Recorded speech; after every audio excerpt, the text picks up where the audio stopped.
See this? I quit. I opened my own hotel.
Hello, chatto! It's Sundat, and coming up today on Outcasts to Icons, we finally have money. Probably for the first time since we've actually joined SOCHAUX. We shipped off a load of dead wood and have replaced it with some lovely new fresh wood, and we're hopefully going to build a lovely IKEA cabinet out of it. In other news, the Champions League possibly starts today, so we find out our group draw. The transfer window still has many more days to go, and I finally got to a non-league game. All that and more coming up today on Outcasts to Icons.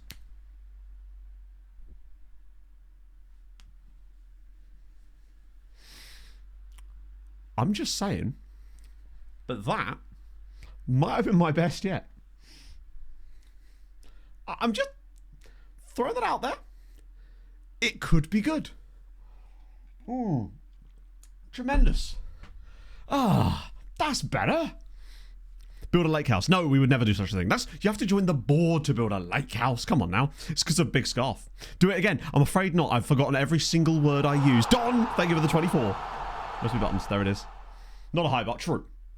Very you don't true. wait for me cause I keep breathing fire. I don't wait for you cause you keep eating rice. I do keep eating rice. I hate it. Don't feed it to ducks. Bente, did you do park run yesterday? Because I did. It was fun. Engine news. Well, to be fair, we haven't really seen the engine. We've just seen the graphics, right? I think there's a distinction that really is quite important between the match engine and the graphics engine, but I like what I saw. Let's just turn this down for a start because this is super loud. There we go. But from what we saw in the minute and 10 seconds of footage that they released, it's encouraging, right? So the December 24, I sure as shit hope not. That would be the biggest waste of a change to a new engine imaginable. That would be incredible if it was the same actual match engine underneath. Oh, imagine that. Hey, look, you're getting... Now, it looks beautiful, but now you're still conceding from second phase corners.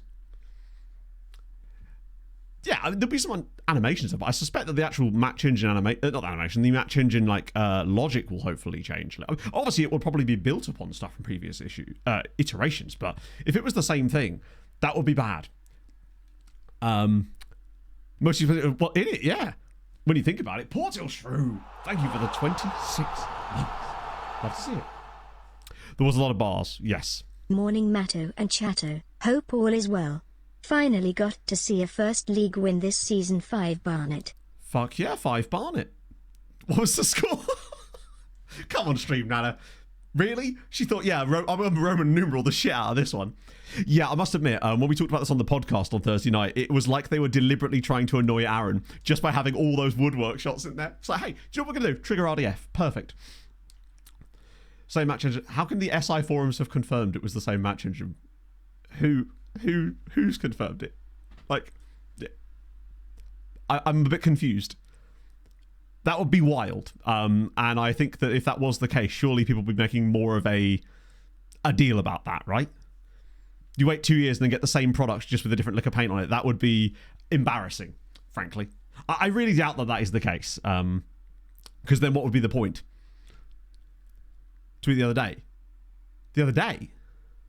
Anyway, I really don't think that's likely to be the case. Although what I did find funny was someone was coming at Ben on Twitter. How unusual. And basically the point they were making was that you can't win or play any kind of tactic on FM other than a 4-2-3-1 Gegenpress. And someone quite literally, I can't remember who it was, but it was incredibly funny, just took a screenshot of my stream with me showing the tactic from SOCHAUX and was just like, with no comment whatsoever, just that. And I'm just like, yes, perfect, no notes. Maybe it's from, I realised that, but I feel like perhaps the gaming base are slightly less discerning, perhaps, and looking for different things out of the game. Also, it doesn't mean it's right. Someone else has done it. To quote someone's mum, if everyone else jumped off a cliff, would you do it too? You know? Back post headers in it, yeah. Sacked by Thomas Frank. I was discussing this at the football yesterday with my Spurs supporting friend. He's very much of the double-edged sword type of opinion on this one. The grass is perhaps not always greener. Everyone jump. Do you know what? Yeah, survivor's bias. Or no, not survivor's. Survivor's bias. There you go. Breaking the Indian marketing cycle is extremely correct. Exactly. It's like, I'm sure there are people that do know stuff, but I suspect they will not be telling shit because I suspect they're under NDAs, right? Richard Leila thank you. Ooh, don't like that count French. Thank you so much for the 19 months. Let me get off my face. Tommy Chat. Oh, what a game that was. Change the engine logic. Exactly. Because has that actually been confirmed outside of it being like leaks or whatever? The extra player roles and all that sort of stuff. Because I don't think you could introduce that sort of stuff without a drastic change to the way the match engine works fundamentally in the first place. Should be hungover. Well, look at you. You horrendous influence on your family and those around you. 3 Sun? Really? I didn't notice that. I was just kind of excited to see anything, frankly. Considering the last time we saw anything about a new FM game was, well, probably the big Frank Kirby thing. As in actual information that was pertinent, you know? Not confirmed for 25 in the trailer. What? Hang on, I've already forgotten what we were discussing. Was what? Oh, the new... I don't know, was it? The only thing I've seen about that was those leaked roles that were... Well, leaked. But I don't know whether that was ever confirmed to be correct or not. No, but I think the reason for that was because... I mean, to be fair, I was surprised by that too, honestly, because I thought that we might see something last week because of the time with the WSL season. But everything in that video was all Premier League licensed stuff. I know, we finally have a player from this squad that's favoured personnel. Took bloody long enough. Tag the king! Hey, you come for the king, you better not miss. No. It's just, I'm always careful with anything that's leaked. In the same reason that I didn't show the trailer on stream on Thursday until we confirmed that it was actually from an official source. And as it turned out, even the thing that leaked was actually technically from an SI source. It was just the Chinese affiliate. But I didn't realise that at first. It's just one of those, yeah, in it. Toulouse lost 7-0 to PSG. Now, I can't remember if they're newly promoted or not, actually. I might just check this. Because I forget if we played them last season. Oh, yeah, no, we did. Oh, my God. Patrick Mbappe ain't going to save you now, lads. Messi sandwich. Agreed. Although, speaking of roles, in some manner, we were at the football yesterday, just stood there watching the game, and all of a sudden, we just looked down to our left, and someone had left an entire uneaten sausage roll that was about, like, 6-7 inches long, just chilling. Never came back for it. Very strange behaviour, but at least we know what the sausage roll length is. So, it's good to know that information. Adam, thank you very much for the prime. Hope you're having a fabulous Sunday morning. Paddy Mbappe, what a guy. I did not scoff the floor sausage. Stoyan not even on the bench. He is unlikely to be on the bench. Oh, actually, no, that's not true. Stoyan could be on the bench. I don't know when Everton's first game is. He may well be on the bench for Everton in their first match. Who knows? Either way, he's now gracing the bars of Merseyside and no longer our problem, thankfully. Lovely flowing ponytails, though we do need a bit of bouncy hair. I want jiggle physics on my regens, thank you. If jiggle physics or I quit. The engine leak. I just...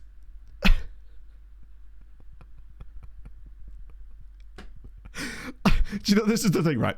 My first thought was, is this AI? And then I realised, do you know what? No, even in now, we're at a stage where it would have done a better job. Love it. Oh, dear. Hello, Pog. I've got to go and have the car running.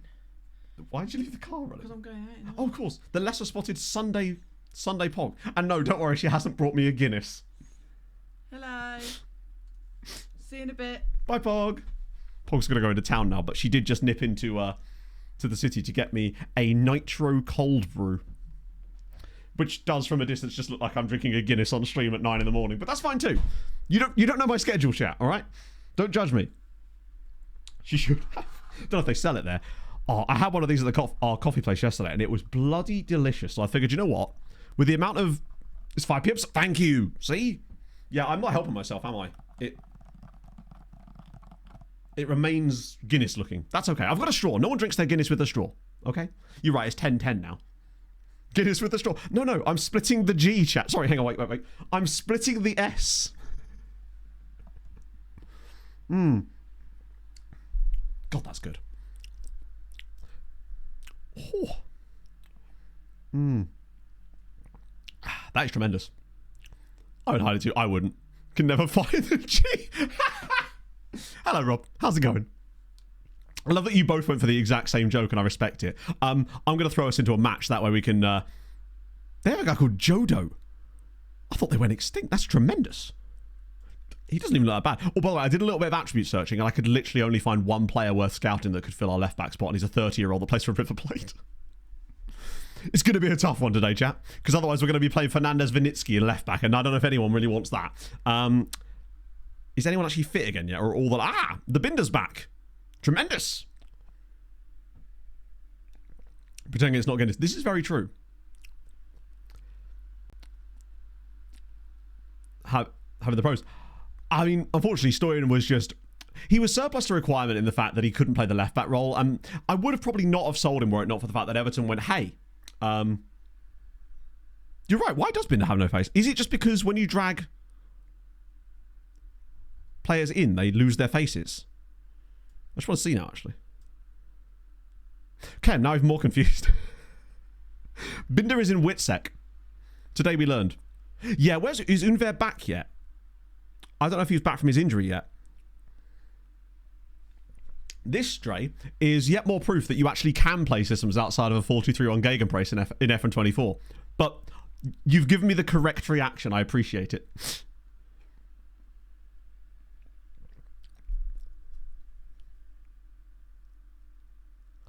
Aw, Bruins?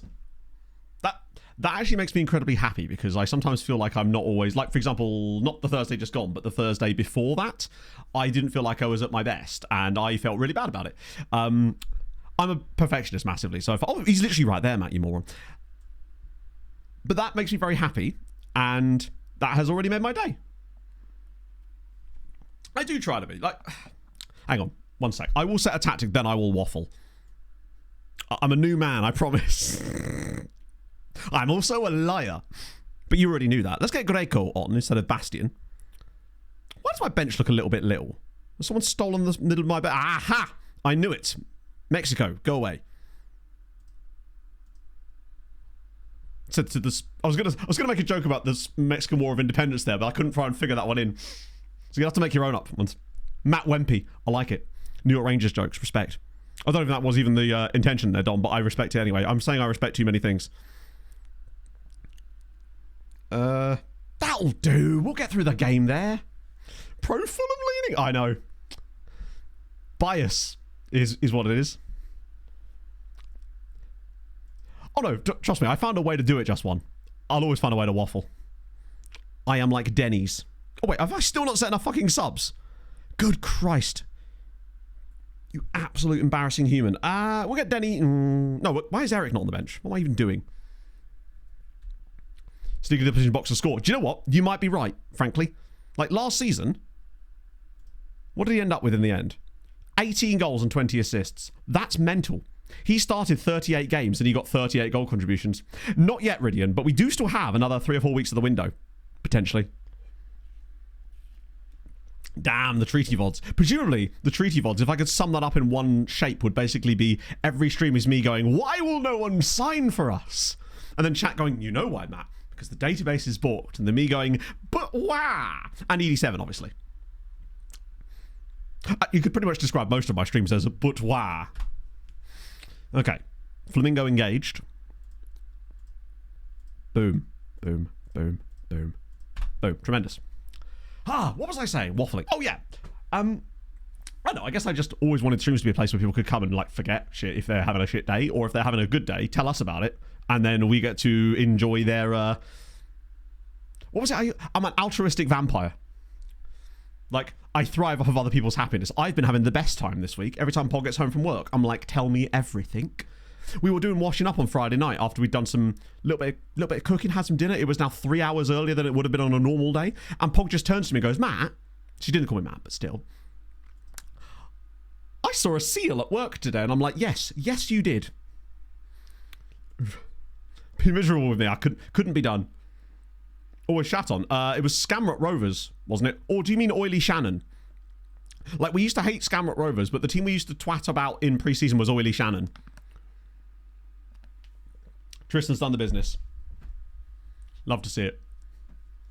Like the Kool-Aid man. Well, could you do it like the Greta Boost, perhaps?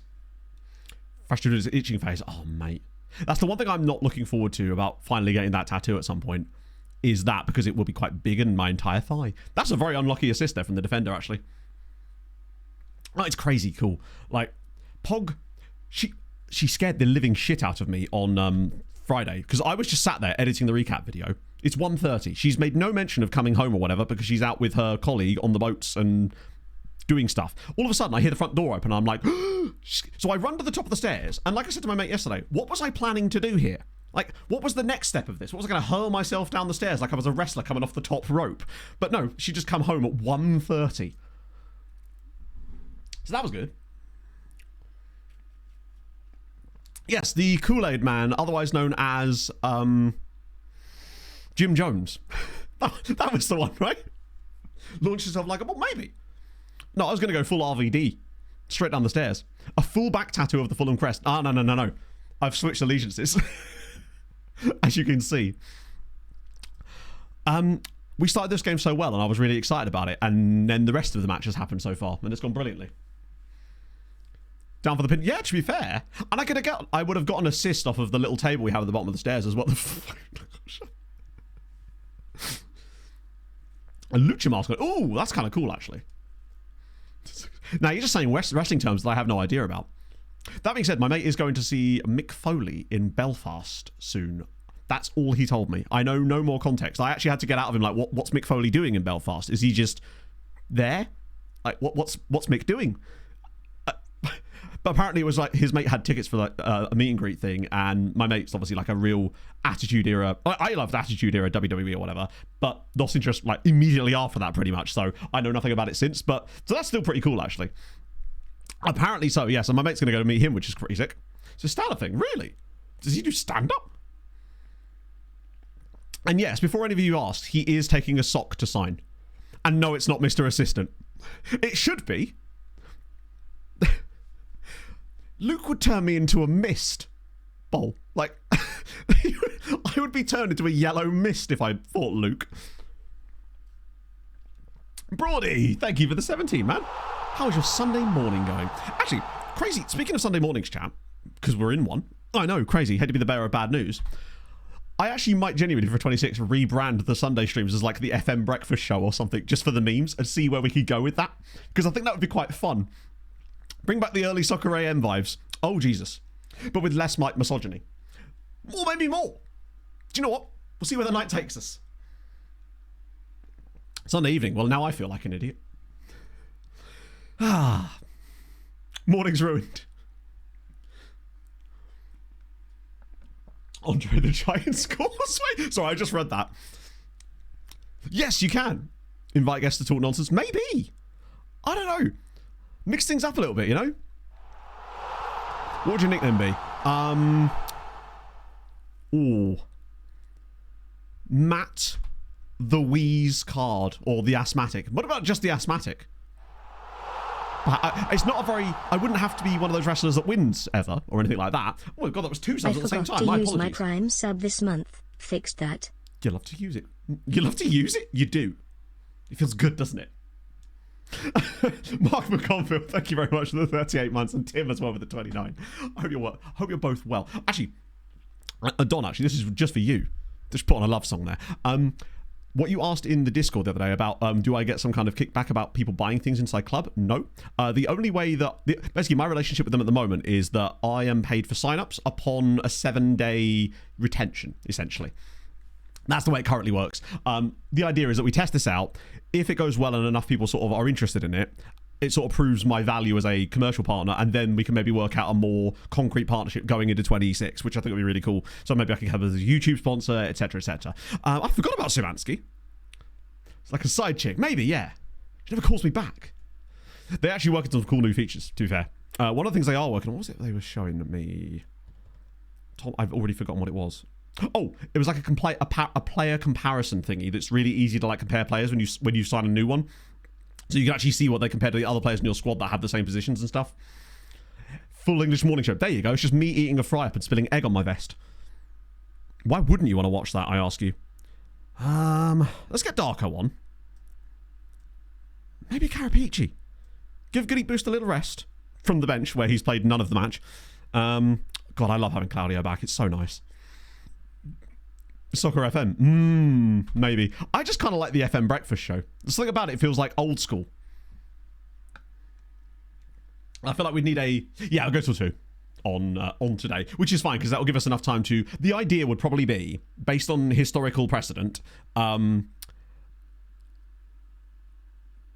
We finish the transfer window and get to that first international break. You know, the really long one where it's like 3 weeks in France or whatever? Well, I think it's 3 weeks everywhere, in fact. Oh, go on, Eric. Is that a penalty? That way I can do that bit off stream for Tuesday. Oh, I know. I missed obviously the qualifying yesterday because I was out, but impressive. Also, I'm starting to think that Gabriel Bortoleto might be my guy.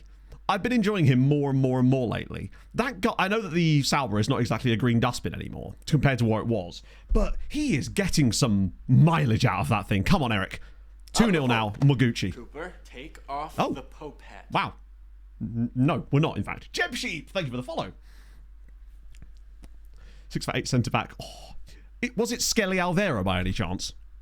Asking for a friend. The friend is me. The Wemp destroy. I don't think I've ever destroyed a Wemp. I have half to do. Half? Half. I have half to do that for me. Hello, Hazard. How was your weekend? Also, Bento, I don't know if you're still here. I realised we never actually came back to this discussion. I did do parkrun yesterday, and I did it in 24:43.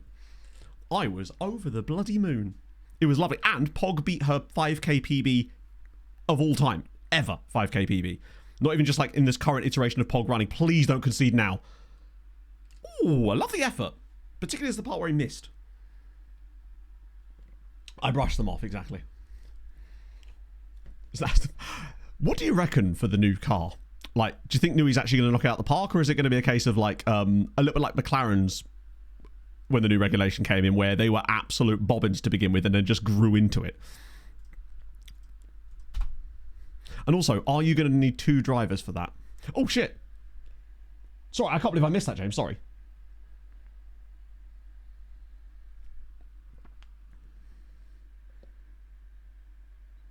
Oh, shit. Sorry, obviously I already knew this information, but I'd obviously never mentioned it on stream because that was not my prerogative.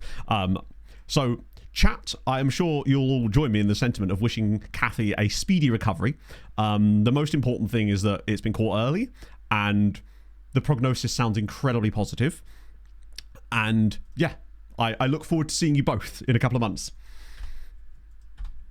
Provided that you're still able to do that. Cadillac coming in. Oh, what, they're coming a bit like, fuck, was it Braun? Not that they were new to the series at the time, but like, just pull an absolute crazy one. Pog is loving it, Hazard, genuinely. She's having a great time, and she's amazed at how easy and laid back everything is. And like I keep saying to her, it's not that it's that easy and laid back, it's just that you're used to some absolute nonsense for the last 9 years of your life. Take the win. You've earned it, frankly. James, you've just done the impossible there. Also, Inter are in for Barry Garlow. You've just made Rob be nice. Not to me, but to you. And that's an achievement in itself. How's the Italy game? I'll be honest with you. It was brilliant. The quality of football was not. It was not a good performance. They had one shot in the entire game. But the vibes were brilliant. Vibes are great. Game was terrible. They basically couldn't, we couldn't really get in the Ipswich half for most of the game. It was way too much long ball, and Ely don't have a fast enough striker. Even with Ipswich playing a really high line, there was just nothing in behind the entire game. Ipswich scored a couple of like edge of the box bangers in the first half, and after that in the second half they just did like basic defensive stuff. They were just so much better on the ball. I think if there was a possession stat, it probably would have been over 70% for Ipswich. Ipswich Wanderers. Gave me a stinker in it, but it was still fun. It was everything you'd want from non-league, right? The cheap entry, very cheap beer, easily the cheapest beer in the city, which is amazing to know. The great vibes, like 200 attendance, which is not bad for 9th tier. The halftime raffle and all that kind of stuff, which my mate didn't win. Obviously, Pog got a scarf, which is now hanging behind me. I do have a pin badge as well, which is really cool. Wicked London. Oh, no, you got to do that, surely. I mean, if she's well enough, obviously. Promotion earlier, absolutely smashing it. Yeah. So I think Pog needs to find that nice balance between sort of excelling at her job and not showing up everybody off to the point where they start to dislike her, which they won't. They actually seem like really, really chill. Everyone she's spoken to is so happy that she exists in this new job because it is a brand new role. It's not like it's stepping on anybody's toes. The job that she's doing is basically been created to aid every single person around her in the department. So they all wanted this job to exist, which means that actually her being good at it isn't going to be one of those ones where it shows up other people. It's actually going to make their lives much easier. It's the perfect scenario for her, basically, which is awesome. Oh, God. I hate the fact that France starts with this, like, midweek crap in August, and then for the rest of the season, basically, ignores it. Also, Endrick has now signed for Liverpool, which is a pain. I was kind of hoping we could just take him out from there, just because it would be funny. Policing progress for Goody to Boost. Has he actually developed so far? Like, obviously he's not been here that long. We've only had him, what, maybe 9 months? Do you know what? Actually, on the mentals, should not have it. Very true. Also, the chips, really solid.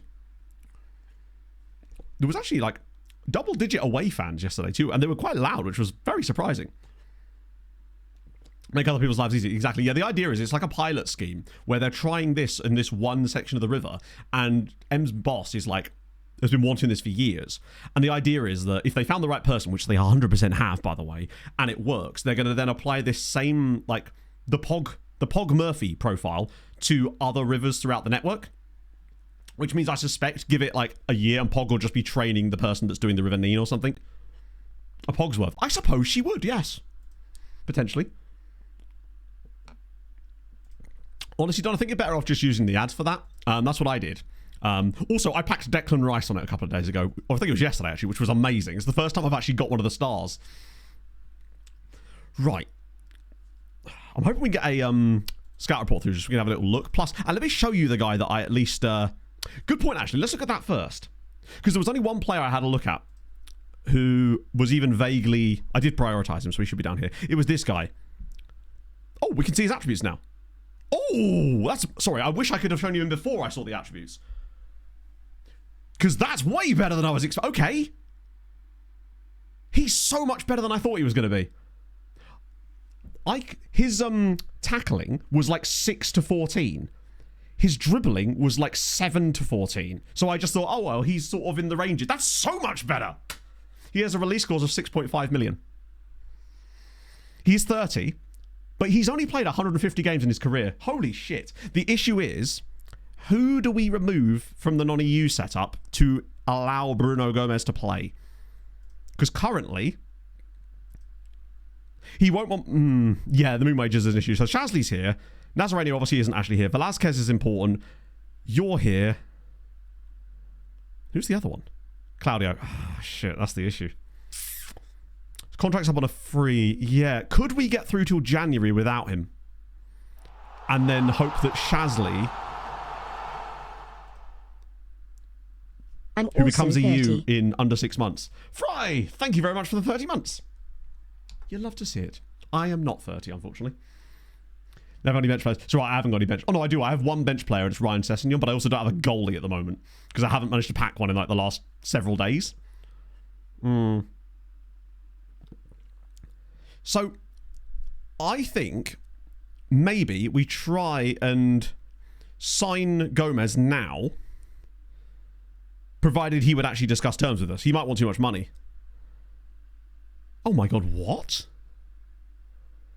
Strengthen our squad significantly. Brother, you wouldn't even be our best player in that position. Maybe he thinks this about every European side.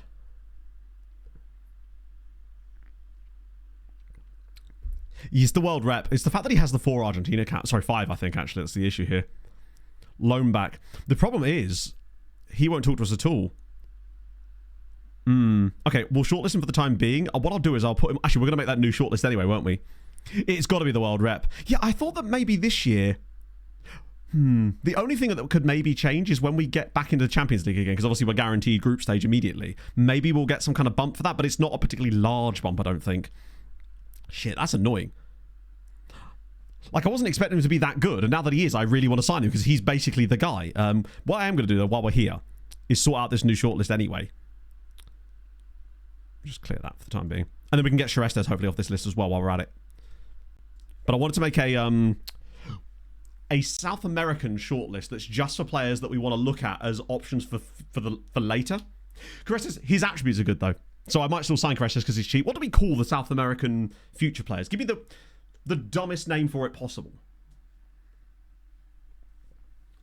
Yeah, the World Rep thing is a weird one.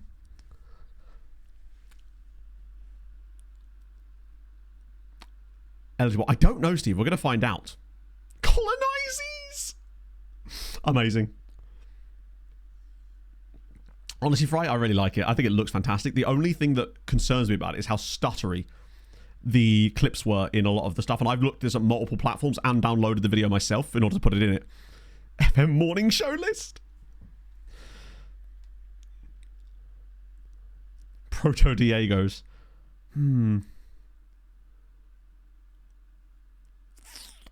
Nothing's grab. L shite.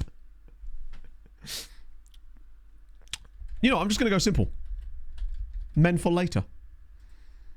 It's simple. They are men for later.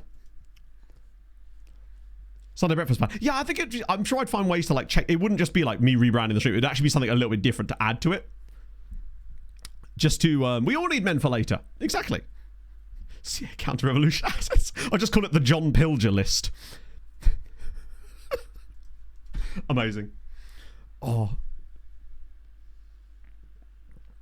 100% agree, Hayden. Hayden dropping the pearls of wisdom in chat, which frankly have no place here, but I'll accept it for this time. Do you need a weatherman?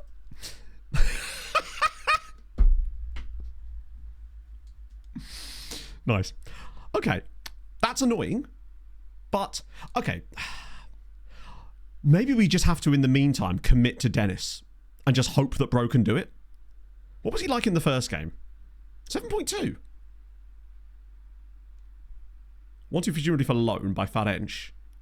Love saying Portuguese teams now. Having spent so much time doing that recap video,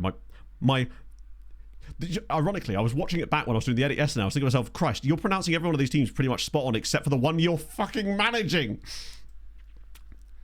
International jobs. Not normally in these types of saves, I don't. Because as much as I like international football, other than watching England yesterday, I can that was some fucking horrendousness, by the way. Like, it's lovely watching England play at Villa Park. That much I really enjoyed. But that game was fucking dreadful. It's... The best part about it was Lee Dixon going, yeah, well, some of the changes that Tuchel's made, his like impression on the team and stuff, it's not always visible. I'm like, oh, brilliant, fantastic. It's invisible progress. My favourite type.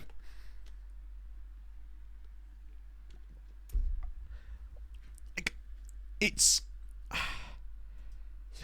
I think what it is if it's going to be like this, then fine. But now there's almost like no...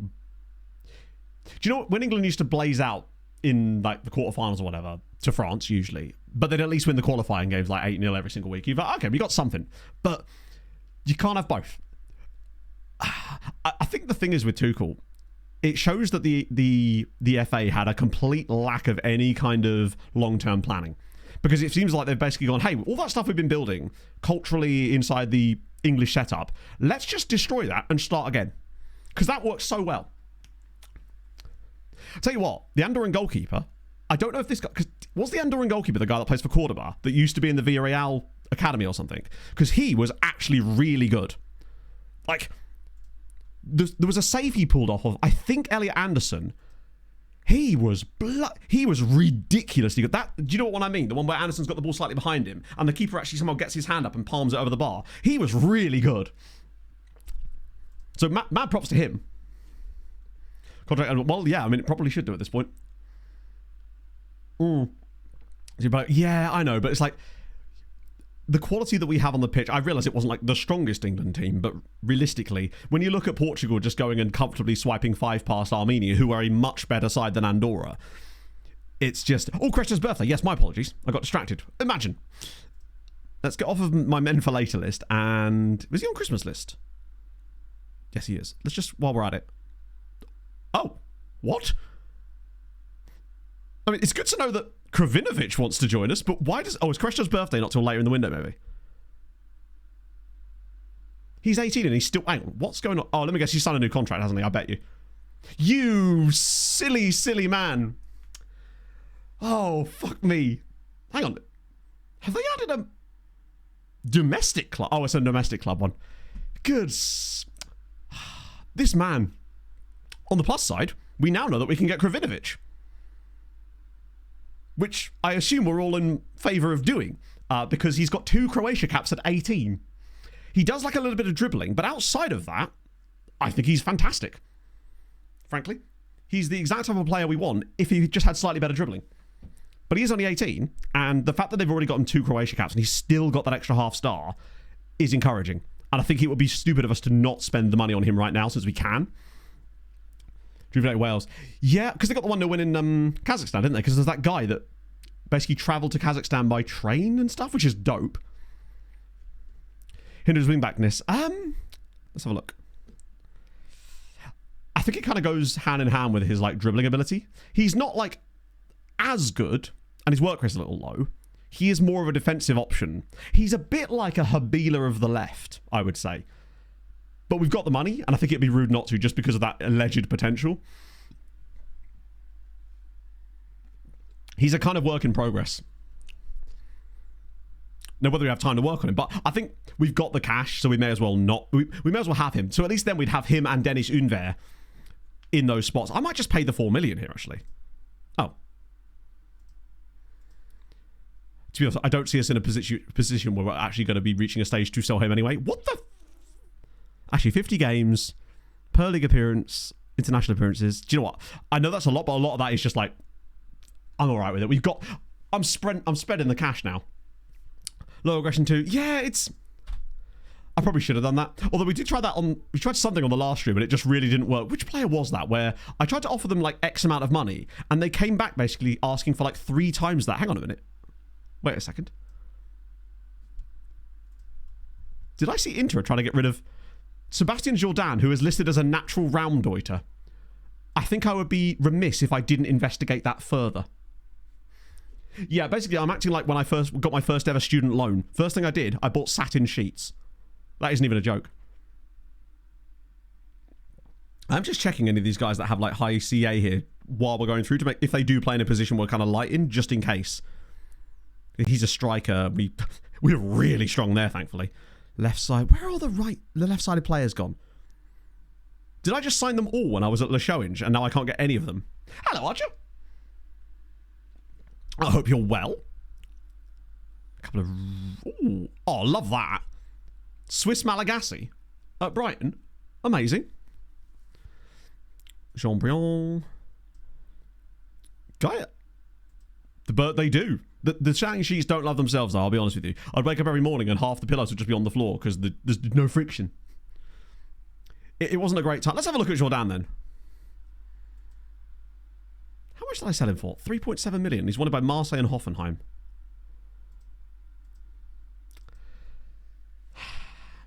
Does anyone else foresee a situation where bringing Sebastian Jourdan home just for depth and because he's already homegrown would make sense for us?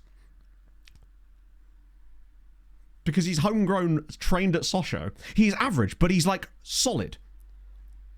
And he's not crazy expensive. If we were to like bundle options and stuff, he would count as homegrown trained in France and homegrown trained at club.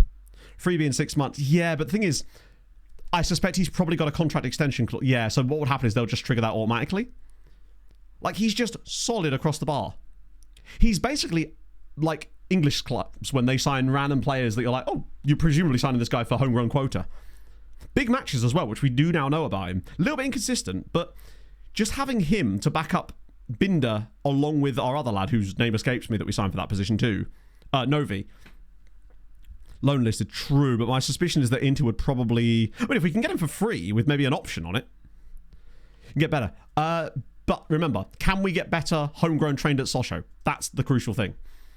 I'm using... This guy, I'm not saying is the best, because obviously he isn't, but I'm talking about, like, for what he actually would be for us, which is a player that is basically one for homegrown quota who adds depth. And I don't think we're going to find a better player who's homegrown and adds depth. That's the thing. There isn't going to be another guy that's going to count as a homegrown trained at SOCHAUX player that we could bring back. What about a loan with an option? Test in a different environment. Brother, you have listed him for loan. Okay. We've got a shitload of money flapping about. So let me try just actually offering them full wages for him, because we can afford to do that. We've got so much of this cash flying around. Loan cannot be terminated, which is... Oh no, can be recalled though. Let me put in like an optional fee. Or can we not do that? Oh no, we can't technically do that because his contract's up at the end of the season, but it isn't because they'll extend it. But because they haven't extended it yet with that clause, we can't put an optional fee in because his contract's expiring. Let me just see this. Okay, right, they're not doing that. In that case, it would make more sense to just buy him outright, I think. Buy him now. Well, that's what I'm thinking. I might just buy him now. See what they want and see what he wants. Oh. Didn't enjoy his loan spell at SOCHAUX. Oh, that is the stupidest thing in the world. That is the dumbest thing in the world. It is basically because of the loan back deal that Inter did for us. Let's just ignore all of the time before that. You know, when he came through our academy and now isn't playing for Inter. Because, you know, 12 appearances in the last 4 years at Inter. But yeah, why would you want to come back to us? Where you played like 100 games. Local lad, fan of the club, probably. Let's actually say, I don't know if he's a fan of the club, but he might be. Favoured personnel. Literally, I'm a favoured personnel as well. It's basically like, it will flag that thing and then nothing can shift you from it. I might just try and make an offer anyway. Just to see what kind of money they would want. I don't think it's unlikely. I don't think there's anything you can really do here. Which is insanely silly. That a player that you sold to them won't rejoin you. Yeah, in real life he would 100% come back, but FM doesn't have the... It sometimes is a bit heavy-handed with features like that. Sergio Pena, 15? So I just assumed that he was like 19 or something. He has got unbelievable attributes for his age group. That worries me a little bit there, but that's probably just because he's so young and so vague. Also, the fact that he's a Spanish lad that came through at Lens. From Santa Lucia de Tirajana. Fixed with the editor. I don't even think you can do that. I don't know if the editor has that kind of functionality, unfortunately. Not that I have the editor switched on anyway, but I don't believe you can. That was the Stuttgart guy, the Hong Konger, who's actually... Oh... I know it's not as important as it once was thought, but still, players with low determination as a personality. Also, was that one jumping reach? He is 5 feet tall, in fairness. Making it SOCHAUX's actual favourite club. True, yeah. I feel like there's not a lot we could do functionally within the rules of the game right now. Yeah, I mean, he might have something like that. Grabowski. Ooh. Oh, hello. What do we think of Cornel Grabowski? Another poll. We've been really up on the polls lately. We're just collecting singles. Moves into channels, which is odd. I guess it's because he can play in the centre as well. Likes to round keeper, 1-2s, lobs goalkeeper, dictates tempo, looks for pass rather than... Good Christ, this man does everything. Hang on. He likes to round the goalkeeper and then look for a pass. Guy goes round the goalkeeper, open goal. It's like, wait, I must wait for my strike partner. There you go. All the traits. But... I don't hate him. Hello, Quimpy. Bro is doing too much. Exactly, yeah. Relatively cheap. Because the left-hand side is, at the moment, Dennis, Tucci, and we had to deregister Bernal. So having a third choice option there that could also cover number 10 if needed. He's kind of fun. If nothing else, he's just a bit fun. No, hang on. Pro AJF? Pro AJF. Thank you for the follow.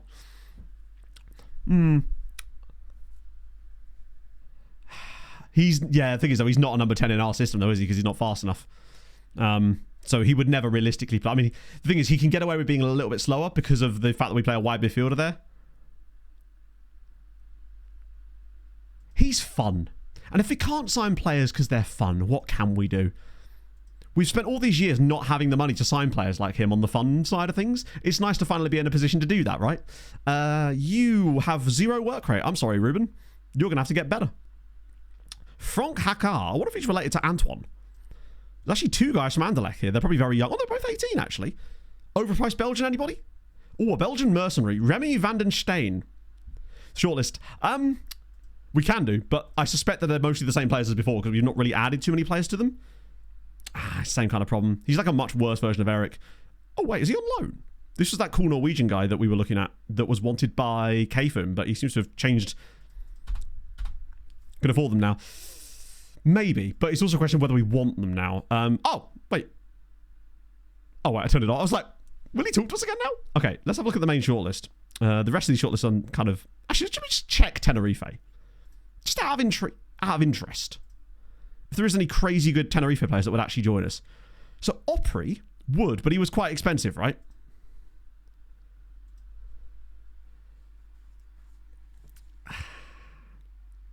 Like, I don't hate it. The issue with him is, then again, his crossing is not as important, is it? As it used to be for this role. But he's very expensive. There's also Kenneth in there as well. Marquette. Chilaver's still about. Larson Lisa, but he's moved on to big money. Herholt's still actually playing in France. If he goes on a free, yeah, I doubt that he will do, though. Minimum release cost of 54 million. Thing is, though, if he does go on a free, we'll be able to sign him. So basically, unless he signs to Forest in this window, we could maybe get him for free in December. As in, like, apply for the contract for him in December. Because he's on a shortlist, he'll appear on that list of players that we get sent. Okay, back to the default one. Maybe that's a better use of our time. So Gerby. Maybe Liverpool will let us have Gerby back. It's later in the window now. Perhaps there'll be more forthcoming. No.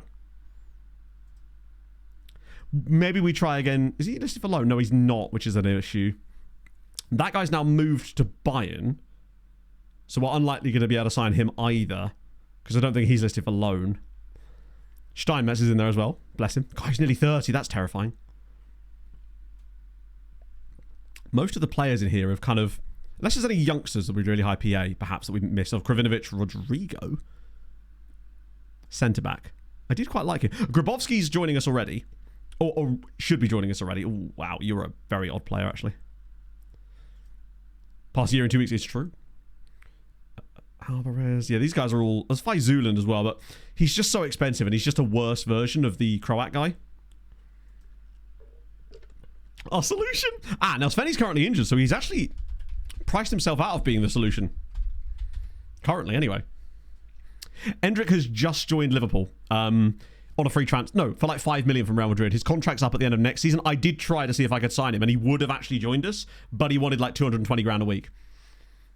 To be 36. Good God, Sven really do be rocking a lot of cons now, doesn't he? Has he become like more injury prone as his career has gone on? Because it feels like he's got worse and worse on the cons as he's grown older. Maybe he's always been like this. Free agents, not in August, no. There wasn't any in like the middle of July. So now that we're in August, basically all the good ones get plucked away or they retire. We did manage to get Novi, which I'm pleased with. But outside of that, there's very few left. When you're a club of the level of ours, when you're like Lashoinge, there was loads. That's how we found Scott McTominay, actually, was through the free agents at that point. But when you're at a much lower level, there's more options for you at that point. With the big free agents, really, you actually kind of... What we need to do next season, I think, is start looking for those guys in, like, May. That way we can try and get our hands on some of the, like, the plum draws, so to speak. Yeah, I don't think there's much on the shortlist either. I think Kravinovic and Grabowski from this little batch, though, are quite nice. There's also Kleber, but again, he's non-EU. I really like him. I think he's excellent, but... Of course he's wanted by Everton. Like a youth... Yeah. Right, highest rep manager's unemployed at the moment. Now, how do we... Oh, yeah, we look for staff, can't we? See what we've got cracking on that one. Get rid of these guys for the minute. Just set the search for managers. And then just sort by world rep. So the highest world rep manager at the moment, probably like a random... Oh, there it is. It's Gerard Nash. A man who's never managed anything. That right there is the highest world rep manager currently available. Gerard Nash. Whose most high profile job was being Villa caretaker manager many, many times. So there's that. Anyone that we've heard of? A regen guy who was managing Brest until a year ago. He has caretaken Villa. Could I interest you in Eduardo Camavinga? Who is a very average manager, actually. In fact, arguably not very good at all, in fact. Sick Pog, 100%. I'd listen to the shit out of that. Speaking of, I finally got around to creating a command in chat for the podcast. So now, !pod will actually get you a link directly to the podcast. I don't think we have room for Camavinga.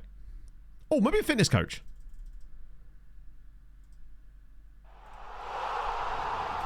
Back first! 50 bastard months. You'll love to see it. Sorry, I'm late. I've just woken from the coma I slipped into watching England play. In it. Thank God I'd already had a couple of beers at the football. By the time we got home, I was caring less about the England game, thank Christ. Right, Krovinovic. Lovely. Plus, you know, Rakitic, he'll like that. We'll get rid of them. Yeah. It does feel like in 24, more players are becoming coaches and staff members than it used to be. I always felt like before, people would look up players and they would never become coaches for the most part. Like maybe like 1 in 20. But now it feels like a much higher ratio, which is kind of nice. This is an issue because he does have Croatia caps already. I'll try and time to that to try and get that extra clause in, but this might not work. No. It feels like once they've got a cap, they really don't like the cap clause. I might just get rid of these and see what he wants. Yeah, there we go. Come on, give me 5 years. There we go. It's only $7,000 a week. Says I don't got that in it, yeah. Steve Clark's Tartan Talent. Wasn't that game? It was years ago. I think it was Steve Clark. When, squad player. I don't know if I like that. But I'll do it anyway. When I think it was against Czechia, when Scotland went like strikerless, but not in like a good way. 20 club games. You've got Poland caps, presumably. Yeah, 4 of them. This might be another one of these ones where I just have to sort of do that and see what he. He's 16. Okay, that's fine. 750k. Ooh. See, you've managed to find some crazy good talent in South Africa, and I feel like we've, other than Bongani Fortune, who I just don't think has quite the right minerals for us, we've not managed to have that like crazy breakout South African in this save, which is annoying because usually we get at least one, and I assume they have existed, we just missed them. Star player wants to be a loan manager. Yeah, they always go to do the same jobs, don't they? Reject loan back. Oh, I could have done that actually. Stuttgart want the Kraken. Borja Cespedes. Wow, I forgot about him. I don't remember even signing him. Oh, you're right, Cube. Yeah, that was him. Yep, of course. It was in Cube, wasn't it? So Deng is going to FC Copenhagen for £1.4 million. That feels so sad that is how much money we've ended up making. Because he's so much better than that. He'll be worth 10 million the second he sets foot on Danish soil. But such is the FM valuations. This man was valued at £30 million last year. That's horrifying. But it's money, right? That's money that's going to go towards paying for Krovinovic. Have we got any more players that are trying to force their way? I say trying to force their way out. I'm trying to force them out. Yeah, and Cube is definitely the best I've ever seen. For sure. Yeah, that's the other thing I think in this save. Because of the weird system, we have probably missed out. Oh, no. What are they going to shut? All right, chat. What are the team about to kick off about? Are they going to kick off about left wing backs again? What? Go away. Why would you want us to weaken? But okay, so Dennis is on side. Oh wait, hang on. Whoa. What good is it going to do keeping him here, even though he doesn't want to be here though? My friend, why are you talking about yourself in the third person? You are him, sir. Maybe he wants me to say that so that... Do you know what? Maybe we should get rid of him just because he's referring to himself in the third person. I'll let him go. What happens there? Does that mean if I make a promise to Nagalo to let Nagalo leave, but in the third person? The most important thing is that the 2 players that brought this meeting to my attention are happy. So while Nagalo's still being a wemp, that's all right. That meeting definitely did not go the way he thought it was going to, did it? He's brought 2 people in there for support and they've both immediately caved. Yeah, he's just got like a fake mustache and like a fake nose and glasses on. My name's Mr. Burns. Okay, Shazly, are you back yet? No? Oh my god, you're really not back, are you? Dennis is still missing. This might end up being the exact same lineup, unless the bench is shaping up as an option for us here. I'll monitor Nagalo's performances. If he starts to drop off due to his wempiness, then obviously we'll have to take action there. Yeah, I might have to do for the time being. I feel a bit for Eric not starting this game, but such is life. Forces home in January. I really doubt it. Like, basically, I don't think anything good can come of selling Nagalo, other than having money in the bank. But it's money that we wouldn't be able to do anything useful with because he's now world class. He's irreplaceable in the short term. And while I think that Karapici's going to be a really good player, I don't know if he's ever going to reach Nagalo's level.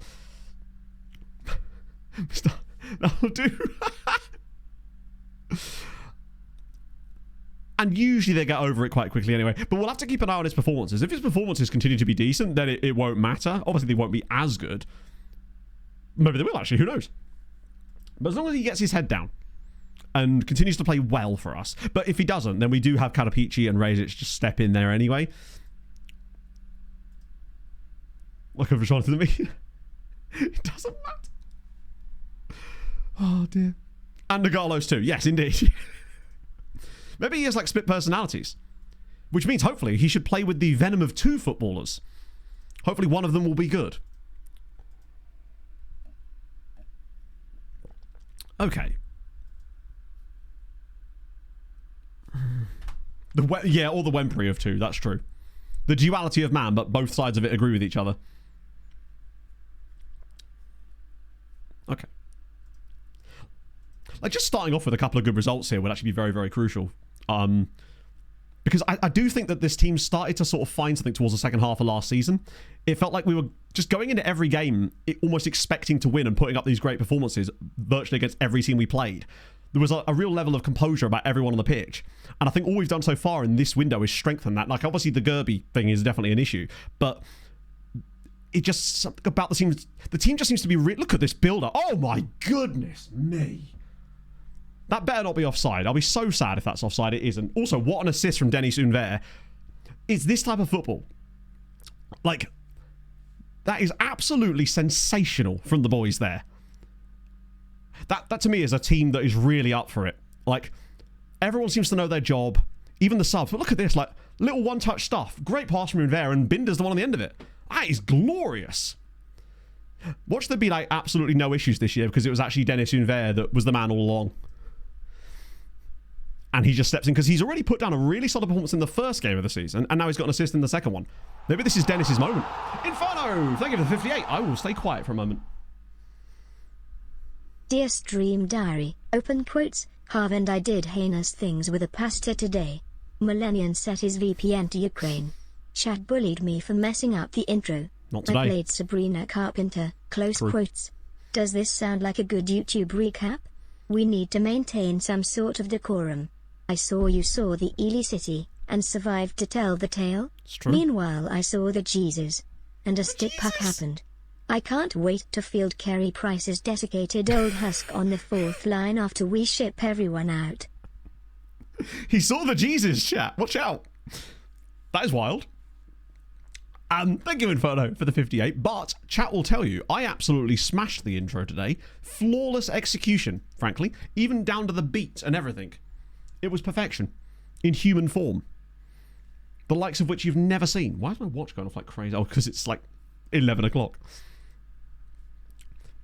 Playing Sober Driver. We are winning, in fact, yes. And turns out Denis Unver might have just been the guy we needed all along. Desecrated husk of Carey Prices is not what we needed in our lives. Or did we? Time will tell. It is, like, lovely today. Also, Pog, welcome to Sundays. You won't be familiar with these. I genuinely cannot remember the last time that Pog was not working a Sunday and I was. Because usually when Pog did have a Sunday off, it was because we were doing something and therefore I wasn't streaming that day. It was very, very strange. She woke me up this morning at like 8:30 and was like, Matt, what time is it you normally have to get up on Sundays? Because I'm worried you're oversleeping. I'm like, no, I got this. He does certainly... Oh, that's a really nice goal, but it might be offside. It's not. Fill the sub bench for 20 minutes. Yeah, but that's fine because I was distracted. Someone was really nice to me, AJ. Right? Bruins was too nice, and then it threw my brain off. I'm not used to this. Pog has a free Sunday. Pog has a free every Sunday. That's the beauty of it. That's the beauty of actually working a job during the week. Yeah, it was actually really, really lovely yesterday. Like, there was a nice cool breeze, which meant that the sun didn't feel anywhere near as like warm. Can't trust the Bruins for anything. No, normally they trade away their entire lineup, which is actually fine. Thanks for Charlie Coyle. Although, annoying that we couldn't sign him up again. Oh, come on. Go on, Abdullah. See, he doesn't care. That's actually an unbelievable pass. Come on, Stanley. Cuts inside, and it's a good save, actually. One of the more considerate crap in it. No, part of Pog's job on Friday genuinely was having a cup of tea for 45 minutes. It also looks like it's very unlikely that she's going to end up with that Nissan electric van for very long, because half the places they were going to, even just in her little trial thing this week, were places that you really needed 4x4 to get to. And trying to do that in an two-wheel drive electric van is probably not going to be the not going to be it, Chief, so to speak. So she's probably going to end up with a Mitsubishi. Is it Mitsubishi Outlander? I think it's a Mitsubishi Outlander. I can't remember. I believe that is a vehicle. This 2-1's worrying me slightly. Kirkish. Ooh. Okay, that's actually really good. I managed to get Trafair. Oh, that's a good one. Go on, Tristan. Beautiful. And I'm really happy with that because Trafair, he's only like a 77 rated player, but he's got loads of points for Bournemouth this season, and he has like a really low salary cap, which is like perfection. Pickup truck Pog. Yeah, so that's the thing. She was worried they were going to give her like a Ford Ranger or something like one of her colleagues has, which is obviously way too big. But she's hoping like something in between would be nice too. Storm turned your TV off? Holy shit. Artificial grass. My hairdresser, she has artificial grass in her back garden. One time I rocked up at her house and she was just hoovering her back garden. It's a surreal experience. Electric. They make an electric Outlander. Well, I'll be damned. Oh, that's awesome, Archer. Thank you to everybody. We're nearly at 60 people on there now, which is actually dope. My aim is to try and get to 100, which I realise is a bit aggressive, but hey, you got to aim big, right? Christ, I might actually move Alec Chowie to right back and bring Bashir on. I'll make sure they're on the right feet in a moment. Dennis has done well. I'm going to bring Dennis off now, just because I want to make sure that we wrap him in bubble wrap this season and hope for the best. Karapichi will come in. We'll give Great Boost a little run, otherwise he's going to lose match fart. Truly one of a kind. She genuinely is. And good news, chat. I'm seeing her on Wednesday morning. I'm having an emergency haircut on Wednesday for the wedding next week, or the week after, and therefore I get early Emma updates. It's the dream. No sex pests, no. Not recently, anyway. They do still live there, I believe, though. So just, you watch out in the deep, dark depths of Hertfordshire. Keep getting Fulham players. I mean, it's just, what can I say? I know a lot of us got like Joachim Anderson at the same time. I think that's Great Boost has missed the target. Manny time. Actually, yeah, have I got a Manny time? I might do. Let's see. How long till my next Manny? Might be an hour, actually. Oh, no. It's actually 2 hours for me. I think I might have opened one this morning. Although I do have a friend request from James. You'll love to see it. Nice.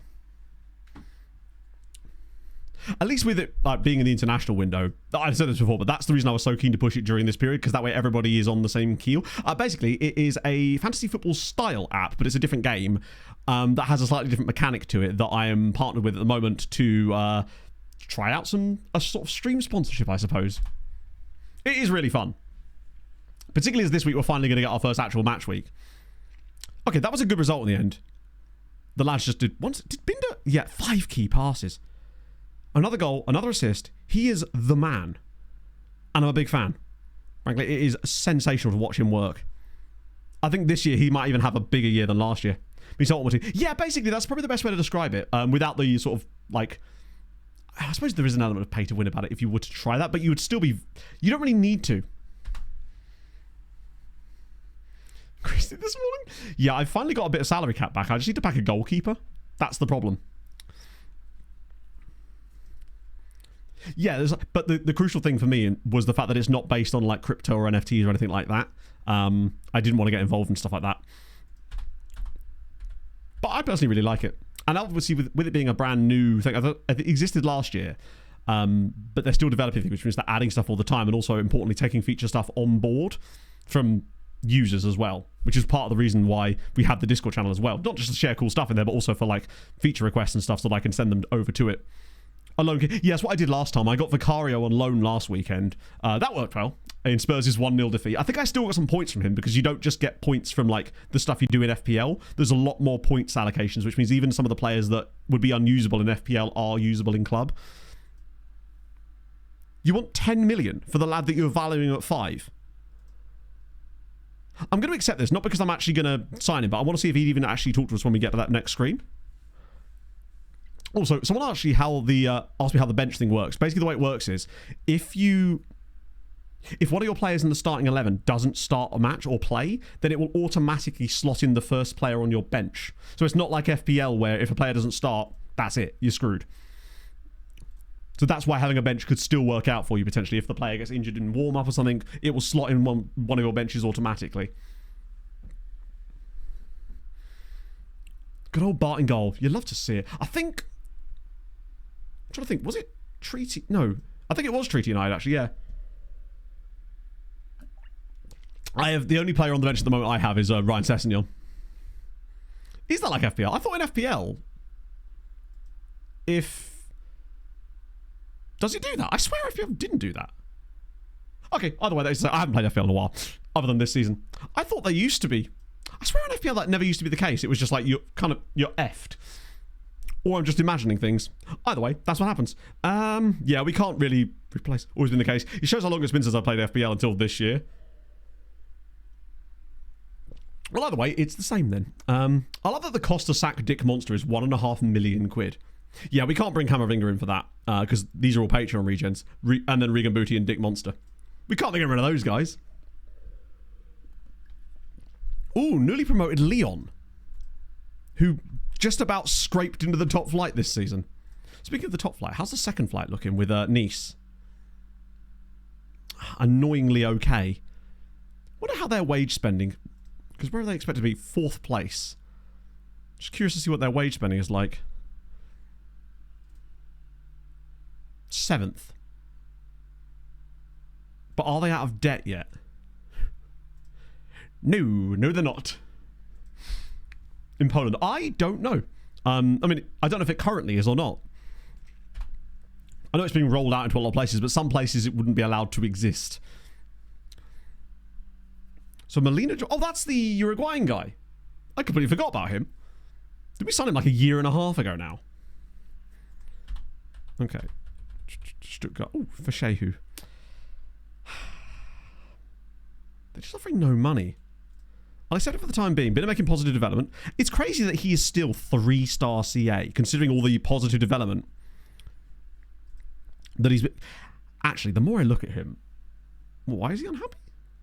Wants a new deal. Wait, didn't I offer you a new deal? Oh, he's got that 3-year extension clause. Yeah, we'll have to let that extend, basically. Signed him several proposals, clearly signed for Fulham on several occasions this summer. I saw Fulham were actually linked with a guy that was Brazilian. I think it was like 30 million quid, but then just didn't go there. We're talking about club, Welsh Drawer. Silvio Cruz. All right, so we're getting Silvio. This is where he joins us, and he's no longer... He's probably not going to have that extra half-star of potential. He'll most likely be 5-star, and that's fine. Because it's more depth. We can start working on him immediately. Try and get him on ball control. See if it works. Yeah, that's fine. Like, that's the biggest downside to his game. Actually, the first thing that we need to do is get him actually playing the role. Wing back left. Attack. But after that, ball control, sure. I could try both. Because that would hit technique as well, wouldn't it? Actually, let me just check. Yeah, that's really what he needs. I just don't know how much that's going to work, but it's worth a go. If he kicks off about it, then obviously I'll take him off of the individual focus for the meantime. Has he gone into the B team? Or is he in the first team squad? I assume he went into the second team because of his age. Not his age, his squad status. But I think for me, he is a senior squad player. If you do exclamation mark club, it will come up in chat. Right, now I should be able to register it. He. In all his glory. There he is. Oh, he's a light boy, isn't he? Won't be able to see that next season. Crazy. Oh. Also, shout out to Ireland for coming back from 2-0 down at home to Hungary yesterday. Because when Hungary went 2-0 up in that game, I just thought, oh, well, that's that chance gone. But didn't Hungary have a red card or something? Do you know what? Our actual start to the season is pretty fruitful in terms of... I mean, Monaco at home as well. Like, we get through that. And our next really tough game isn't until... That might even be after the international break. We could potentially, if we play our cards right, win all of these.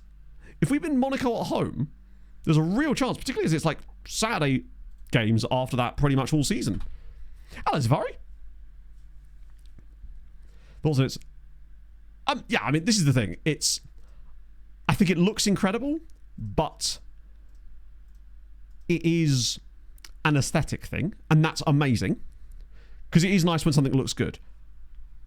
But I'm now on the case of still wanting substance. But what I will say is one of the things that I saw floating around, both in like the comments to the podcast and to just my like random shorts about things, was the general kind of, well, I only play with the dots, so I don't care about this, and it doesn't need this, that, and the other. It's like, yes, congratulations, my friend, but just because you can do counting on an abacus doesn't mean it's not easy to use a calculator and it isn't more fun or more convenient, right? It's like, it's bean soup theory yet again, isn't it? Basically.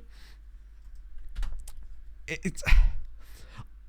I don't know where this has come from, this idea that everything must be solely catered to the individual and not the wider group, whilst also still catering to said individual. I don't know, 2D, like, fair. If you play in 2D, crack on, right? The game presumably will still have 2D. But it's this sort of weird insistence that no one else is allowed to have fun as well. That'd be stupid. Why would you do this? Weight and height. They're not getting rid of weight and height. They're gonna they'd just get rid of weight, which I personally thought was a weird thing to do anyway, or rather weird how much of a big deal they made of it, to be fair. But they're not getting rid of height. That would be crazy. How would I choose my Serbian centre backs? That's the thing. The graphics update is a way of bridging that gap to perhaps the more casual user, or just people that value graphics more than the core gameplay in some way, right? Greedy Skeleton, what a great name. Thank you very much for the Prime. Yeah, forgot to buy strikers. Never buy strikers. Useless. They'll only let you down. They want to entice new audience, exactly. Now, there are still some downsides to that, potentially, where the last thing they want is to dilute the experience. If something appeals to everybody, it appeals to nobody, right? If something is mass marketed enough to appeal to everybody, then it will have no real interest to anybody because it's sort of lost its substance, right? But I'm not saying they're doing that, of course. So they do have to still be careful there. You can go chasing all these new audiences all you like, but if you do that too much, you do risk alienating the very people that actually buy the game, right? That's a mistake that sometimes you do see happening, right? Well, they're putting wages in the game, aren't they? There's already wages in the game, Chrono. I'm not really sure what point you're making. Non-league players exist in the game too. So do amateur teams. There are wages in the game. That is how it has always been. For the PC version, at the end of the day, I understand the concern about the watering down stuff, but nothing I've seen suggests that. Now, obviously, if we get a next thing where it actually shows like gameplay stuff, why take out weight? Yeah, but I'm not disagreeing with you. I don't agree with it either. I think it was silly to take that out as well. Or rather, if you're going to do it, they could have just like not mentioned it. It was the fact they made a big deal of it, which I thought was weird.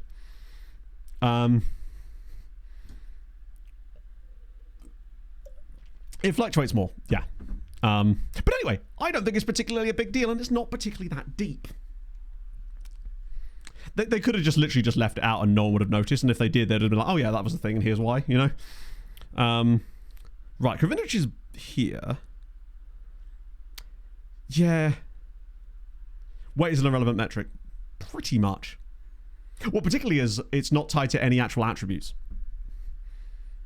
No, the only time we ever look at weight in FM is when someone goes, hey, what's the heaviest player in the game? And we look out of curiosity, not because it's like an actual metric I'd take note of. Even with height, like, it's funny, but I'm really looking at jumping reach when I'm looking at height for the most part.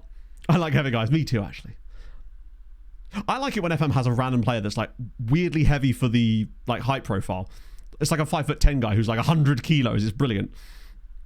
Like that defender guy that used to play for, was it Luton Town? I think his name was Wayne McNulty, when they were like a National League side. Back in the day. Is Shasley ready yet? Christ, he really is. Oh, I forgot that he dislocated his shoulder, didn't he? Yeah, I mean, that's always the case though when the game... Basically, people want information. They drop all this information that shows one thing and people are like, why aren't you showing the other thing? It's like, because that would be the full release of the game now, wouldn't it? It's like, have we heard of hype? I think his name was Wayne McNulty. Wait, stats anyway. I'm not sure it's actually tied to anything. I think probably it's one of these things where statistically taller players probably have a higher weight range to kind of, you know, just generally speaking, people who are taller are generally weighing more. How money's going to work? The same way it works in the men's game. I'm really not sure what the issue is here. Why did a hype train just get triggered? Steve McNulty, not Wayne McNulty, yes. Was I thinking of The Wire? Is there a character called McNulty in The Wire?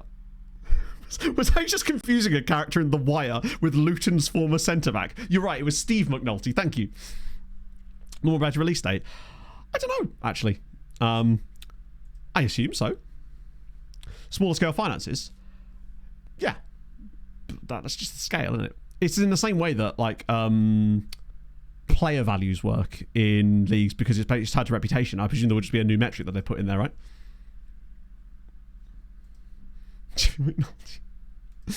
That's what I was thinking. I've never even watched The Wire. Yeah, it'll just be relative in the same way that it's relative to the fact that a player that's playing in the Hungarian league is not only the same as a League One player. Big fan Kirby, yeah. I hope that there's maybe some scope built into women's football that can maybe emulate growth. Not to a ridiculous level, but it could have like player values rising across the board over a longer period of time. So over a 20-year save, I'd like to see some stuff there. But, you know, not the end of the world. Visible ceiling for prices. Potentially. But it's all about realism, isn't it, right? I'd like to see like some scope for that, but it'll have a... yeah, it'll be dynamic in the same way that Youth Ray is. Shit. Oh... Houseblog, she's having a lovely time. Like, an absolute jolly up lovely time. She's got what they refer to as an away day on Wednesday, which is basically a day of work where they all get together and she's going to meet her boss's boss's boss and stuff and go to, like, I think it's up in Northampton or something. It's just like Lake. 8-second keeper rule. I think they kind of have to, right? Things like that. It'd be weird if it wasn't, considering it claims it's a football simulator, right? That was really nice. Oh my god, imagine if he scored here. Oh!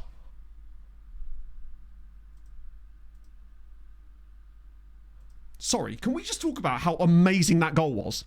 We've just played the ball all the way from our goalkeeper. Pretty much every player, except for maybe our left winger, has touched the ball in that play. Look at this from Nagalo to actually pass that. Player from that. I wish I could. That was unbelievable. That's the second game in a row that we've scored an absolutely beautiful passing move. Did I mention that I like the match engine? For the most part. Show me that in Unity with those same graphics. I will actually have to change my pants.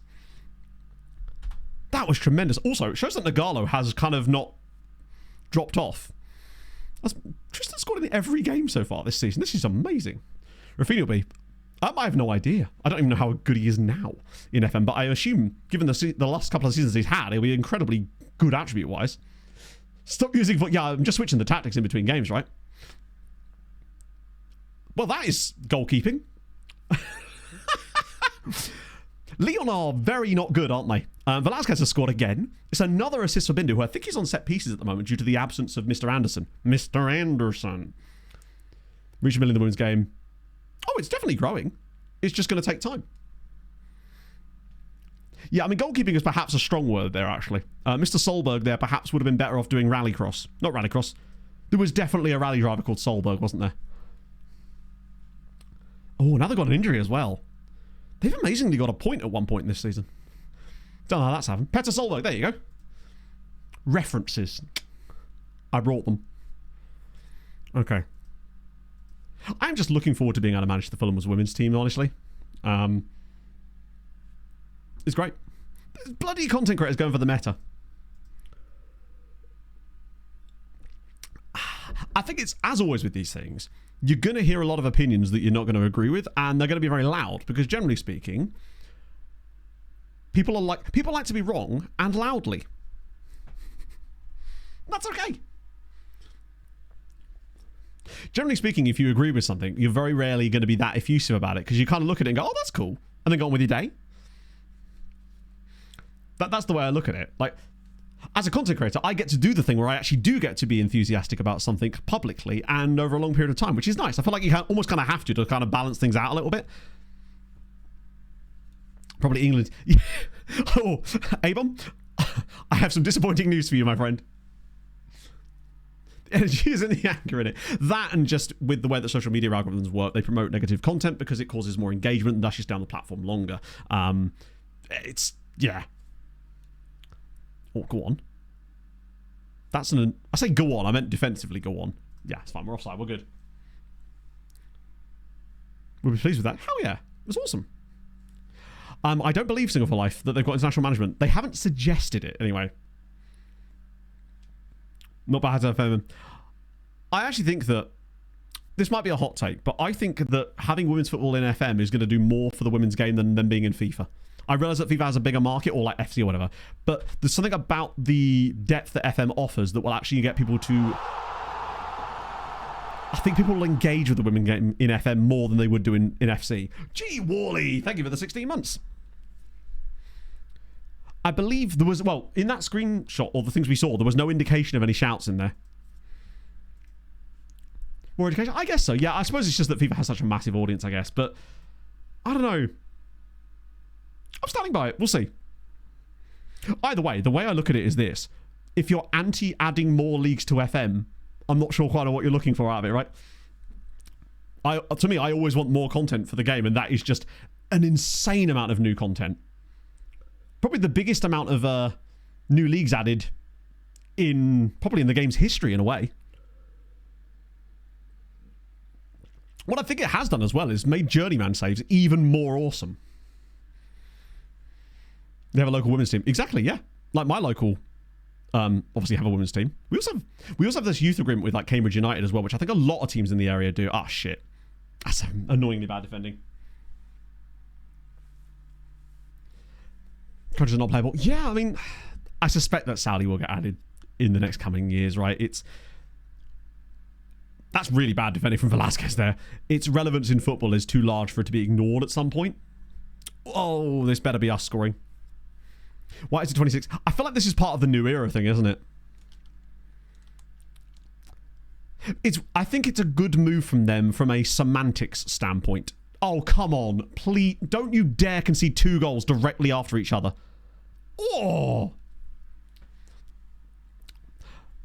Because, let's be honest, we all call it FM26 anyway. No one's calling it Football Manager 2026.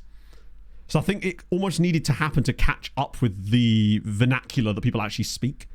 Tokyo Drift. Oh, God, I wish we had Dennis back.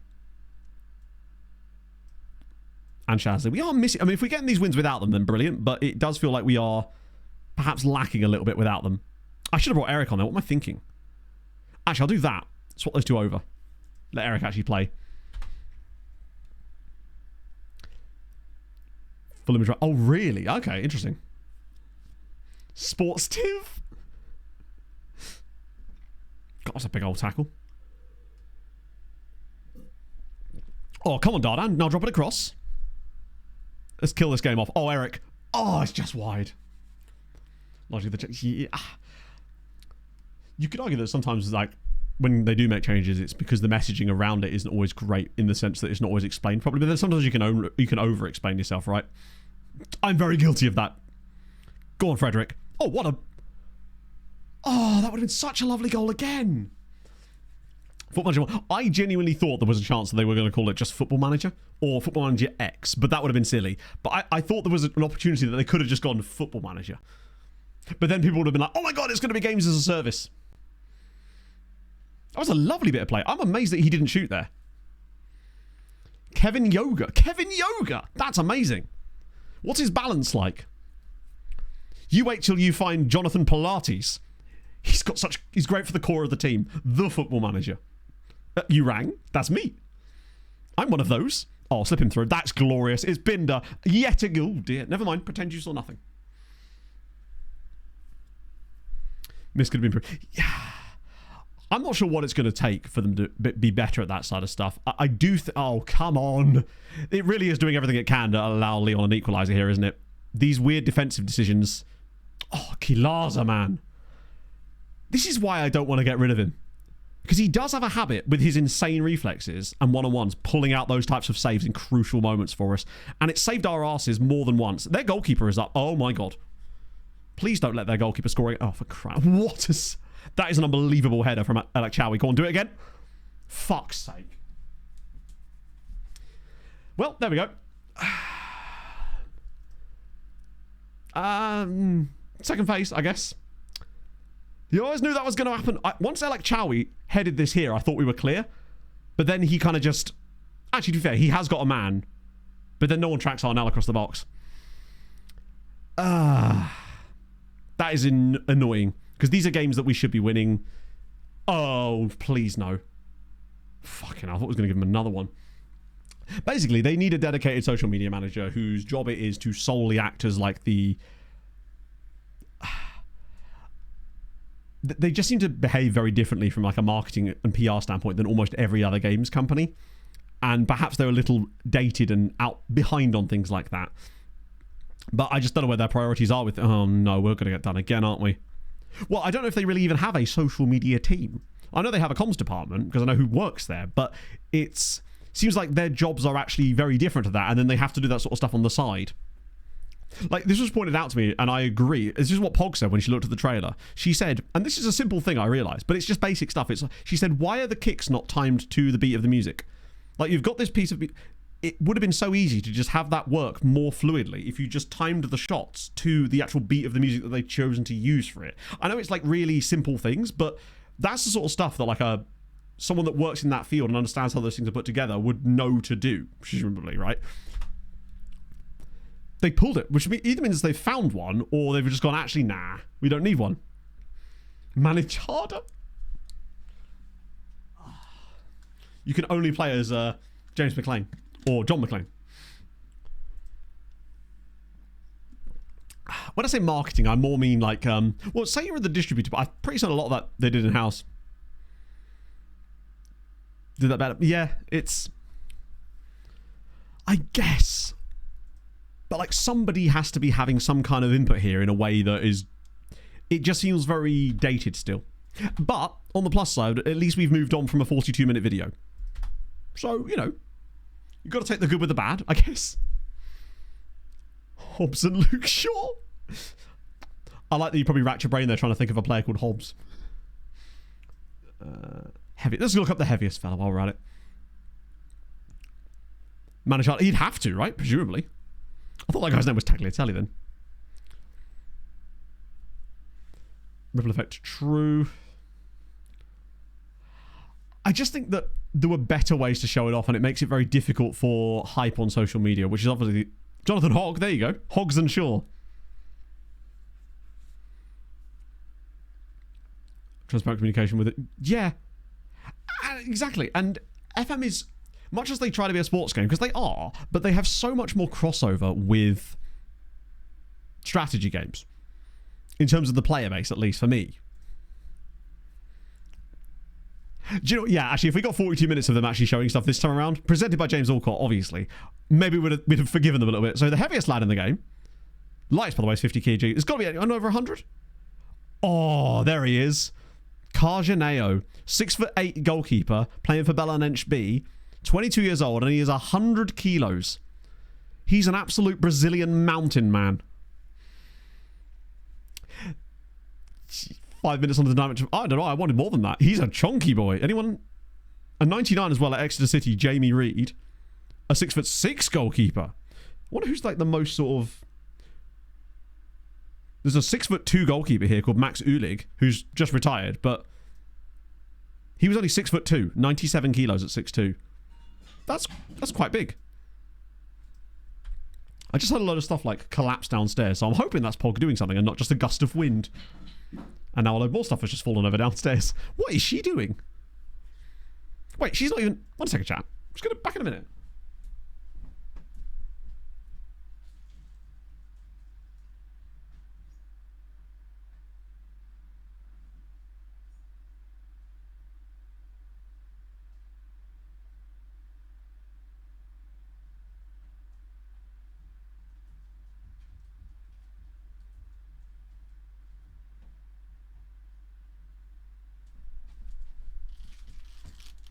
Just realised Pog isn't even here because Pog's in Cambridge.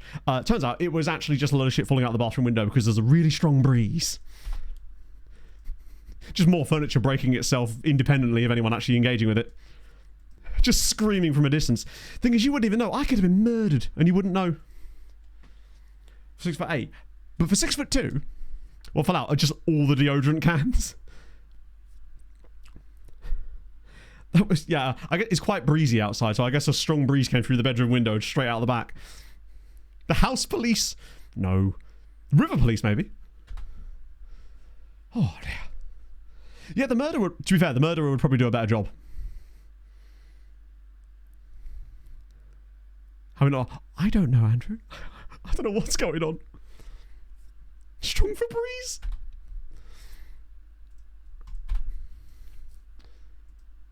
I'm disappointed by the number of players we've actually managed to find. I mean, I guess we've spent a little bit of money, but not as much as I was hoping. Plus, that Polish lad hasn't actually said anything to us just yet. I do wonder if now that we've got news last week, it's going to be like a weekly thing. So we're actually going to get more information. Oh, hello. Ethan's off to Wolverhampton Wanderers. Why was he unhappy? Oh. Because Brentford got relegated. Don't you hate it when that happens? You'd like to think now, yeah. Like, I know there was that, like, sort of announcement a few weeks ago, but it wasn't really anything substantial, right? The best guy in the next scout report. Would you be some guy from Liverpool? You mean like a roadmap? Potentially a roadmap. I don't know. Maybe an ordnance survey? Every Thursday. God, that was the worst thing ever for me. Because I was like... I knew I needed to make some kind of miniature content on it, but the thing is, I don't like making those kinds of videos because it's mostly pointless unless you are already one of the biggest content creators, because it's like, there's only so many things you can really say about it, right? And it's tough to offer anything different to the point where it just feels a bit pointless, which is the reason I tend not to make those kinds of videos in general, because I just don't feel like I'm adding anything to the discussion most of the time. You're at Southampton. You're a wing-back. 33-year-old wing-back. Like, I like him, but I think at this point I'd just rather give our 20-year-old a run up at that one. Blinking Ivory. That was incredibly impressive, to be fair. But I don't know. It still comes into my I don't like making videos unless I feel like I'm adding something kind of thing. Granted, yeah, it's not my vibe. And that isn't going to change into F1 27. 27? Into F1, I'm getting ahead of myself, chat. Isn't likely to change into next year either. The thing is, they don't even do much on the money side of things, I think, unless you are the top of that, because as a viewer, you're probably only going to watch one of them anyway, because why would you need to see the same thing repeated? Like, in my experience, when I have done that sort of thing in the past, they do insanely well in like the first hour and then die on their arse after that, and you actually don't really make anything from them anyway. Which is why the only time I have done it, I kind of went, you know what? No, just not my thing. Oh, no, you gotta be. And fair play, right? Get the bag. Particularly with how fallow things have been for the last little while. This is the guy, isn't it? I'm gonna just whack a bit on the table and just see what they say. I know he's obviously thinks he's above us. So it's like, oh, fair enough. Andreu? Who's this? I mean, he's a striker, but they spent 58... Oh, he's on loan at Tenerife from Napoli. Of course he is. And Metran... Oh, there you go. Analyze the other videos. I see. You're very good. Emike... Oh, there's an Eze. We like an Eze. Blue Fantasy. Yeah. And obviously, because it happened when I was streaming, and after stream, I just felt so drained because of the whole...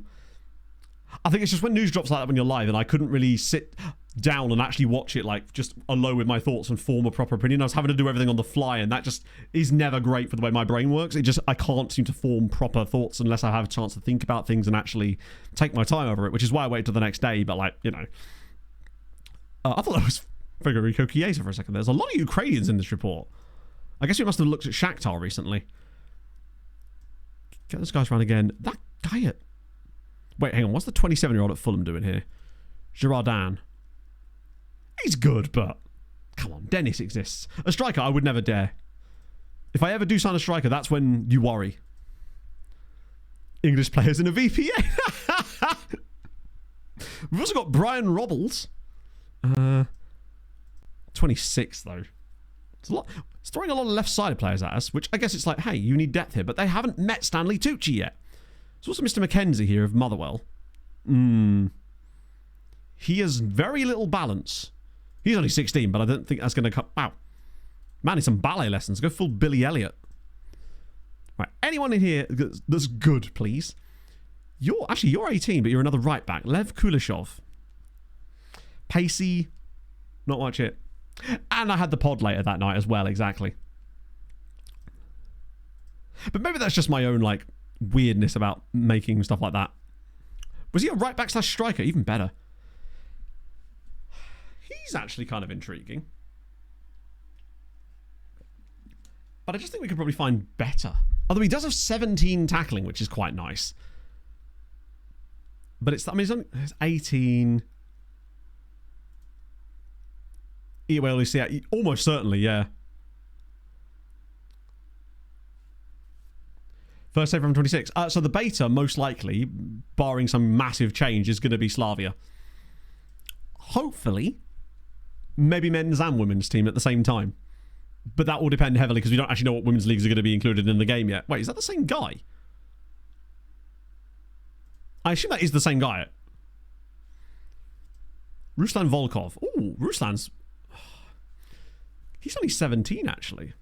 But that is not a position that we are super struggling for depth in. He's really quite decent. But he's more of a... I mean, what even is he? Does argue with officials. A little bit of injury. Not good. Hello, Leaf. Elroy Zvires. That is a good name. Very expensive human. It's amazing no second nationality there, actually. Ukraine does count, yeah. Because otherwise it would show up as a con here, wouldn't it? Which is at least convenient. Taglibue.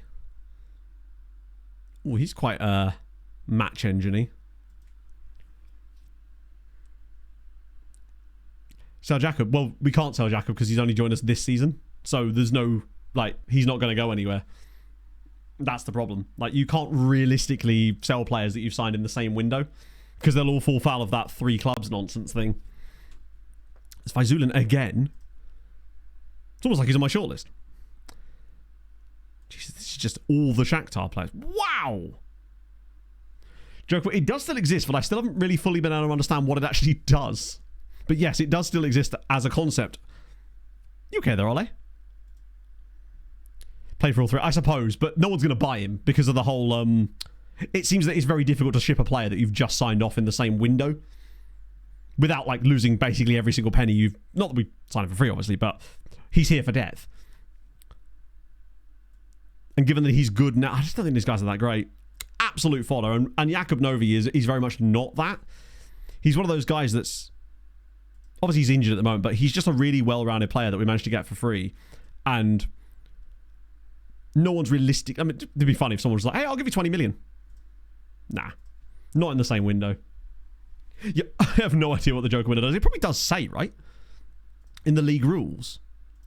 You'd hope.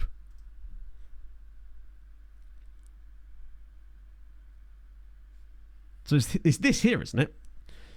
2nd of September to Wednesday the 31st of September. Only one player from any French club can be signed. I see. So it's like injury replacement stuff. Right, okay, so you can like make one signing domestically. I'm still trying to understand why that exists. I'm not sure I'm familiar with what the purpose of that is. I understand for injury replacements and stuff. But, like, I've always found Joker windows kind of odd. Oh, there's a guy at Fulham, actually. But ooh, Jesus Christ, look at that. 20 agility. You'll love to see it. Medium belt pog, yes please. Same as La Liga. I don't know if La Liga had that. I mean, actually we did. We just never paid any attention to it. Lose your entire squad. Well, I suppose, yeah. That one random one.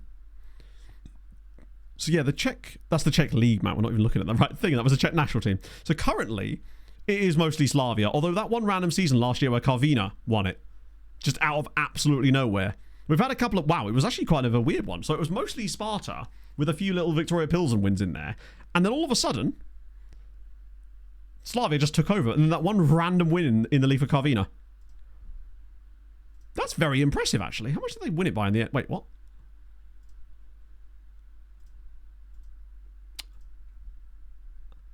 Hang on.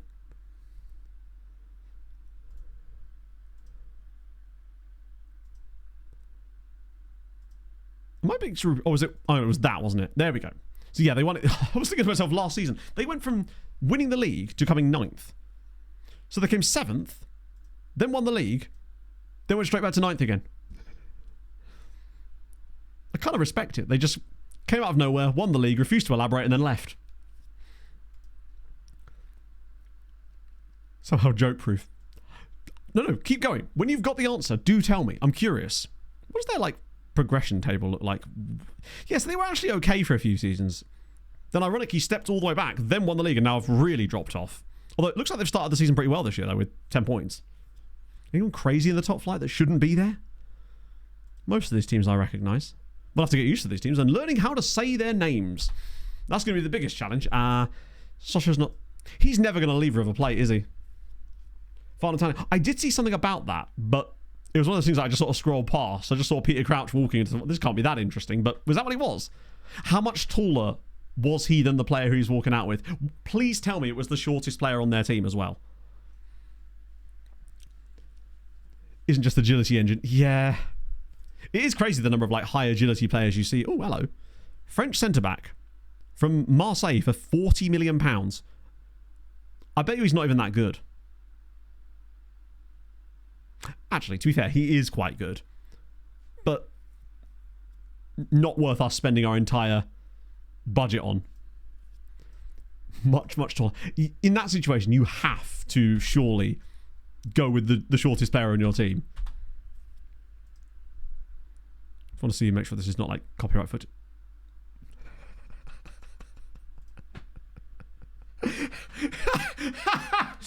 That's great. The way that he stood in front of him is tremendous.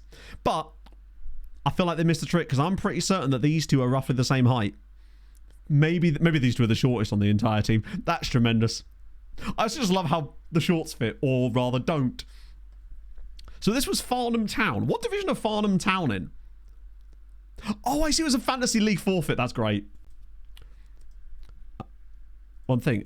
So if you do a lookup, we can do stuff like that. But bear in mind, we are 20 seasons into this save. So most likely any real player doesn't exist in this database anymore. What I do, now that you've mentioned that, I am a bit curious to see how many real players are left. I'd be amazed if there's more than about 30 real players left in this entire database. But we can have a look. You're 16 years old. But again, like I said, 20 years in the save. And again, we have a player lookup thing for that exact purpose, my friend. Hope that's all right. 7th, 8th year. Oh, okay. So not too bad then. Sent two kids in play before. Imagine that. I can't believe you'd ruin a child's day by letting Peter Crouch come and do this. Premier Division South. There you go. Hey, maybe if Ely get a couple of promotions, you never know. I actually don't know what league they'd go into. I forget what the Thurlow Nunn League is. A feeder league too, in fairness. Right. How do I've actually forgotten how I do this. I don't think I have the filter loaded. It's import. Which one is it? It shows that we haven't actually used that feature in this entire save. Oh my god, we have so many. It's that one, isn't it? And then load that in like that. God, it'd be nice if this system was a little bit easier in the next game cycle. So is not, and we want. Wait, hang on. I thought it was the other way round. Oh, wow, there's actually 1,000 real players left in the save. Who's the youngest? 34. How is bro 34? when this is season 20 of the save. I suppose we're at the start of season 20. He must have been like the youngest imaginable at the very start. So that guy might still be in it potentially. Someone like, yeah, he would have had to have been like... I'm amazed that there's 1,000 players still in there. I thought it would be way less than that. Most of them seem to be non-league players. But even so, that's a lot more than I expected, to be fair. I'm actually going to look that up. I thought we were going to be in the situation... I mean, they'll be dropping like flies at this point. So we will be probably losing hundreds of them per season. And I guess we are only at the start of season 20, which means that it's basically season 19 and a little bit, right? So what was that player that we were being requested to look at? Because I actually didn't see who it was. I'll do you a solid. Mora. I'm going to need a bit more than that. Okay. Let me just, while we're here, actually. Woo! Oh, it's another Shakhtar player. Nikita Sedic. Rodrigo Mora. I think the problem is that's going to be a lot of people still, I suspect. But, you know, if he's that young, no. If he was in at the start of the save, he's certainly not in this yet. Oh, sorry, still. Which means he's probably retired. I guess he would have been like 35. Yeah, I mean, I'd like to think that he'd come up there, but this is FM and it does seem to filter things really weirdly on moments like that. Is that all speaking of Slavia? Although she's playing Shakhtar. Di Carvalho, that can always help. You got to throw in an errant Di Carvalho in there just in case. You never know what you're going to get. That, if he doesn't come up with that, then he's not in the game. Yeah, unfortunately not. Sonny Corfu, you love to have seen it. I mean, I haven't seen it, but you have, and that's the most important thing. Are you having a nice time? Oh, especially when he just got there, right? He's born in Matosinhos. Even better. The Legend of Lashoinge. Wait, hang on. PSG have just sold a guy for 120 million. But to who? Napoli, lads, you can't still be doing this. You do not have the cash for this anymore. Oh, do you know what? Turns out they actually do. They have a budget of 500 million. Which either means they've had 2 failed takeover bids from tycoons. But they're still spending like they've got one. Presumably they must have sold loads of people. How is that? They did spend 200. Yeah, okay, fair enough. They have been scaling it down a little bit. It is still wild the amount of money that... I feel like this might end in tears for Napoli quite soon, and it will be very funny.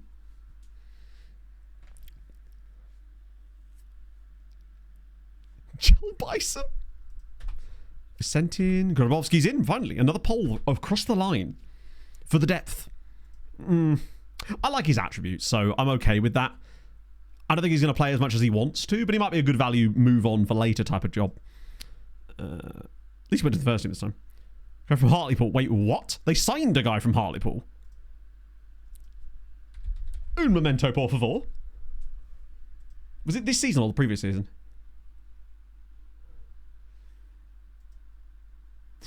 You're right, they did. Napoli signed a player from Hartlepool. His name is Albert Chin Lee. Who's a Jamaican. What a weird career he's had. Came through at TNS. Hang on, he still hasn't played a game. Came through at TNS, then went to Hartlepool in League One, no less. Napoli then signed him for 100 grand, and then a year later gave him to Virtus Entella in Serie G.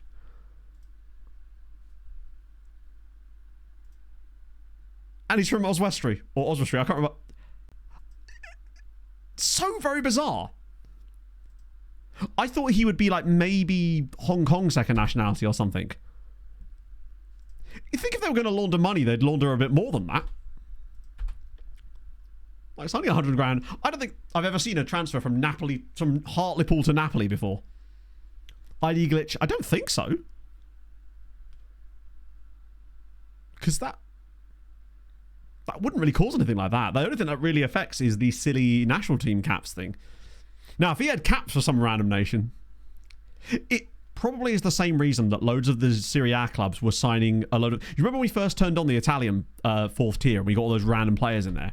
I'm so annoyed we missed out on him. They were signing really crap-looking players that we knew were like clearly terrible just to fill out their squads. But like, surely they could have done that by signing players from like Serie D. Like, why Hartlepool? Why were they signing a Jamaican lad from Hartlepool? How much money have we spent? Quite a lot this window, actually. 60 million. That is quite a lot now, come to think of it. Particularly as 10 million of it was on a player that literally can't play for us. But just you wait. Just you wait. We're going to be earning so much money. There is, I mean, if Inter had done it, it would make sense. If Jamal Lowe's boys were, bloody hell.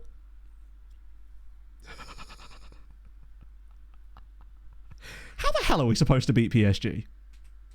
Yes, basically we had so much budget to spare and his value dropped for some reason, presumably because his contract was getting lower. I just decided to drop some money on the table for him because the plan is he'll either get pissed off and we can sell him, or Nagalo gets pissed off and he can just slot in there.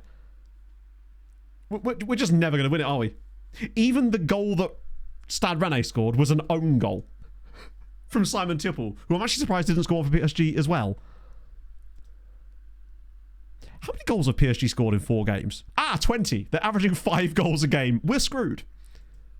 We are absolutely screwed. We sold quite a lot of people because money was just flowing. So Stoyan, Al Hassan, Morel, Makoko, Nikolic, and Deng. But really the big sales were Stoyan for 27, Al Hassan for 22, Morel for 14, and then Makoko to Palace to 8, and then Nikolic for 5.5. And then also, I don't know if you can see because my face cam, one sec. There was also some quite hefty loan fees for like Bernal, Yurikov, Vega that's going to earn us like another £10 million probably over the course of the season. So good money is flowing our way. Most of them probably haven't played yet because a lot of the other seasons haven't even kicked off yet. Oh, they probably have, but I wonder if Stoyan's even playing for Everton. Just for Pendagalo's style wages. I still think that we were... This is the thing. Last season, I actually think we were really good. We still finished 14 points behind them. We're certainly establishing ourselves as a team that can compete in terms of goals scored, but PSG's defensive record is unbelievable. And bridging that gap is going to be nigh on impossible. Molina's in. We can't register him, but he is only 18, so he'll be a great one for the loanees. Please be good. Yeah, no, I like him a lot. Obviously non-EU, so straight out on loan, ideal. But he's a really fun... These are the kind of players that I love. He just ticks a lot of lovely boxes. He's very nice. Even with only 13 jumping reach, he's 6'1". It's a little bit low for 6'1", but he's well-rounded, and I think he'll definitely get up to like 15 if he's got any kind of good PA, and that lovely tackling as well. The only downside is the bravery and aggression are a bit low for a centre-back. I wish if he had that better work rate. Oh, what a guy. Right, obviously I don't want to put him on the loan list because that's a bit silly, but I will just offer him out. Did he have high leadership as well? Well, I actually had to promise to make Velasquez captain, which I have now done. Obviously with the departure of Stoyan. Polish national team. Oh, for sure, yeah. Oh, I can't wait to like policize loads of random Brazilian lads during next year's save. That's going to be amazing. I'll be throwing Chicks in there, some Ovskis. Yeah, and the only reason I gave Stoyan the captaincy was to basically just to shut him up. More than anything else. How many faces in the games do you reckon we've still got? And I'll need... Wait, does it actually show them on this screen as well? I'll be damned. 654. It's just too many. Now, I know some of these ones will be Patreon regions, but there's only like 30 of those left, so we're still over 600 of them. It's just too... Oh, no. Even Vanitsky was one. That guy we signed literally this summer. Even he was one. Most of them are certainly looking a bit older now. Well, actually, no, they're not, are they? About 550. Oh, true.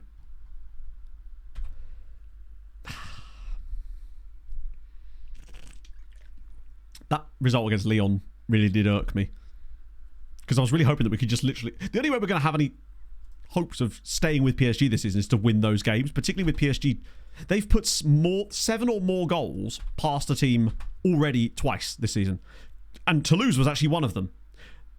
That's amazing. Toulouse have won 2 of their first 4 games, but they've also conceded 12 goals in the other 2 games. So they're sitting 8th with a -7 goal difference. And so are Stade Rennais.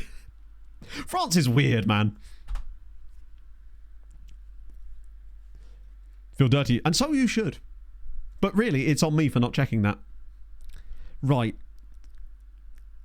Shazly's still going to be recovering, but Dennis is at least now good enough at the bench. Because I keep reaching for someone on the bench to bring on, and we don't really need Greco and Vanitsky on the bench. Do you know, if we manage to win the Champions League, all we need is someone else to knock PSG out of the Champions League. Problem solved. They've not won it in ages. I wonder if it's just everyone else in France is just so much weaker because PSG are just cannibalising the league. That would never happen in real life, though. So I think that's fine. I do feel a little bit for Eric, but once the European matches start, he's going to get loads more football. I can't believe I'm actually saying this, but we might not need another right back, but until Shazly is back, and he's not going to be back for a while yet. Actually, he'll be back for Champions League, I think. Yeah, there's a little thing on them that's like a big warning, like, hey, do you sure you want to sign this guy? 4-4-2. Okay. This will be a good test of where this team is currently at. How's Claudio been this season? 6.8 over 3 appearances. I mean, it's above a 6.7, which means at the very least he's on average gaining rating in games, I suppose.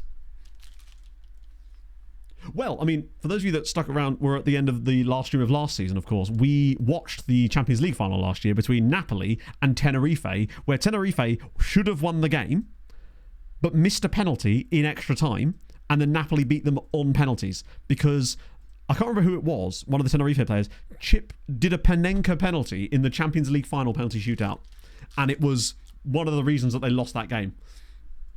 Also, Patrick Van Aanholt is managing Monaco now.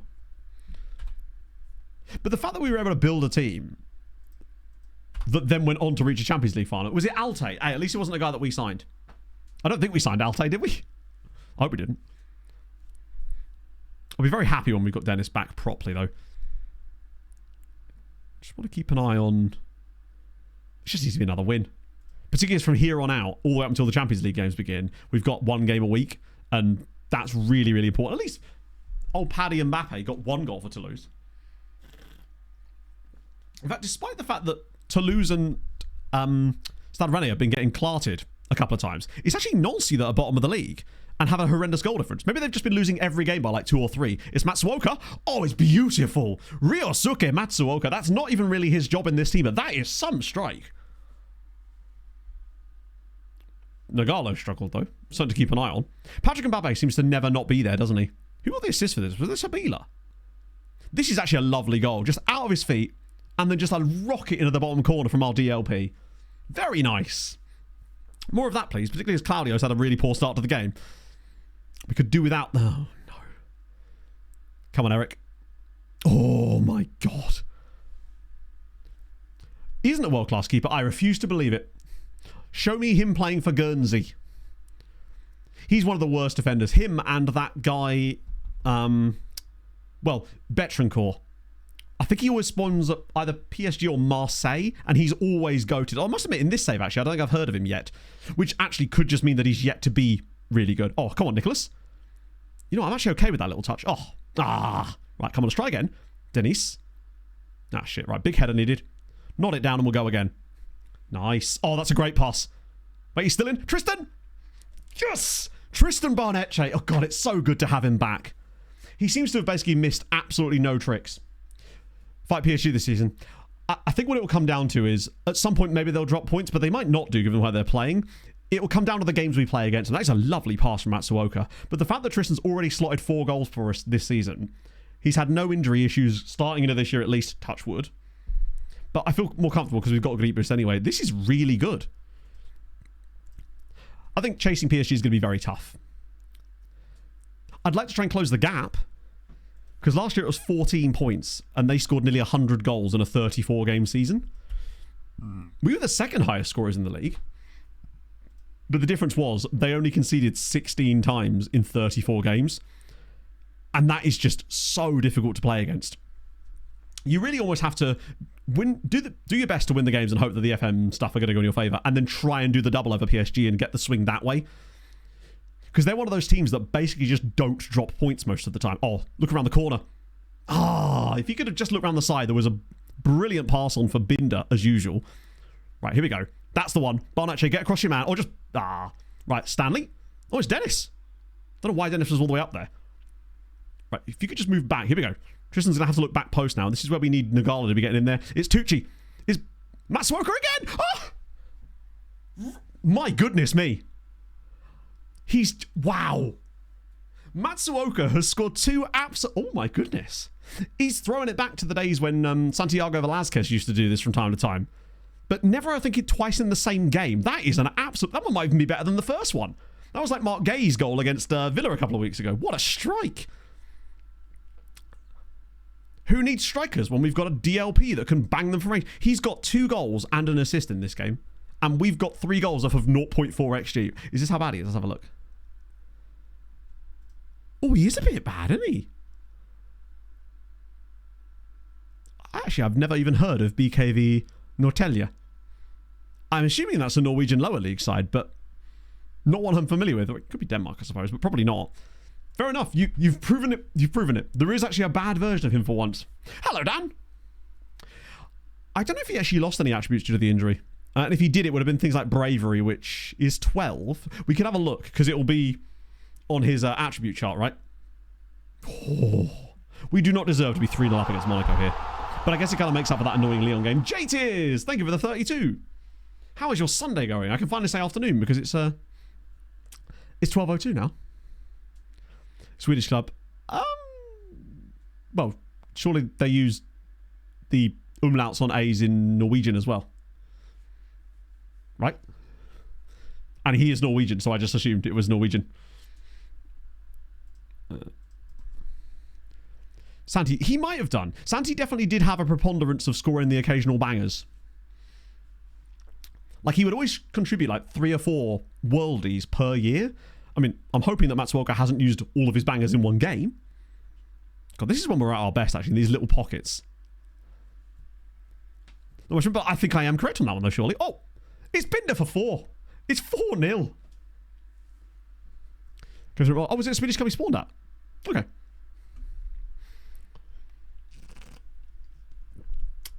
This is not a 4-0 game. 0.88 XG and we're 4-0 up. We have a lovely habit of doing this. Happened quite a lot last year as well. Microsoft getting on the hack. Just every time I reach for Photoshop, it's just Willian. Not what we need. Right. Nagalo's had a poor day. Could this be the beginning of the greatest fall off of all time? Maybe give Dennis a little run here, now that we're 3-0 up. 4-0 up. Claudio's... I'm going to wrap up Vinitsky again. Lots and lots of yellow. Maybe we should just try to avoid... Then again, their defenders and Barnacci. He gets a lot of bookings for a striker. These are Dutch things. I could have sworn I've seen Norwegian words with the... Sorry, Danish things. With the umlaut on it. Either way. To be fair, it's been a while since I've done Norwegian Duolingo, in fairness. I could still see us getting another goal in this game. So, look at this build-up. Everybody just seems to know their job absolutely flawlessly. I'll slide him in. Oh, wait. Oh, here we go again. It's Carapici. Surely not. How has he missed that? Our build-up this year is actually ridiculous. It feels like in every single game, we're creating one chance that's like godlike. And unfortunately, we've missed that one, but we've scored all the other ones, which is the main thing. We see far more like... I mean, Matsuoka's on a 10 out of 10 rating. Please tell me he keeps it. Yes, he does. 4-0 over Monaco. 4-0 is very harsh on them, but 4 key passes, 2 goals, and an assist. He's on fire. Amazing. Has he actually signed for Gremio? I'll assume that behind the German cookies there is Willian actually signing for Gremio. But how long is the contract and can Fulham sign him on loan in January? Asking the real questions, my friends. That might be the first 10 out of 10 rating we've actually had in a while. I think the last one might have been when Feta got that 4-goal haul last year in 2026. So that you're saying there's a chance we could maybe get him back next summer. It does feel weird though. A year without Willian. Don't know if I'd be able to cope with that. fitness concerns. How could you possibly already be jaded? Well, luckily you're going to get a rest anyway, because you've somehow managed to get suspended in, like, match day 4. That's wild that he's already... Has he just got really... He has 14 natural fitness as well, which is what's really weird about the fact that he always gets so tired. Any more wingers?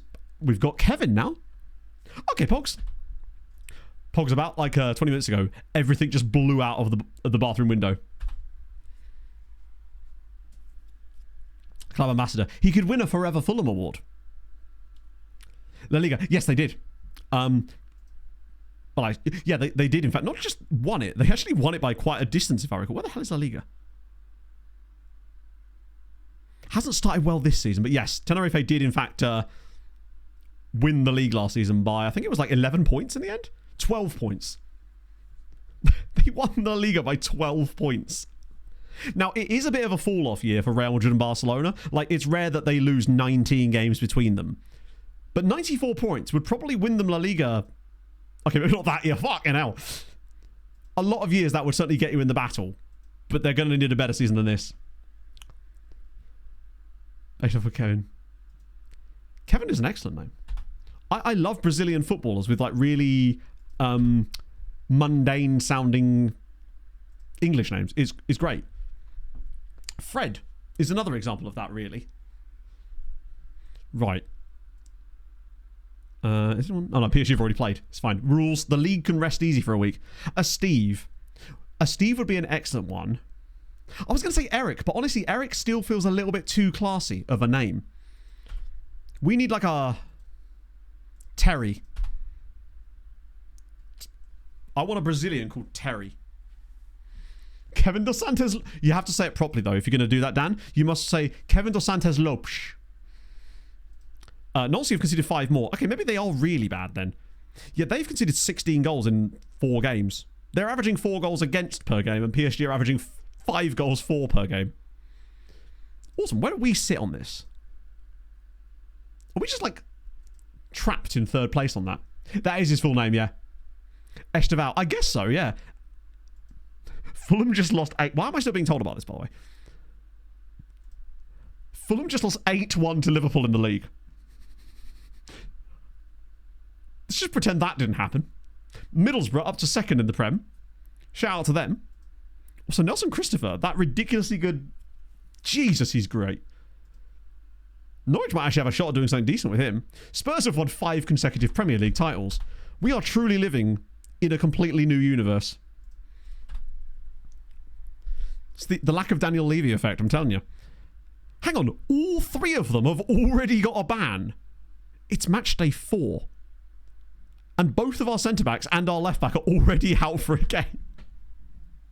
Levy and FM. Good question, actually. I don't know if that would even show up.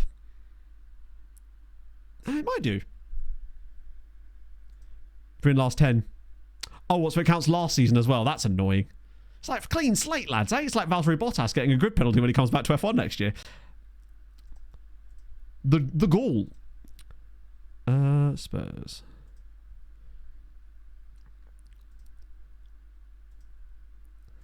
So Daniel Levy left in 2032. And then they got a tycoon who then scaled down his funding, ironically, right when they started winning Premier Leagues. He was like, I've seen enough. Deduct 10 points from Everton.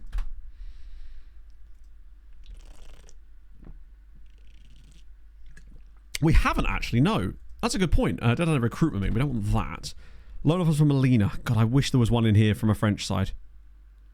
Not French side, a Spanish side. Wait, no, Portugal doesn't work like that, does it?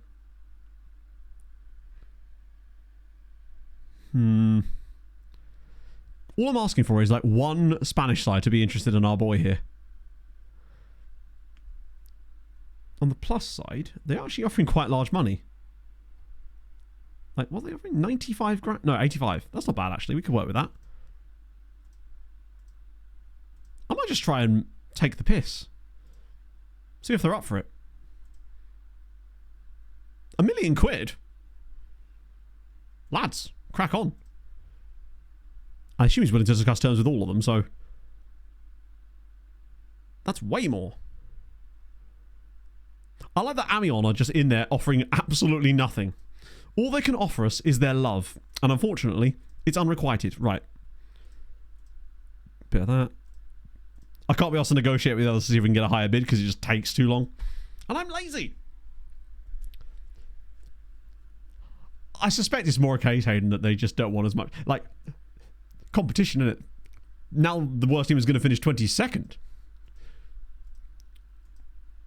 Who? Like, she was a guy that must have come through our academy about 15 years ago. Oh, Slavia. Nagalo drama. There is no Nagalo drama. The media are lying about me. I will not stand for this. I will also not acknowledge it in any way. Oh, they've actually got someone as well. In fact, Slavia have 2 guys. Much like Blackburn did back in the day. Tomasz Wawerka. He's not the one, though. This guy above. Filip Hayek. Oh. Chat, he's 6'7" at 16. I'm just saying, there's a very strong chance that bro could be 6'8", because players usually grow an inch, roughly. He's brave, he's aggressive, he can tackle, he can mark. His position is crap, but that's fine. He only has 16 jumping reach. Imagine being 6'7" at 16. I think we might be. I mean, we might be able to. We'll see, actually. We might not have the clout for it yet. Either way, he's 100% going on the Christmas list. Because there's a very strong chance that he could be 6'8". And he's only 81 kg as well. Managed to pack on a bit. That's my dream. I'm actually kind of a bit disappointed he's come through here. I'd much rather have him come through in the Slavia save. I realised I didn't fully finish answering that question earlier as well. So the Slavia save thing will be for the beta, and then obviously after that we're doing Wisła Krakow. I actually was looking at guidebooks for Krakow in, what's it called now? TG Jones or whatever?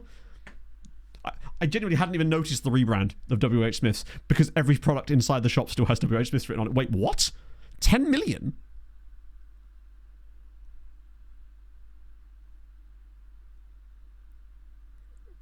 Chelsea have bid 10 million on Ephraim Opry.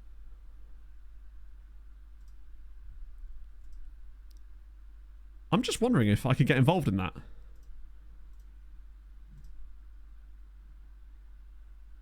They only want 10 million. So basically, they had to rebrand part of the business. I can't remember the exact reasoning, basically, but the only part of the business that's not been rebranded was the airport side stuff, because I believe they are separate business entities. But yeah, so the high street ones, they did already get Faye as well, which makes me wonder what Chelsea are doing other than just Chelsea things, I suppose.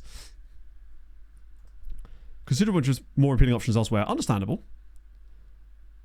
His wages might be a little too high. Regular starter, 53 grand a week. Do you know what? I'm just going to plop 47 on the table. Offer his agent like a little big chunk. It's not even that big of a chunk, is it? Ooh, fine, 50. Fine. It was worth a go. Brandon and shops. Yeah, TG Jones. It's really strange. It's like being in an alternate universe almost. Or like a really bad AI drawing of a British high street kind of thing. That is annoying, actually. Maybe it'll fall through. I don't think it will, but maybe it... Who the fuck is this guy? Look at the... God, if we were doing a save where we had strikers, we'd be having a bloody lovely time. I mean, we wouldn't, obviously. Oh, excuse me. Ooh. That's that guy that Dortmund aren't playing properly. 6'7" at 16 under 5 inches per year on this earth. So if he keeps growing at this rate, he'll be 10'3" by the time he's 25. And therefore perfect. Do you think when they just went into ChatGPT and went, think of another name for this shop, and that's what the top choice was, and they went, yeah, fuck it, whatever, it'll do. Pro Evo WH Smith. Well, even to be fair, the logo is proper. Even though it's basically the same logo as Smith's in some ways, it just looks weird.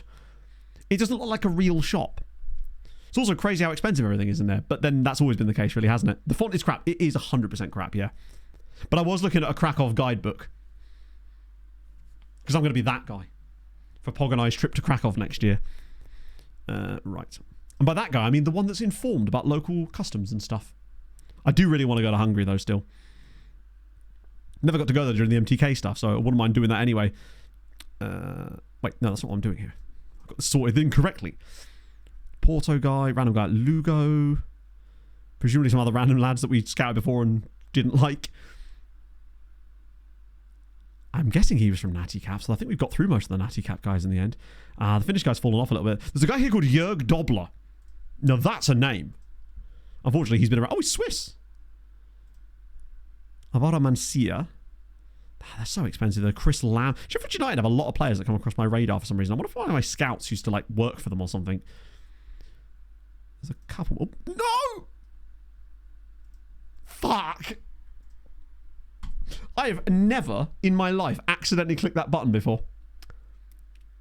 You're witnessing new levels to incompetence. Fuck's sake. Oh well, we move. That is really annoying. Chavez Brown, what a guy. The clear all button in the scout report button.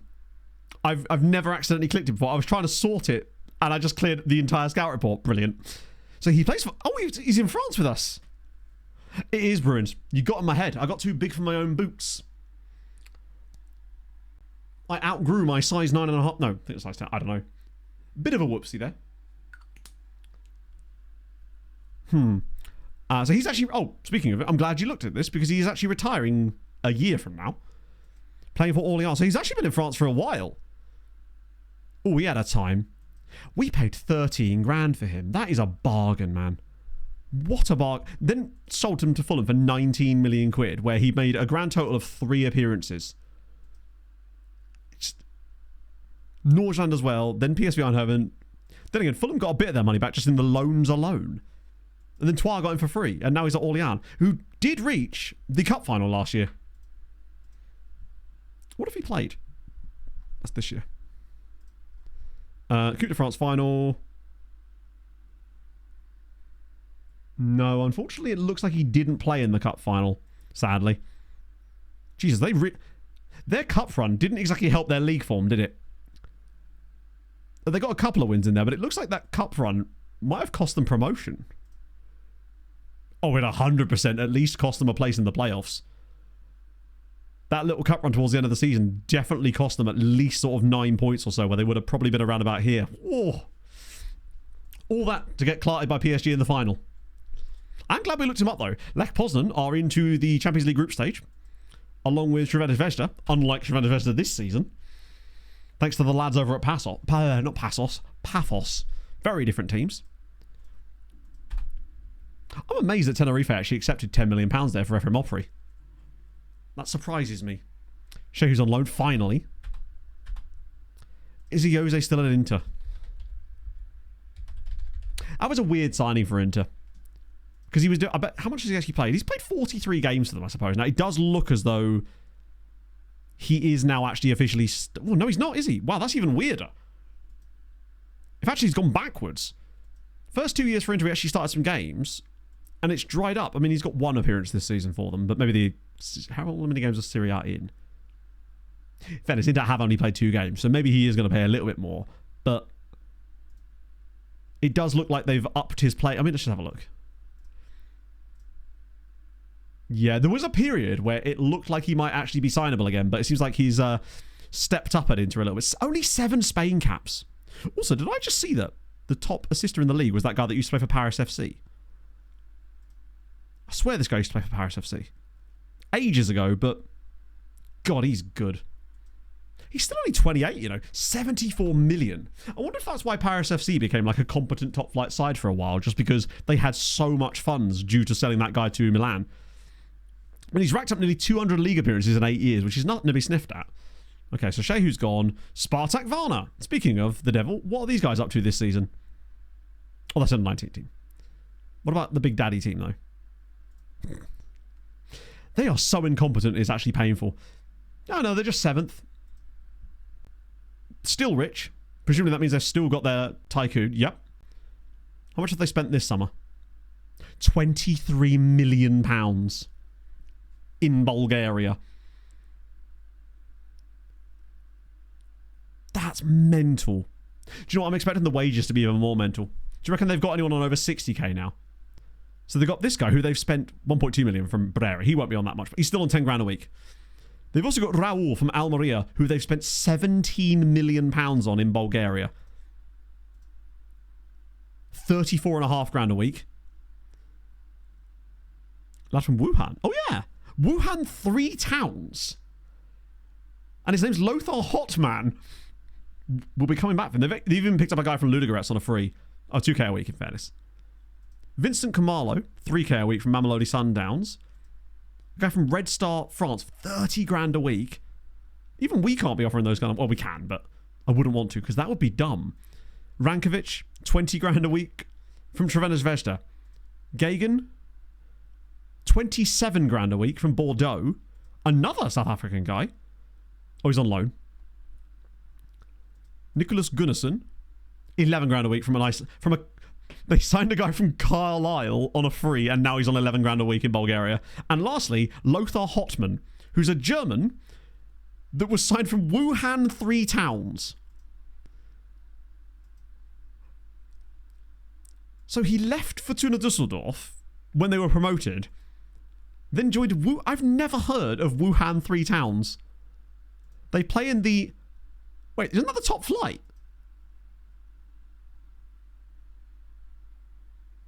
Are these guys a top flight side in China in real life? Or am I just really, like, stupid and never heard of them? Either way, Spartak Varna are doing the business. They must not be one of the ones I'm super familiar... I guess it's like the usual suspects. Oh, true. So they may have had a different name like 3 weeks ago. In 5 years. Oh, I see. So they probably had some moolah. I see. Not one I'm familiar with. Right, let's see how much they're actually spending compared to the rest of the league. How much more is it going to be than Ludogorets now? You know, it's still only 6 million a year more than Ludogorets. But that kind of cash flow around is actually still crazy. That they're able to spend that. If anything, the more impressive thing this year is the fact that they dropped £17 million on an incoming transfer. Oh, they went out.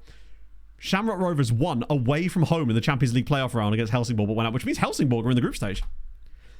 Wuhan Shangwen. Oh my god. As if we're playing Napoli. Oh, we're playing Newcastle.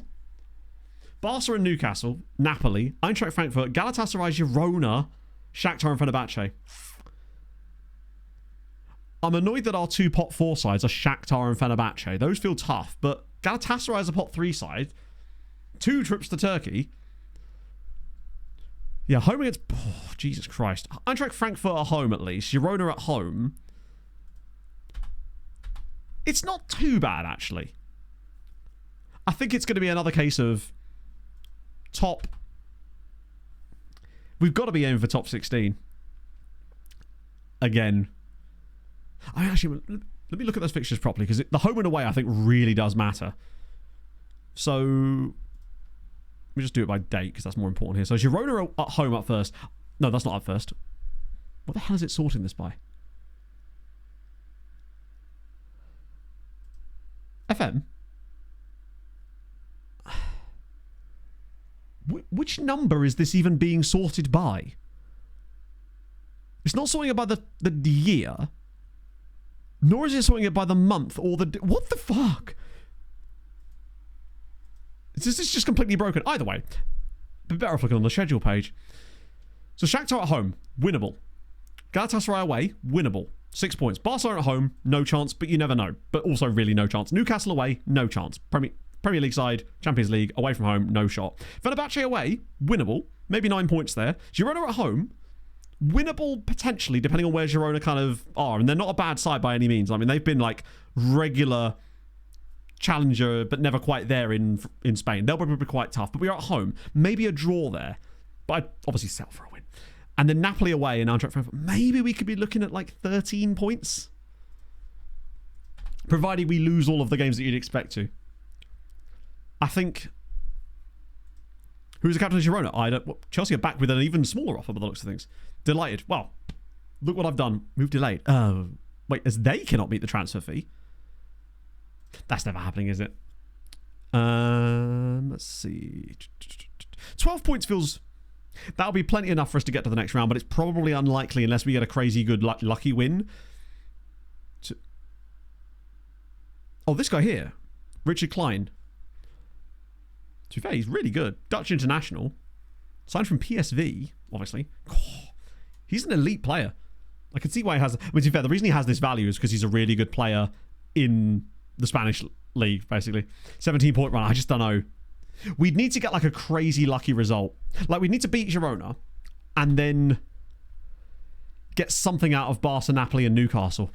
And I know we beat Juve last season with a rotated team.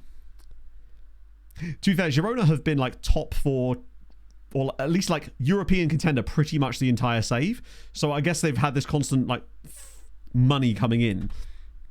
I don't think they've had a single really drop-off year. You know, actually, look, have they been out of Europe at all in this save? Or are they just like a constant European threat?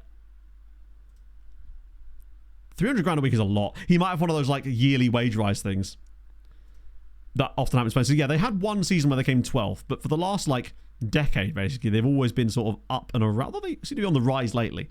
Did win the Europa League too. I mean, maybe it's a case of that. This is the thing with the way that our team's developing.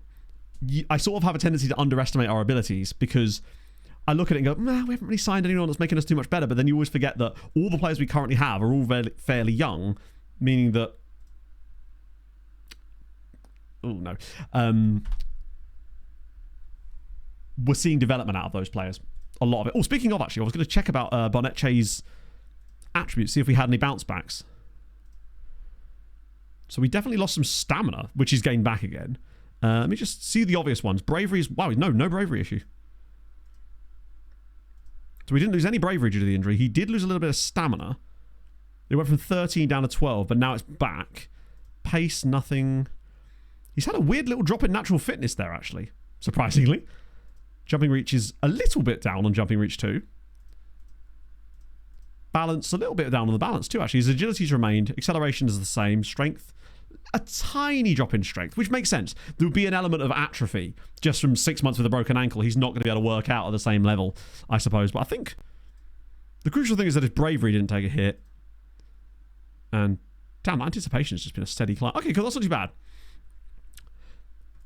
Most of what he would have lost, he seems to have gained back again. And I think he might be being pretty close to being maxed out anyway. Right, Christ. What do you reckon? 6-0 to PSG at this point? Back on form. I mean, he's got 4 goals this season in 5 games. Overperforming his XG. He's just doing the things. 4-0. Angers, I'll take it. Yeah, he's back on form. Well, you were right about 4-0. PSG just with a plus 22 goal difference. Oh, we've got no chance, do we? We actually have no chance. We could get like 90 points this season and it won't matter. I'm not realistically thinking that in the next 2 days we're going to get a bid for Eric Colazo, so this is the perfect time to get Garnier a loan move. Oh. I'm still going to do it. Because we do need him a loan move now. Right, loan move. First choice goalkeeper. Someone's going to want Garnier for a season. Ever beaten them? We actually have, yes. Weirdly, our record against PSG is not as bad as you'd think. This is where we look at it. It's just red, but 1 win, and that's what I'm remembering. We have beaten them a few times.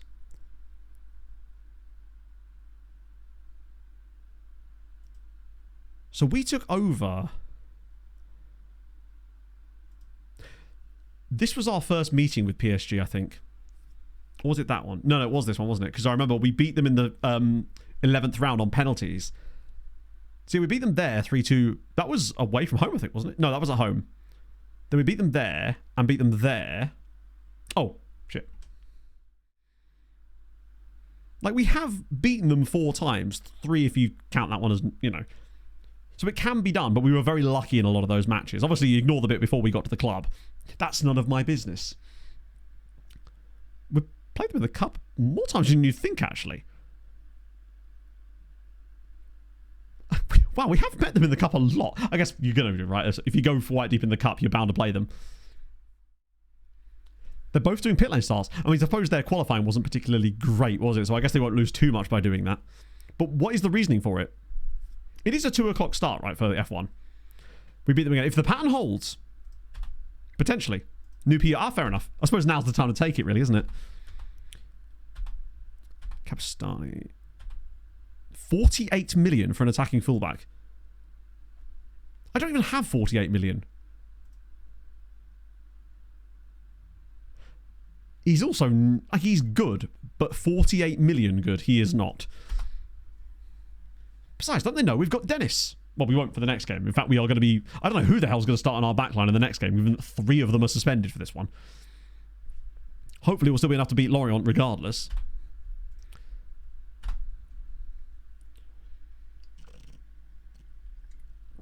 Maybe it's just that PSG have had some really easy games to start the season and they just happen to be clarting everyone left and right. And when they actually come up against like Marseille, Lille, us, it will start to get reined back in a little bit. The guys, I mean, they might have to. Get Scrooge at the back. Maybe Garnier will get a start after all, in the back line. I'm trying to cope. It's just PSG. Yeah, they'll be even more powerful than last year.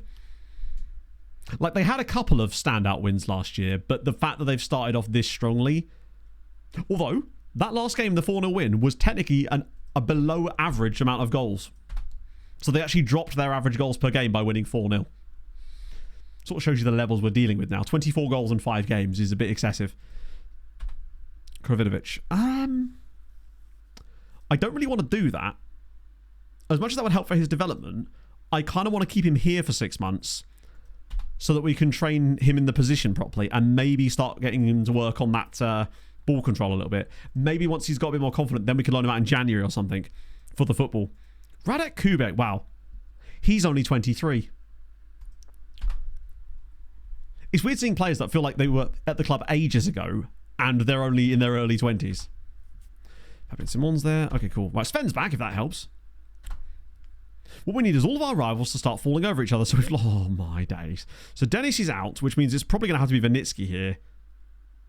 Or do I just go real bold here and start Silvio as a statement of intent? He's never going to learn otherwise, right? It's going to be Bashir and Bongani, I think. Hopefully they've got the footedness for this. Oh, they... Well, that's... it'll be fine.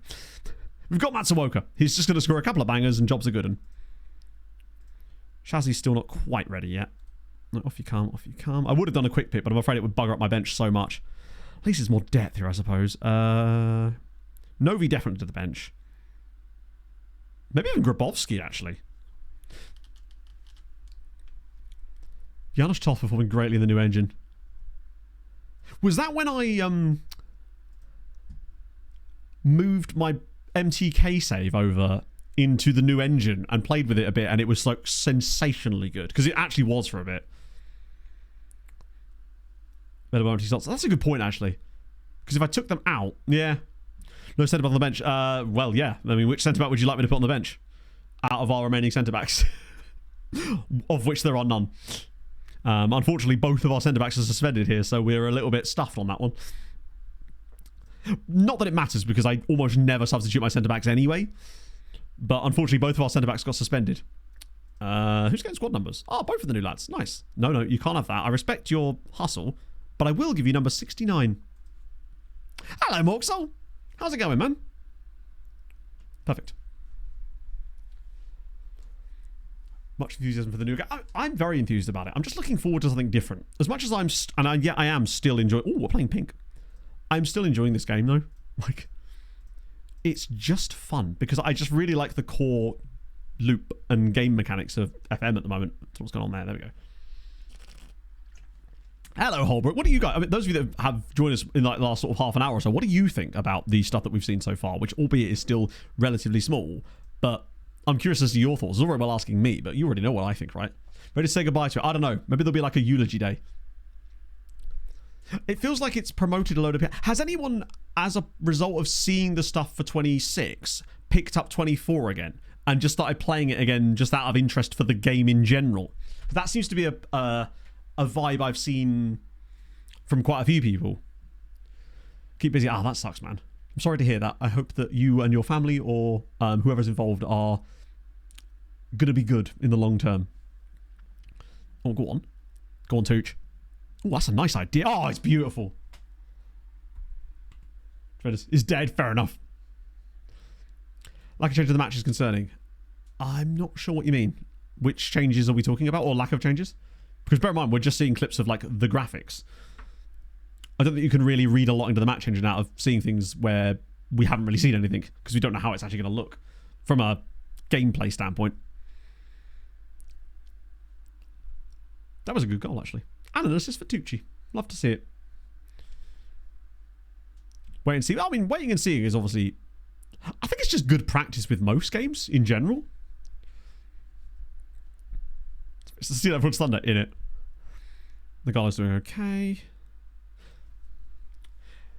I think they definitely seem better. It's one of these things where it's a foundation to build on. They definitely do seem better. The overhead kick kind of in it was a little bit, did look a little bit 24, I must admit. But I think mostly, oh, that's a absolute, oh, Tucci's really hurt himself there, Kravinovic. And Bonucci's done it again. Being carried over from 24. But again, I've had multiple people say this and not provide any actual evidence of this being the case. Have SI said in some kind of public manner that the match engine is going to be the same as 24? Because if so, no one has managed to yet link me to them saying that. Most consistent thing I say, oh yeah, for sure, the game hours are incredible. I hope we do, but I think it's just they needed to put that stuff out first because it's the flashy thing that everyone's going to see, and I'm hoping that weekly now we start to get this is the gameplay stuff that we really want. Oh, he's gone for it. Whoa.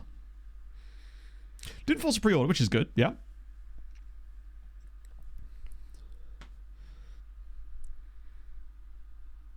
That's the thing. You're always going to need that patch or whatever anyway. Done it for 2 years, yeah. Looks like the same engine. Yeah, I don't think that... I mean, that is obviously entirely sort of... I don't know. Force pre-order... Well, not force a pre-order, but like basically last year they got into a bit of trouble by announcing it for pre-orders and then cancelling it a week later, which was fun. Brother-in-law's cousin. Ah! But what does their dog think about this? Is the big question. Like, I'll admit, there's not a lot you can really read into the actual match engine itself from seeing that because it's... Oh my god. Why didn't you put a centre-back on the bench, Matt? Well, maybe I should have done, you know? I'm starting to regret it myself. Right, that's going to have to do. Thank God we're winning 2-0. Until we actually are able to see things... I actually did my fastest park run in about 6 years, Bente. I did it in 24:43. And Pog beat her PB of all time. Oh, what an effort. I know, why didn't I have my 6th choice centre-back on the bench? I could have brought one up from the youth team, I suppose, but I think they're all playing on the same day as us anyway, so I wouldn't have been able to. I mean, it shouldn't matter too much as we're actually playing really, really nicely here. Although this is an annoyingly long highlight, but I'm not sure how tall is Kravinovic? Is he like 6'1"? No, he's 5'9". He does have 11 jumping reach, though, which is not bad. It's really good. I think that it did need a few tweaks and stuff, and I think it will have to change just in order to facilitate all these new roles and stuff, right? So I think there'll be a lot of changes to it. But it's also one of those things where if it was completely rebuilt from the ground up, people would then complain about that because they like certain things about the way it currently is. At the end of the day, they're never going to really be able to please everybody. And that's okay too. Like, I've still seen people complaining about the specs for the game. In that, like, it's going to, like, not price people out, but remove people from the player pool. And I'm just like, at this point, the specs are still very, very low, I would say. Especially from, like, a just purely playing it standpoint. Content-wise, obviously, is a bit different. But they're lower than I thought they were going to be, in terms of the required minimum specs, at least for the game. All the best from those custom match engines have popped up. Unfortunately, I think if they did that, they'd be taking nothing, wouldn't they? I've yet to see one of those custom match engines that actually made me, like, look at it. Being confirmed, but confirmed by who? No one has yet sent me anything that actually proves anything. It's just people saying stuff again. Here we go. Actual SI confirmation. Here we go. I kind of figured it was going to be that, but do you know what? I'm actually surprised it's not Willian, to be honest.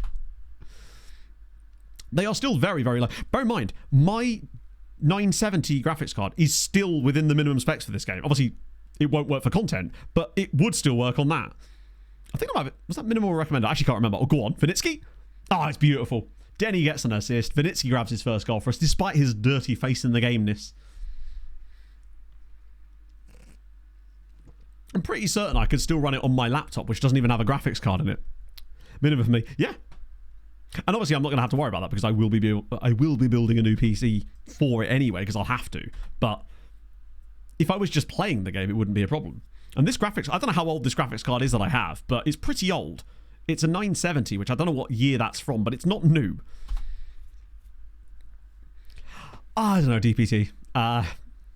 But this was always going to happen. To be fair, this does sort of happen every year, in fairness, but it's more heightened this year because of these drastic changes.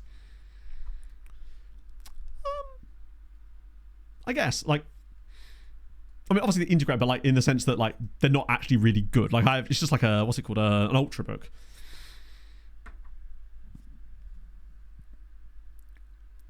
Well, I think that Sai was saying that the Reddit reaction to it was also pretty bad, but I'm just like, who cares, right? I'm not really concerned with what other people think most of the time. I'll obviously talk about it because I'm asked, but I don't know. I form my own opinions and I'm okay with that. You've done the work? No, exactly. There's other things that needed the work on that. I must admit, seeing those burger vans, I was like, oh, come on now. Building a PC in Poland, innit? They're all bots.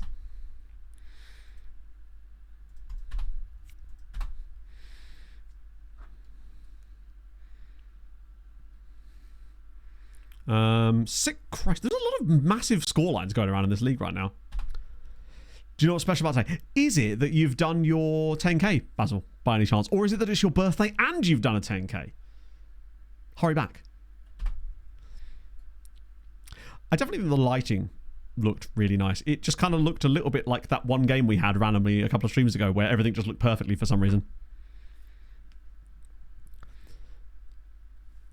Saying it's not a brand new engine. Well, yeah, obviously. It wouldn't be a brand new engine, but I think people have now run with that and are saying it's the same. Oh, I see. Right, okay. So it's a bit like basically, I'm trying to think of an example. Bringing out a new computer and it's still using Windows. It's like, yeah, of course it's still going to use Windows, but it's like an updated version. It's like, we haven't invented a brand new operating system. Yeah, okay, fair enough. It's one of those things where it's like, well, technically true. It's also going to be so different that it won't matter, right? It's still full of it's a different lineup. Yeah. It's Theseus's match engine. Fair enough. Yeah, no, exactly. They wouldn't be able to build a brand new logic system like that from, or if they were, then that would almost seem pointless as well. Intel 13th or 14th gen, isn't it? Yeah, I suppose. At the end of the day, it's like VAR. If you're going to find a reason to disallow the goal, they're going to find it. They're going to nitpick, right?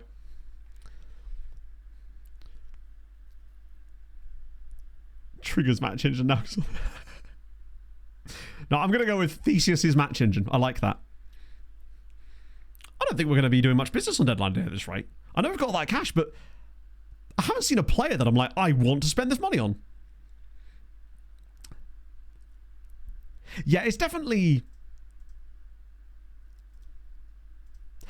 I think it seems to be a split of people not understanding the difference between a match engine and a graphics engine, and then people that are aggressively pointing out the difference to the point where it's also become incredibly annoying. As usual with these things, extremes are annoying. That's what I plan to do anyway, if they're cheap enough. And we might be able to get a couple of players out as well. My opinion of it is it looks pretty, and that's exciting to me because we haven't seen anything for a while, and I can't wait to see how it plays. It's kind of like looking at a new car and going, that's really nice. I hope it actually drives nicely and handles properly, right? A Minotaur of it, good. Solid work. Oh, hang on. Injury. Oh, no. Actually, they've been interesting killers over years, haven't they? They never actually put a bid in. And Barsha, though.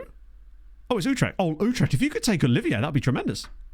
Now, we don't need to spend the money. Our FFP situation is really solid anyway. But if I find a guy, I'd be more willing to spend it than normal, perhaps. Didn't look that nice, did it? I mean, I don't know. It depends what you're expecting, right? If you want FIFA, then you're not going to get it. This is the thing. It's like, looking nice is entirely subjective. I think it looks nice because we're comparing it to every FM game prior to that. I think perhaps if people have insane expectations for it, then perhaps no, it won't look nice. But like, I don't know. I was a little bit worried about the stutteriness of it, perhaps. But other than that, I think it did look pretty nice. A run of day, absolutely, Basil.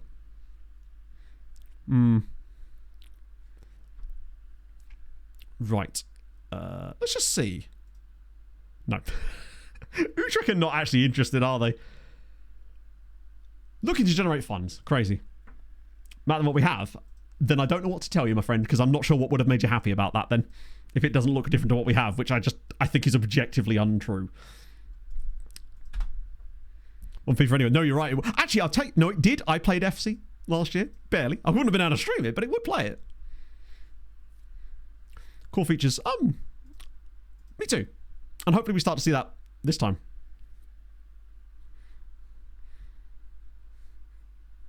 I'm waiting for the next spin to be like, the dots though, the dots. I only play with dots. These newfangled graphics.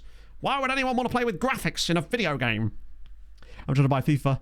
Buy FIFA? I don't think even they can afford them. Half marathon. Oh, no way. Hey, honestly, is this your first half marathon, Basil? Because just getting one in the books, I think, is crucial. Because now you've got a PB. Other games I play, Slay the Spire. Most of the games I play outside are not particularly graphically intensive anyway. Oh, I see, yeah.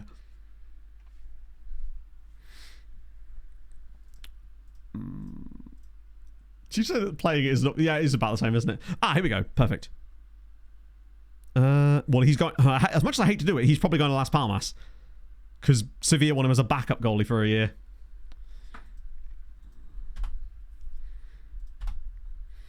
Minus the added 2D graphics. Yeah, why haven't we got text? 6 million? That's actually quite a good pickup. I'm surprised you were able to get him as cheap as that, frankly. Although he's 20. No, even so, actually. Italy just costs quite a lot, doesn't it? But we just need to get him a loan, frankly. Bezalel? Oh, God. Ron's off. Ron's off to Valencia. Wait, has he still not gone yet? Oh, Chelsea are still bidding. I thought maybe they'd lost him. Transfer window, top spender. Transfer window's not shut yet. The problematic Queen continues his reign of terror. I think it's almost impossible to talk about FM26 without just causing pointless arguments, basically. I think it's okay to be optimistic, and I think I'd rather just be optimistic. Because, I don't know, are there things I saw that made me a little bit concerned? Yes, but also a lot of things I was encouraged by, and I just rather err on the side of optimism, because at the end of the day, if you live your life being negative about everything, it just seems to bring everything down. I'd much rather just try to look on the bright side of things. Unless I'm getting second phase from set pieces, then I will refuse to do so, and you know it. You know it full well. A loan for Nagalo. How bizarre.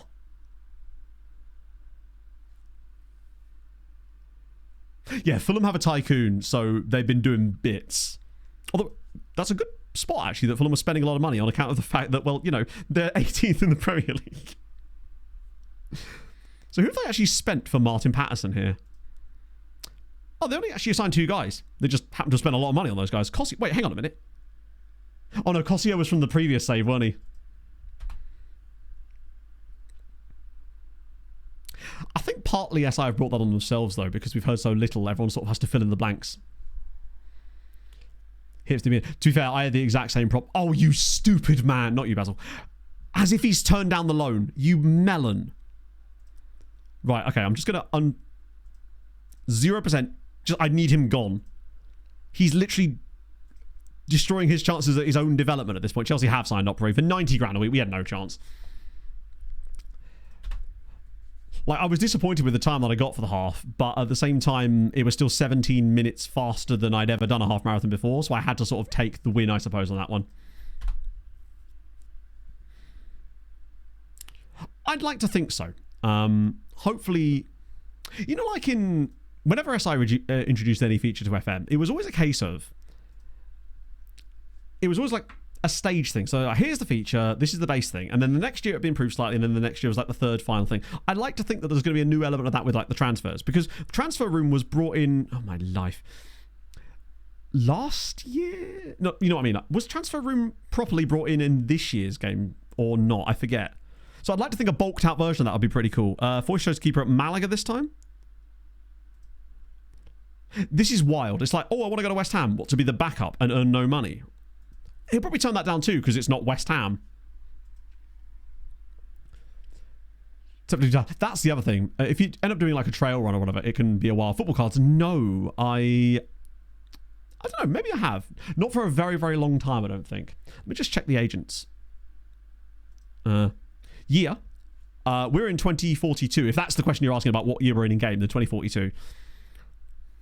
Or, just in case you're a time traveler and you've just woken up, I regret to inform you that it is in fact 2025. I thought I'd cover my bases. You never know. Maybe you were John Titor. Easter guy. Or is that the guy from the next gen list?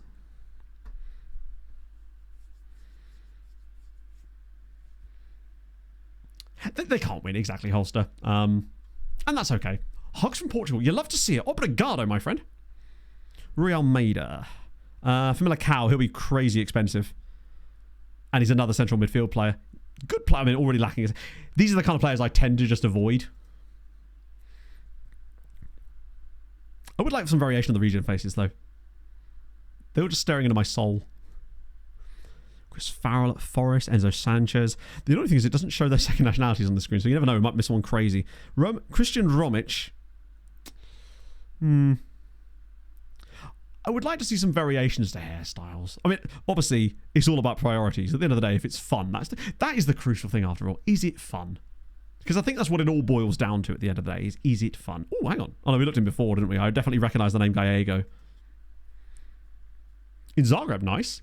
Next plan to start, I don't know. I think you can kind of just jump in. Like, I'm doing a 3-week recovery plan at the moment after mine, but I decided to just throw a random park run in on Saturday because I was disappointed with my half marathon time. So I was like, right, let's go do park run and see how much I can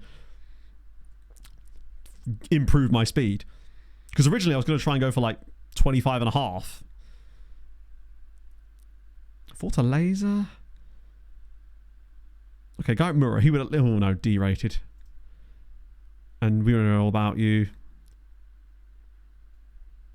How looking go? Yeah. It'll probably just be a better version. Patricio Sepulveda. And this is the other thing, right? When, hopefully, this week we'll get some information that's something about something else. There'll then be the load of people saying, but why are we not hearing about X other feature? But those are also the same people that would complain about a 42-minute feature video where everything's in one go. It's or they're not, and it's just a sporadic market in it. God, so unfit. Hey, but maybe this is the wake-up call to change that, right? Gorka Bilbao's off to Newcastle. Oh god, we're gonna have to play against him. I don't want to. I don't know if I could take another roadmap. As if he said no to Malaga as well. This is so stupid, by the way. So just to clarify, Garnier is turning down loans to clubs where he would play because he wants to go to clubs where he won't play on a loan. That's really stupid. I'm the Pope. And this is where rep is really dumb. It's like he wants to go on loan, but he doesn't want to play while he's on loan. Ah, Big Jacko, thank you for the follow.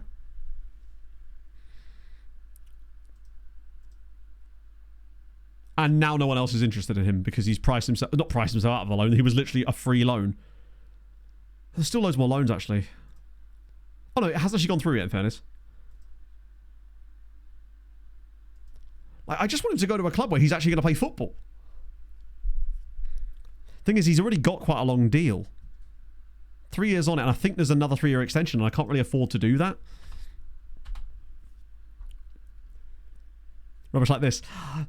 I suspect they probably have, but because of the QA situation, there'll be just new things that are going to be broken. But that's okay. I'd rather have fresh bullshit. If I'm going to get screwed by it, I want it to at least be new.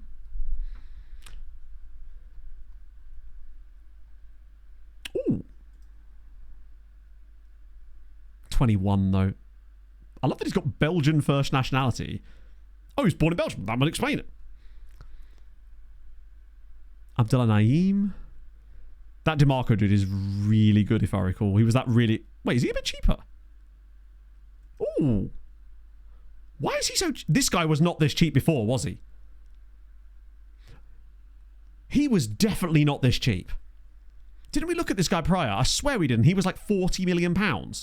He might be within our range now.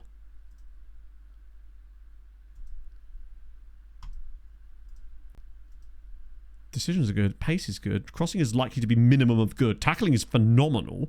Dribbling's the one letdown there. Hopefully it's 9. If you can remember their names, Ragnarok, I might be able to tell you whether we picked them up, or even if you could remember the positions they played. I might just go for this.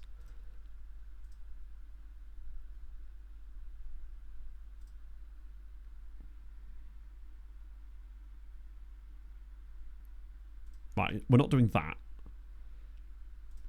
That's fine. It's a lot, but... Oh, speaking of Carestes. Oh, no, he was the new thing, wasn't he? Calorie said no. Right, please, somebody. Back up. First, right, so first choice, Las Palmas, yes. First choice, Lorient. First choice, Estrella d'Amadora.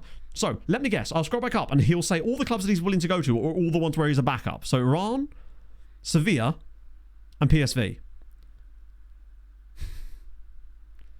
Okay. He'll still turn down all three of these loans because he has to play football there, unfortunately. Let's have a gander. He wants to go to Sevilla and be the backup there, but that would be pointless for us. Unless they're going to pay shitloads of money, which even then that would be kind of pointless for us as well. Let's see. Christmas list. No, only the Japanese man who really shouldn't be on this list anymore, honestly. God. Carestes is definitely one we'll get in January. It's unfortunate that he's lost so much visibility. Well, not ability, but like his potential. Yeah, this game's too perfect. I won't stand for it. I need inaccuracies. Okay. DeMarco, that's nice and cheap. He's Belgian as well. I'm willing to try to lock him down to a big boy contract here and leverage his lack of Belgium caps. I might have overpaid him there, actually. I realise this is a risk doing this, particularly if he comes out with like 6 dribbling. But the fact that he can kind of cover DM for us too. He's not perfect, but I think he might be the best we're going to get. Garnier loan cancelled. Oh my god. Why did he choose the one that wouldn't work? This man is going to be the death of me, I swear. Can I... There's 2 other loans, and he was like, oh yeah, I'll go Lorient. Okay, let's see if I can maybe call someone back. There might be time. Domestic clubs. Actually, who's the worst player that's on loan at a domestic side? You. Recall from loan. Boom. I don't know if I'm going to get this done in time. Ragnarok, thank you for the 20 months. Ah, shit. Oh, it doesn't matter anyway, does it? We've already established this. You're right. It literally doesn't matter. Because it's not about the number of loans over the course. It's the... Yeah, no, you're right.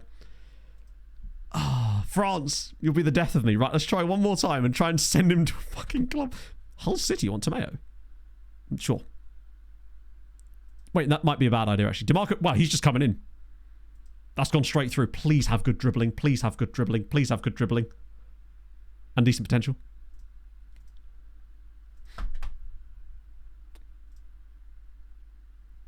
Do you know what? That isn't bad, actually.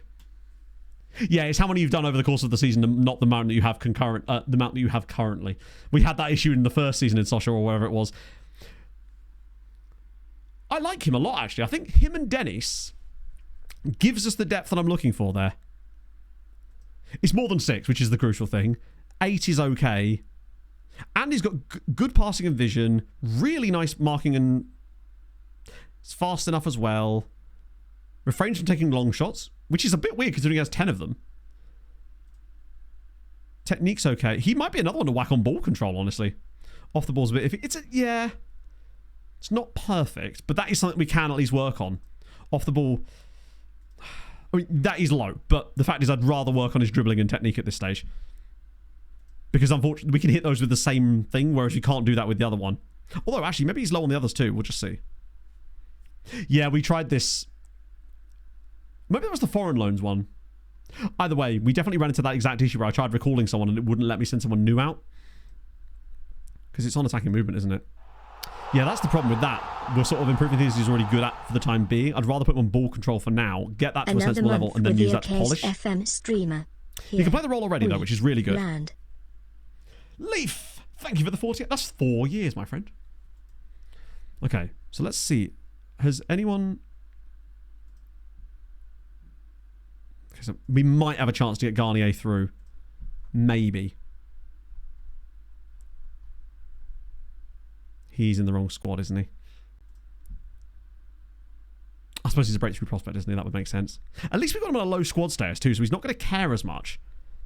But I think I'd be willing to go with Dennis and DeMarco on the left side this season. Like, they're young, but giving them both football could probably be very fruitful.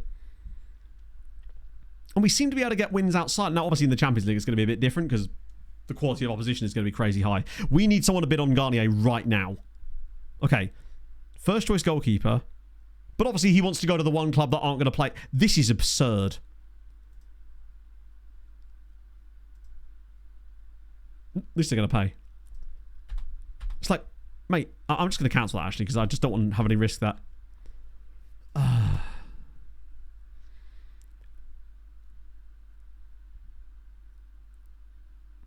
Either way, we couldn't do it before. We had this exact problem earlier in the save where it literally wouldn't let us. So I don't know. Maybe it's just that my save's balked in some way, but all I know is it wouldn't let us. And he's rejected the loan because he's a fucking idiot. Right, Lorient are back in for Garnier, but we can't do... Hang on, well, let's see. Let's test it, shall we? So we cancelled a loan, which means now this should go through then. If that's true, this should go through. Maybe this will actually go through this time. Nancy now want a bit of a there. Oh, no, believe me, I'll be very happy if it does go through. That's not happening. I'll just reject all of these for the time being, just in case. Maybe with 4 last time we tried to like do it too quickly or something. Just reject these for the time being. Please. Please go through. Yes! Okay, good. Right, it works. Fantastic news. I don't know why it didn't work last time. Maybe we did it. There was like a weird crossover or something, or some kind of French rules. Amazing. First choice goalkeeper, Lorient. Awesome. That's fun. Doesn't he have to do some professionalism? Resolute? Which one is it? Is it Resolute or Driven that doesn't always have high professionalism? That's great. Oh, thank God for that. That's dope. I mean, he's made that very difficult for us. It is just quite funny watching a player turn down the opportunity to play. Okay, good. So that means he does have good professionalism. Basically, I suspect what's actually happening there is players value... Oh, it's his Champions League squad. Wait, that's not what this is for, is it? Isn't this the League one? Oh, no, it's the Champions League one. Okay, cool. We should be fine. We've got loads of players. Anderson's under 21. Gudita Boost and... No, he does need to be in the squad. Wait, did he just not register him? How bizarre. It's because of the reputation. So basically those other teams are better and therefore he wants to go there, but it doesn't take into account whether he's going to play or not most of the time, which is really dumb. You are definitely coming to the squad. Why is it not including these lads? Squad strength's true. Yeah, it's odd that a player would turn down an opportunity to go and play football. Right, now we're finally up to that bit, but that's okay. We can remove people. So you don't need to be in the squad. You will be. Oh, maybe you won't be. But you won't care if you are or not. There's probably someone else I can take out, actually. Who the hell is Rojas?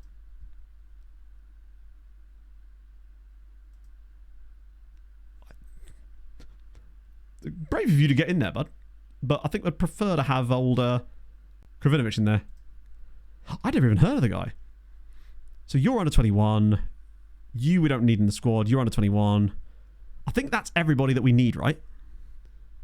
Everybody that could be realistically registered is. Yeah, Resolute is definitely better. So obviously a driven player could have good... was Unver not in it? Oh, shit. Oh, great spot. Thank you. In that case, Militic is out, right? We don't need him. Yeah, so for UCL, we don't need Vinitsky because now we've got DeMarco and Unver. I'm willing to have that. Has a show for? Mexican is in. Is he thing is, I probably... If I don't register Herrera, I don't think there's anyone I'm registering that's going to make a difference. So we may as well register Herrera to at least keep him happy, stop him from kicking off about this. And you never know, I might whack him on the right wing if desperately needed. Like, I'm obviously going to upset him at some point, but this will allow us to kick the can down the road for another, month or so, maybe. Unambitious actually isn't that bad. That's one of the things that... Oh, see, that's what you're saying, yeah. Unambitious is actually not a horrendous personality to have. You can actually have quite high professionalism. In fact, I don't believe there's any restrictions on that. Or if they are, they're quite a larger swath. So Champion's playing for Burnley. God, the day we actually managed to convince someone to give us money for him is crazy. Chilaver's off. Ogbona's gone, potentially. No restrictions. Yeah, there you go. So he could have really high professionalism. So you could have another player who's like unambitious, but like evasive, reserved, confrontational. Maybe. I don't know if the confrontation would allow that one. And they'd actually be really, really good. Hello, Wiggles. Like, Driven is still a good personality to have because he does have a lot of good stuff on top of that, but the difference between Driven and Resolute, for me, Resolute is always the one. Because you could still have a really good player who's Driven. in terms of professionalism, but it's not a guarantee. Whereas, as you say, it's minimum 14 on a Resolute, which is perfect. I think that's actually a really good squad. I mean, it's not a Wemp. Exactly. We don't like Wemps around these parts. That's better. A pizza order from last Sunday. What did you get last Sunday, Mikey? Right, so at least Shazly is going to be back, presumably. When is our first Champions League game? Oh, perfect. We'll get that done today. Easy. Might even get Galatasaray up. When's that? That's a lot of games. I don't know if we're actually going to get up to that point. Oh, well. 2 large sides and a large drink. Interesting. What were the sides? Last Wednesday. Jesus Christ. That's so DJ. I love it.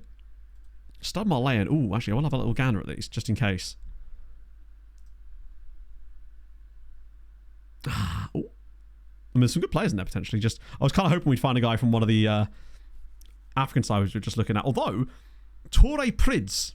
It's Eric's brother. There you go. Evasive Spirited. That's some good professionalism in there. Before we go away. So we've got Tuesday and Thursday streams.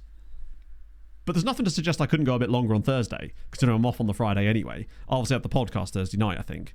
Still not sure if that's the one where we're getting the multi. Unfortunately, we didn't get the Maltese football coach on this week because he had to cancel. Just forgive me. Speaking of that, the experience we had last night, we ordered from a new takeaway, and we will not be ordering from it again. When it arrived, everything had sweated like crazy. All of the topping on my pizza was basically in the corner of the box because it had just slid off, so that's good. And the chips were just so sweaty, and it was just like the greasiness. It was too dirty even for me, and that's saying something. Do you know when like you pick up a pizza box and there's like the stains on the bottom of the box where it's actually sweated through the cardboard? It was that bad. And I usually have a pretty strong constitution for this kind of thing, but even I was feeling a bit rough afterwards, to be honest. Still not the greasiest takeaway I've ever had, though. That was a takeaway in Edinburgh called the Gold Sea. Legitimately, the greasiest takeaway I've ever had. I washed my hands afterwards, obviously, but it was like a pure necessity. Like, because my hands were so dripping with... It was like you hold the pizza up and it was like running... Not even dripping. Like a stream of oil off the top of it. Of course, it was Scotland. Yeah, in it. Really nice.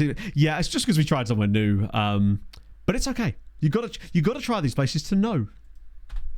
Well, it's break time. So basically, after next Thursday's stream, the one Thursday coming, is the last one for like 10 days. So it would be no Sunday, Tuesday, Thursday, Sunday, and then I'll be back. That's my sort of 1 week off a year thing. We're taking it a little bit earlier than last year this year because of the wedding I'm going to during the week. So we figured we'd just bundle it all in. Plus, Pog's work, her old work, they got her this gin making experience for 2. So Pog and I are probably going to do that as well. We'll create the second box of Carlisle honey.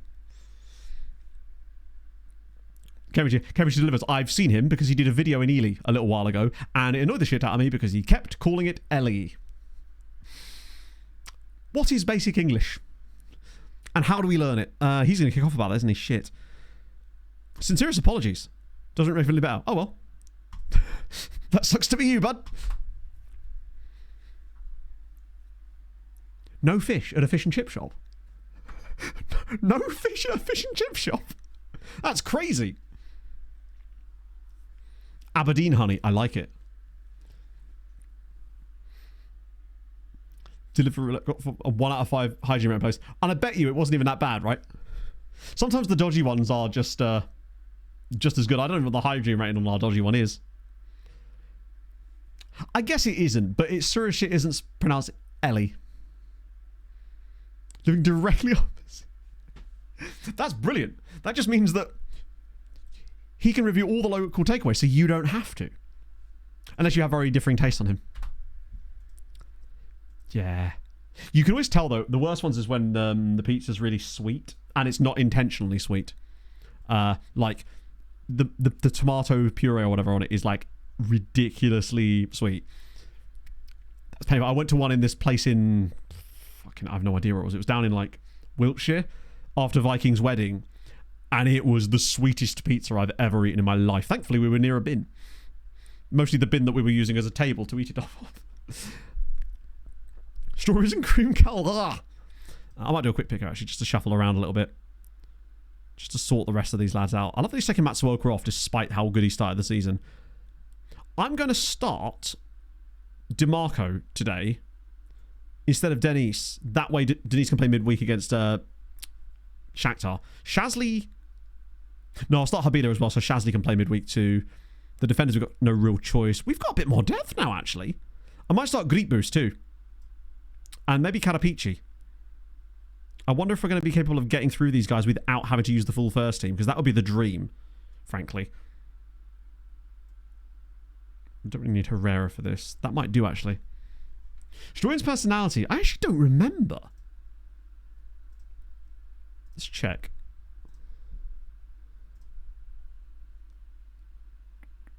That's Inns.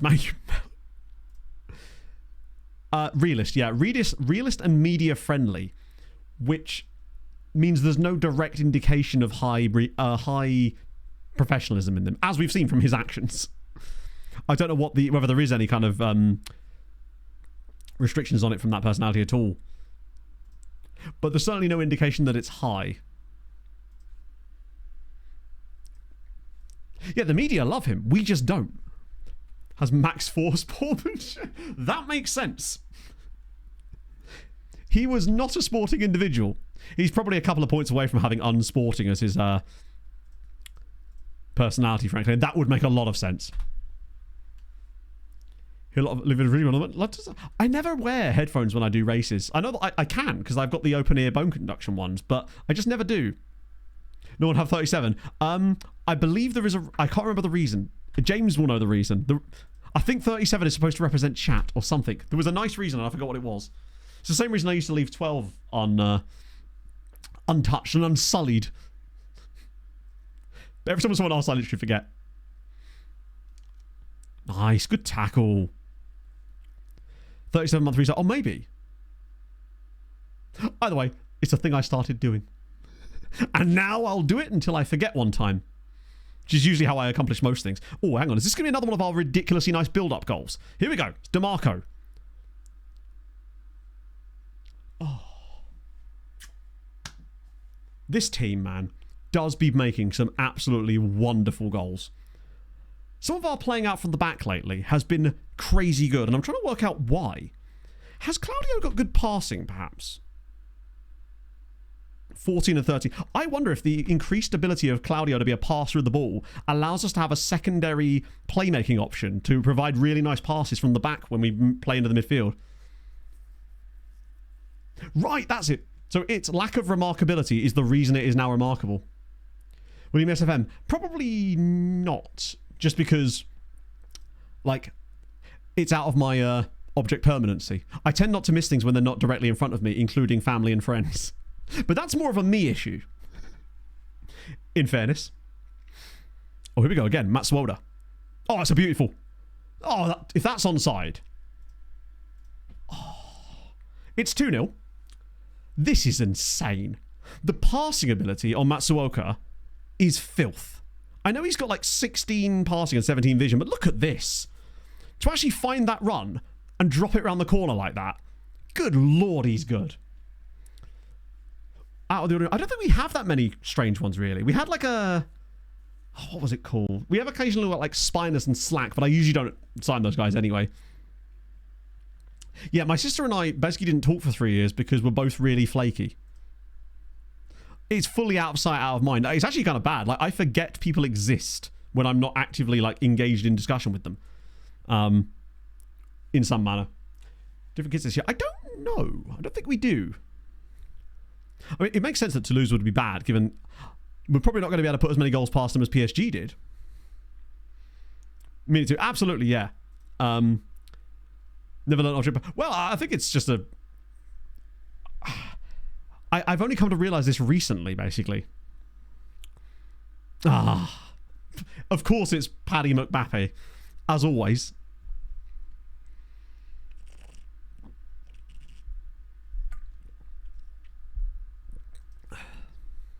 Like, it isn't on purpose. It's one of those, like, many foibles of mine, of which there are plenty. They are myriad, so to speak. Myriad of foibles sounds like a punk... I don't know, sounds like a folk album. If I had a folk album, it would be called Myriad of Foibles. Okay, that was weird. That half started off really strongly, and then we just kind of went... On the plus side, DeMarco looks tasty. We have won a lot of 3-1 games lately. Both the like that. This is why you need a mate that's going to have... There we go. Lovely work. That is... Yeah, pretty much, Doc. Yeah. I'll put that one in the assessment. You need that mate that's just going to organise stuff. Luckily, my mate Sam is that guy who came to the football with us yesterday. He's very proactive. Mike's like that as well. It's important to know people like that. Because otherwise you'd never get anything done. Yeah, casual's not great for professionals, which is obviously so important. PB on 10k, fuck yeah, that's awesome. Yeah, Pog did her PB 10k last week and her PB 5k yesterday. I was just so proud of her. She's like, I just don't think I did that well. I'm like, mate, are you kidding? She was like number 1 in her age group and everything. Oh, for crying out loud. A travelling rum salesman? Dragon, do you exist in a medieval RPG? Asking for a friend. That's incredible. I want to be wherever you are. That sounds awesome. Does he organise a game nights? Yes, he is that friend for us too, basically. He's the one that brings the board games. He's trying to work out how many board games he can realistically fit in his suitcase to go to Aberdeen. I was waiting for the punchline, Beanie, yeah.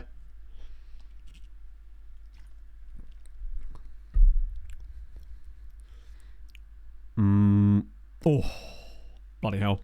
A pirate, maybe, yes. Why is, in fact, the rum gone? The fact that we're only 3-2 up, this has got 3 all written all over it, isn't it? I actually might get Binder off. He's not having the best game. I'm still tempted by this random idea of Darko Rezic through the middle. Just bombing through. I might give Tristan a little bit of a run here and maybe Shazly for half an hour, just in case. I'm just concerned. His wares in rum competitions. I've always found that. Just a rum competition. Presumably that's just a load of people sitting around drinking rum and going, yes, that's very nice. And then the next one, that is also very nice.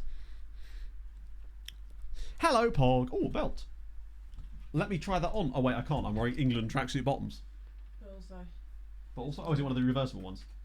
Nice. Can't wait to break that. So the reason I'm needing a new belt, chat, is because I stood up on Friday afternoon, having got off the phone with my mother, and my belt just completely popped.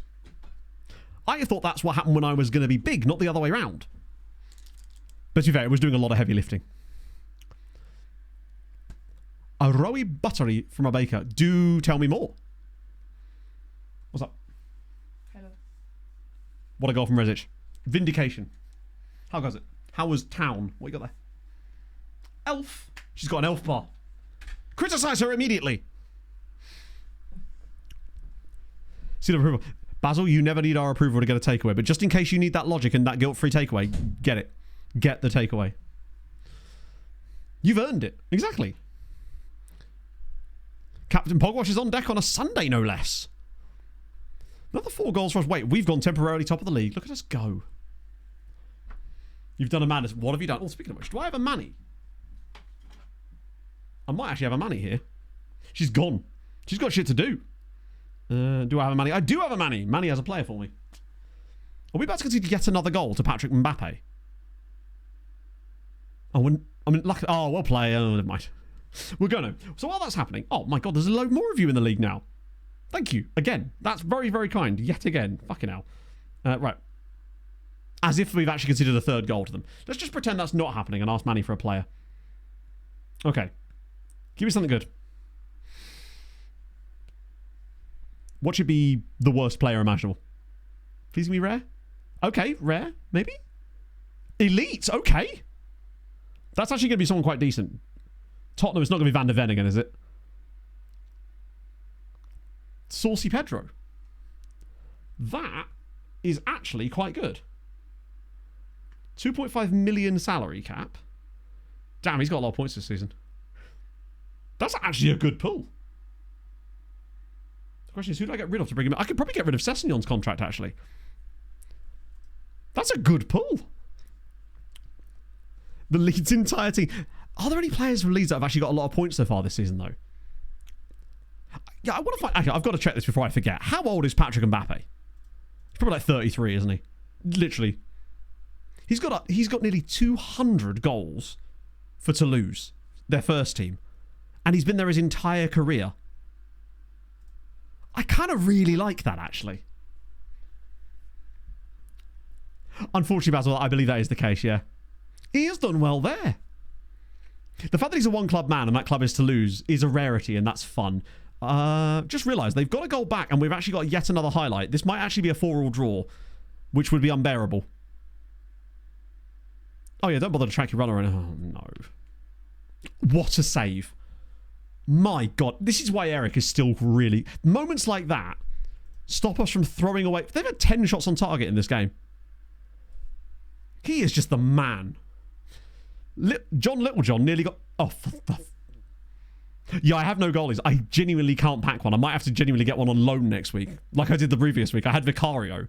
The problem is, as I'm getting a goalie, or whatever, I'll find someone like Pedro Porro, put him in, and then my salary cap's all gone again. Oh, Carapici.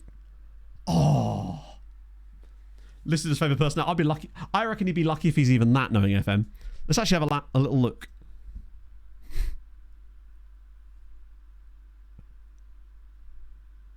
He's an icon. But really, I love that they have no legends. Like, not one player that they could have thought, maybe this guy's probably good enough. I'm saving my cash so I can get a banging goalkeeper if I need to, because they actually had Alisson as a loan option. I think it was last week. But would that have been a good idea or not, actually? With the way that Liverpool are defending lately, I don't know if that would have even been a good thing for me. We're above PSG. We're officially top of Ligue 1 for like 12 hours, probably. Switches to permanent. Oh, I see. DeMarco was good there. Oh, great. You again. You missed a week. How could you possibly still need a rest? You literally missed a week from suspension and you're still tired. All right, Mohammed. On your head be it. And Bongani for... Oh, shit, I forgot about him. Let's see.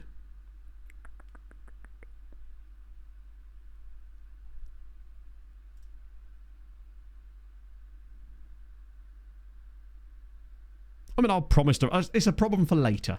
And then when that one fails, inevitably, I'll just sell him. If he kicks off even further. Right, we've got Shakhtar. And then our chance to play against Nancy. Oh, completed our training facilities upgrade. So what does that give us now? Oh, wrong one. 16 training facilities and 18 youth is pretty solid. As long as we can keep the rest of that in check. Hey, maybe we'll get a good youth intake. Although, I think even if we do get a good youth intake this season, it probably won't even be that visible. Because I think our team's now reached a level where a 5-star player is like a potentially elite talent. Which does actually make me think that guy we got on our intake last year was actually a lot better than we thought. This guy here, Guille. Like, there's a good professionalism in there. And the fact that a load of Italian clubs came circling around him very quickly... Maybe. Isn't even Sunderland anymore. Yeah, I think I got him a couple of days ago as well, actually. Oh, really? So the next time he complains about being jaded, just give him like a proper break. Because it's weird. He was complaining about being jaded like 5 weeks into the season, where we'd not even really had any midweek drama just yet. PSG are going to annihilate Lens, aren't they? Game time after Mr. Week's suspension. Yes, that's always fun. My other favourite one is when they've got like a yellow injury that they're taking their time to recover from, but the game sort of still considers them playable, even though they're clearly not. And then they think that they should be playing during those points. It's like, lad, you've got a broken leg. Your foot is in a cast. Good luck. Oh, we might be able to get through those. Like, we've got another 25 minutes, and those games are all really close together. We might actually be able to get through Shakhtar, Nancy, and Galatasaray today. Potentially.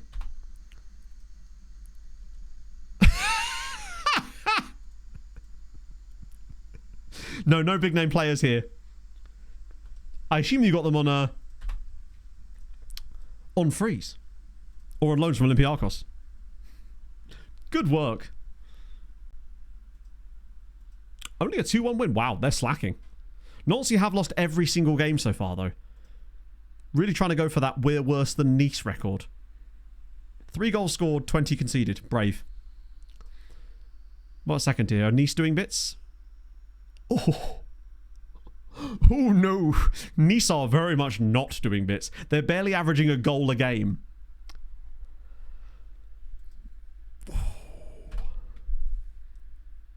That's good. I kind of just want to see how far they can collapse because it would make a fun TikTok. If they go down to the third tier... Oh, speaking of third tier, actually, did Saint-Etienne get relegated again?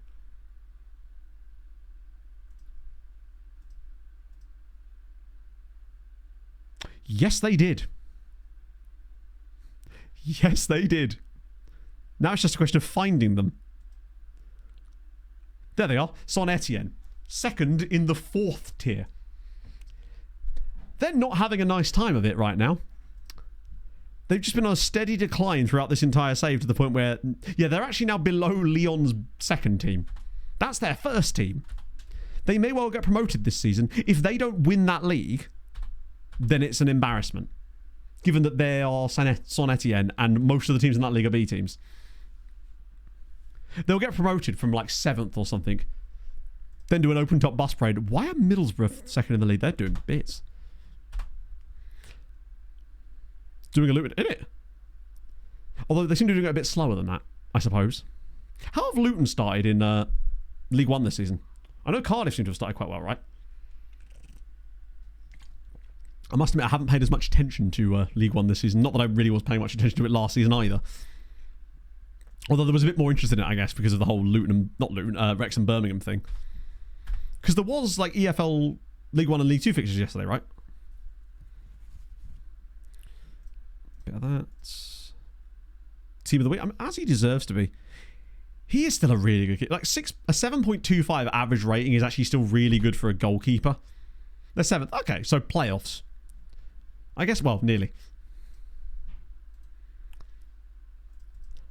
Cardiff do look... They are, I can't believe that Callum Chambers is playing in League One. I remember him when we were playing him as a DM at Fulham, and he was actually alright for a little bit. Right, oh my god. So, Eric might have to start here. Matt Swoker's going to have to play. Binder can play. Dennis can... Somebody just started cutting the lawn. Shazley can start, though, because it's the Shaz monster. Obviously, Barnetche starts. Nagalo's back in. Just want to make sure there's no one missing from the team properly. That's a pretty good lineup. Or do I start Unver? They're both good. Because of this tactic, that's the idea story. If you're confused, just think how the opposition feel when they come up against it. Okay. Ooh, back three, okay. Well, not back three, back... No, it is back three, actually. Nice. Tremendous. Oh, wait, hang on. Alec Chow, we can't start, can he? Do we want to sell Nagalo? No. Or I didn't, anyway. That's always been my... my standpoint has always been that would be pointless. Particularly as we were able to make so much money in the summer, that would have been even more pointless than normal. Regan Bootie's cooking back up again. And yes, I know I started Alec Chow in this game. We basically had no choice. Because whoever else was available was not available for some reason. I assume an injury. Love hearing that music. It's still not as good as the Europa League, though. Yeah, Nagalo's basically complaining again because he wants to play with higher quality players, as usual. It's like, hey, we play PSG twice a season. What more do you want, lad? You should be lucky. Bashir might be injured still, yeah. Play with, not against. In a way, with some of the defending we've seen, they're sort of still playing with them. It is just good. I think that they've got a lot to live up to when the... Oh my god. When the Conference League gets its own anthem. That's going to be a day. I might shut the door. I realise you probably can't hear the lawnmower because of this microphone, but I can. A nice early goal. Settle the nerves. Tremendous. Wait, what? If you're offside, Tristan, I swear to God. Oh, that is such a Nugent moment. Tristan's just stolen a Velasquez goal. Although, I'd like to think, much in the vein of Arturi Lekkonen, he's just got a little nudge on it as it's going through. Like, he's got a little... How has that been given to Tristan? He's inside the goalkeeper's shorts. you know, if they'd disallowed that, I wouldn't have even complained because he's clearly interfering with the keeper there. But sure, why not? The balls on them to give him the goal is wild. But sure. That was brilliant. He did not deserve that goal, but he does need it for the stats, so that's okay. Velasquez is not here to collect goals anyway. Oh, go on. Abdullahi. There's the runner. Matsuoka again. Bang it. Oh, and he did. A little bit too much, though. Skin is tingling cool. Oh, which ones did you try? I'm a man who loves a skincare routine. And a hair care routine, obviously. Think about trying out some new hair products at some point soon, but I've got to stay with the Old Faithful for the time being. Oh, he's... How has Velasquez managed to miss both of these? And yes, I'm counting the first one as a miss because it was stolen from him. But I think what this is showing is that we are clearly a better side than Shakhtar, which is expected, but I always worry when I come into these European games. You never know quite where you stand. We could do with getting a couple of goals in this game, though.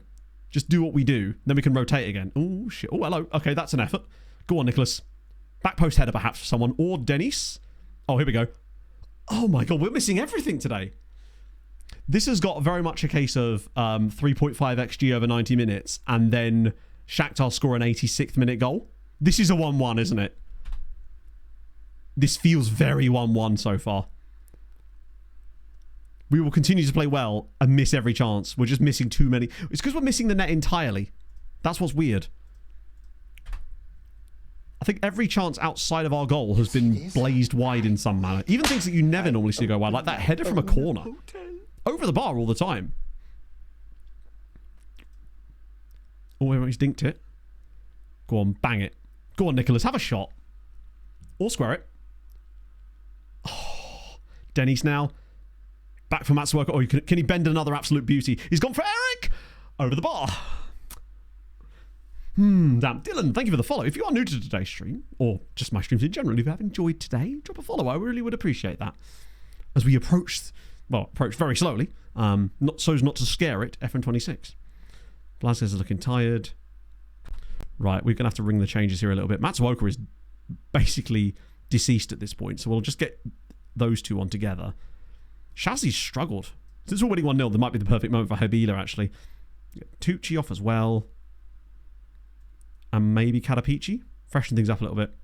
Lech Poznan doing bits too, which is nice. Yeah, 3-2 as well. It's not like it's a 1-0. This game is so 1-1 coded, I can't even begin to... The question is, what horrendous error, and from who, is going to cost us this very crucial win? My guess is a misplaced pass out of the defence. It feels like that type of game, potentially. Or we just get a second goal off this play and everything's absolutely fine. Right, come on, Eric. I'm relying on you for some nice passing. It's not really why you're in the team, but today we'll do. Oh, that's a great pass. Tristan's gone through. He's a bit wide of an angle. And it's in. Never mind. Worry not. Tristan Barnett Chaser here again. 8th goal of the season. God, it's like he was never gone. I do feel a little bit for Stefan, but he's a backup player at best. Tristan is the man. Whew. I'm excellent, Franco. How are you, my friend? We just signed a player called... Oh, no, it was not Franco. It was DeMarco. Never mind. Used his body really well there, actually. Was that through the keeper's legs, too? Yes. Nice. Morning, Jeffka. How was your Sunday? God, it's so warm in this room now. It's actually... To be fair, it was an unexpectedly warm day, actually. Liverpool 2-0 up at the bridge. Eintracht Frankfurt beating Girona. Okay. I'm loving seeing Lech Poznan top of the Champions League group. That's an exciting prospect, particularly if they hold on to it. I'd like a third goal here, just for morale and general vibes purposes. Here we go. That's nice. Right, spin it into the channel. There's loads of room for Habila now. And Karapici's got a great... he just held on to the ball too long. Maybe a hat-trick for Tristan? A Champions League... Oh, here we go. Eric. Oh my God, he's missed it again. Thank God for that second goal. Because our build-up play, again, is genuinely... This season, it feels like it's on another level. He's never winning that, is he? War a header. It reminds me a bit of, like, Sirens when we started to cook towards the end of that... Well, not towards the end of that save, but once we started to cook in that save, when all of a sudden our build-up play just became this insanely beautiful, fluid football.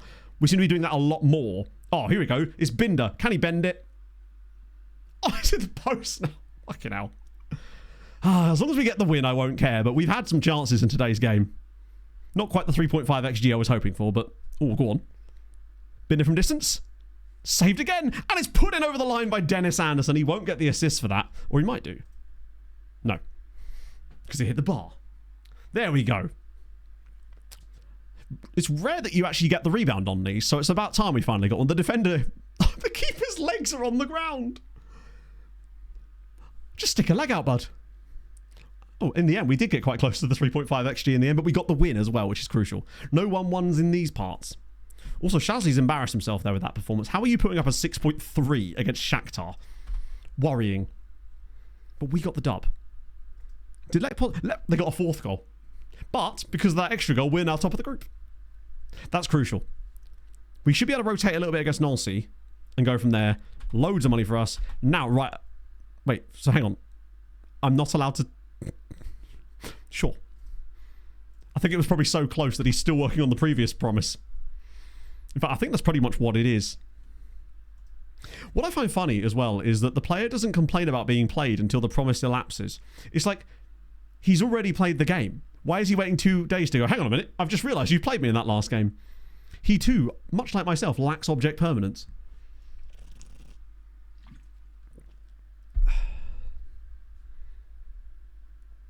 It does feel like we just got that little bit more depth this year. Oh, wait, he's the... Wow, okay. Renato Mar... How old is he? Oh, he's 22 still. Christ. I didn't realise he was as young as that, actually. They really have chefed there. I would never have spotted him, of course, on account of him being a striker. I love seeing Hearts in the Champions League. That would have been a fun one to get, actually. And the other question is, can Scotland have a sixth different winner in 6 years? And Hearts have just beaten Galatasaray away from home. Shout out to Hearts. That's brave. This is where Dunfermline are top of the Scottish League. Have they fallen out of the top 10 entirely now? Bloody hell, they have. Who's top of the league? It's Hearts. For a second consecutive... Celtic are in the relegation zone. I know it's only 6 games in, but Celtic are in the relegation zone and Rangers are only 2 points above the relegation zone. Are these two like predicted to be... Okay, now I have several questions. Celtic are predicted 8th in the SPL. Dunfermline are predicted to what? Key players. Gary Hart of Dunfermline Athletic. They got him for free from Chelsea. They do have a tycoon, if I recall, yes, but they've not really done anything with it yet. Yeah, there's a code. If you see, it's the FM 86 thing there. So who have they bought this season then? £12 million worth of players. Yeah, what's the wage spending like at Dunfermline? Who's their highest paid player? Probably him, right? No, I'm an idiot. That's wild. Okay, so they've got Christian Bengtsson and Takanori Onodera, who are both on 66 grand a week at Dunfermline Athletic. What a time to be alive. So what I'm saying is there is a legitimate, realistic chance this season that Scotland could see a 6th different title winner in 6 years. What laptop would you recommend? I simply do not know. There is laptop specs, though, listed on the Steam profile, Dylan. I don't know if you've actually checked that out, but they have now listed laptop specifications for the game that you could probably use to help you decide what to buy. Where's their wage spending? Dunfermline are spending £8 million a year on wages, more than Rangers. That's insane. Scotland is going to be very interesting to keep an eye on this year. I'm telling you that now. Ty Junior, thank you for the follow. This is brilliant. Oh, Jordan Cox. Isn't that the guy from Manchester City?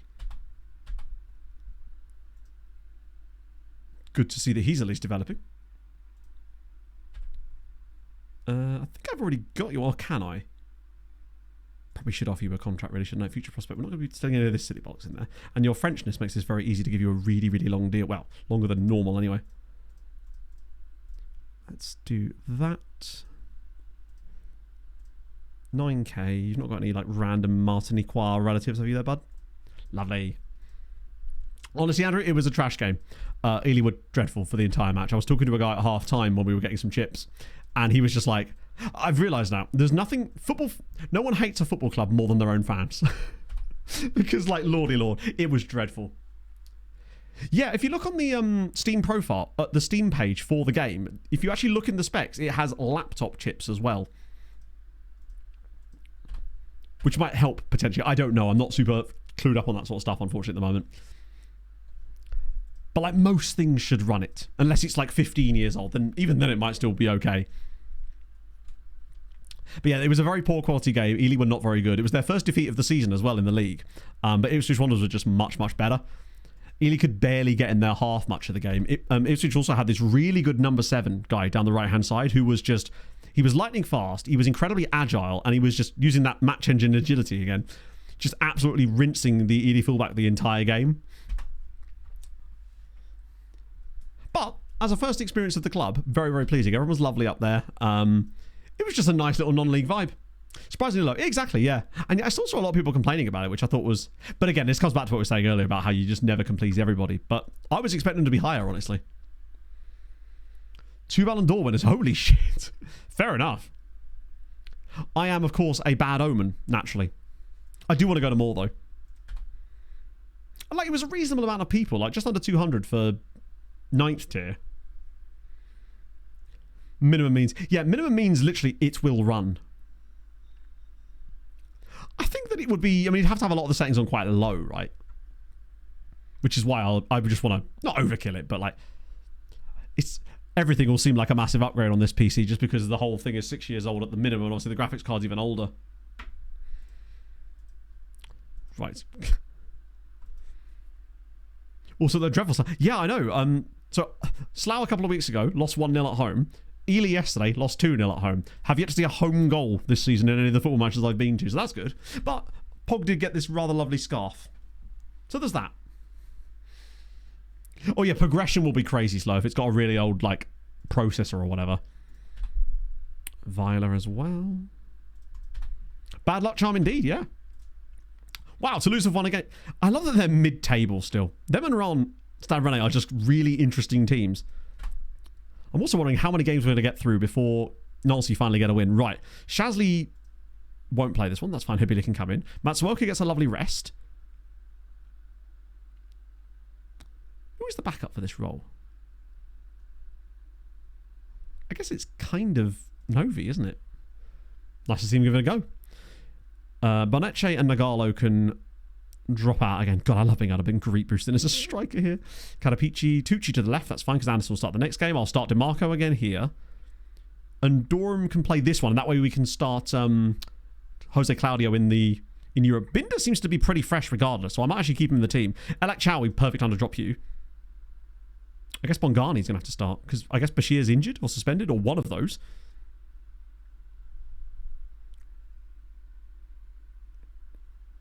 That'll do, I think. I don't think there's anyone that's glaringly... I mean, Velasquez could probably do the rest as well, but it gets a little bit thin on the ground beyond that until we get a few of these players back from injury.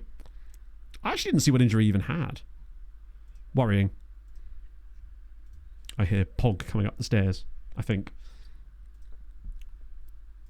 I mean, if we can't beat this Nancy... Upset about being left out. Man is literally jaded and needs a rest.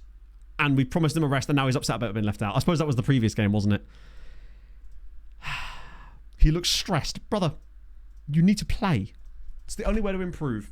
I am kind of glad that we didn't actually splash like £30 million on some insane left wing back. Not that the one existed, because I probably would have done had the one, but I think we've actually spent the money quite wisely. Giving Unver a chance, and I think DeMarco is a good player too. So just rotating around those two this season should be nice. But this needs to be like a 3 or 4-0 win against a terrible team. I would hate to be the first team this season to give Nancy any points. Which inevitably means that that's exactly what's about to happen. Because apparently they just keep the ball the entire game. I mean, I guess we can't score if they have possession for the entire 90 minutes. It's not the worst strategy in the world. See if it pays off. No obvious Gerbil replacements, and obviously Liverpool wouldn't let us. Maybe we should have tried to see if we could get him back on deadline day, but it looks like he was playing games for Liverpool this season, so whoever they had there perhaps was no longer around. Oh, that's an interesting pick. That was a really nice looking deflection. A strange thing to say, I realise, but the way that ball just sort of spun off of him there was actually quite aesthetically pleasing to the eye. Unlike that.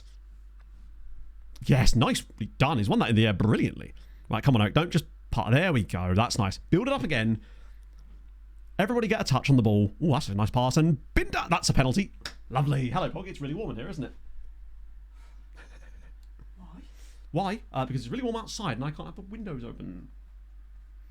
Oh, who cares? That's the windows open. Well, you know. I'm a considerate neighbour. What can I say? How's it going, love? How's your afternoon going so far, thus far, on this fine day? The A10 being shut is a very fucking The A10 being shut is a little bit annoying, yeah. Binder. I don't have to go through Tottenham and Lamby. We're definitely not winning this game, by the way, chat. If we're missing penalties against the worst club in the league, we're 100% not winning this game either. Oh, a short corner that we didn't have as part of... Bloody hell. A short corner that they've messed up very poorly. Yeah, this is not looking good. Right, bye, I'm changing the bed. Bye, Pog. She doesn't know what to do with herself. She's not used to this double day off behaviour. Oh, she's changing the bed. What are you changing it into? A doggo? I was hoping it would be like a race car, perhaps. What? No, it's Gary. Where is the rules that say that a 35-year-old man with a partner isn't allowed a race car bed? Why don't they sell king-size race car beds? I bet they probably do somewhere, right? They probably do. I mean, I suppose that would just be a normal-sized F1 car bed, wouldn't it, these days, given how wide those fuckers are? Everyone in the best behaviour. Do not throw any dogs in the river. Is he going to run all the way through and score? Well played. I was going to say well played, but actually, no, he's an idiot. The Kirk Van Houten route. Can I, in fact, chat, borrow a feeling? All race car beds are made for kings. I suppose so. This is not great, is it? Come on, Bongani. I will not accept this. This is average behaviour. For something custom made. I guess so, yeah. I guess it depends on which race car, right? It's not like you're looking for aerodynamics. We're about to concede a goal here, aren't we? Is this their first shot of the game? Well, basically. For all intents and purposes, this is going to be a bad one, isn't it? Oh, God. Oh, FM, please. I beg of you. Just once. Just don't do it. Don't make us lose to the team that have not won a single game all season and have lost every single match and are genuinely going to get relegated with possibly a record low points total. But don't worry, you're still going to lose to them. It's just so the moment we miss no, positive thoughts. We're going to turn this around. We did this loads in the past. We used to go behind in games loads last season and the season before. Haven't done it as much lately. I'm not going to give in to the craziness of FM. This time we're going to get through it. Bang! A little bit of luck there. Binder gets his third of the season. Tremendous. Rally race car bed. Oh no, I'm going full NASCAR stock car race car bed. I want to sleep in the #1 Trackhouse Chevrolet. That way I can wall ride it through the room. We got a bit lucky with that as well, the way that deflected off of the shot. Because I think the keeper's probably getting that if it doesn't hit the defender. But hey, we'll take it. Carbon spray. Oh yeah, but is it a Temu one? Don't Wayfire stuff usually cost like an absolute fortune? Oh. These don't look real. But these are twins. These are not king-side. King-side? King-sized. Yeah, we go full Lightning McLean tonight. Right. Actual wheels. I guess that's good for when you need to move the bed around though, right? Most beds should... Actually, no. A bed with wheels would probably be a bad idea now that I'm thinking about it. Francesca, we'll get you off for a little bit. We get Cloudy on just to try to shake things up in the final. We need someone that's a bit more attacking. So Shazzy's going to come in for the dying moments. And I might even get Dennis on just to see if he can come up with something decent. Second social. That's the thing though. It doesn't matter because you're not racing anybody else. You're really only comparing yourself to you. You've now got a benchmark with which you can improve. That's all that matters. Like, and I need to get that into my head as well. Like, I was disappointed not to go sub 2 hours last week, but I still was 17 minutes faster than I had ever gone before. For God. Oh.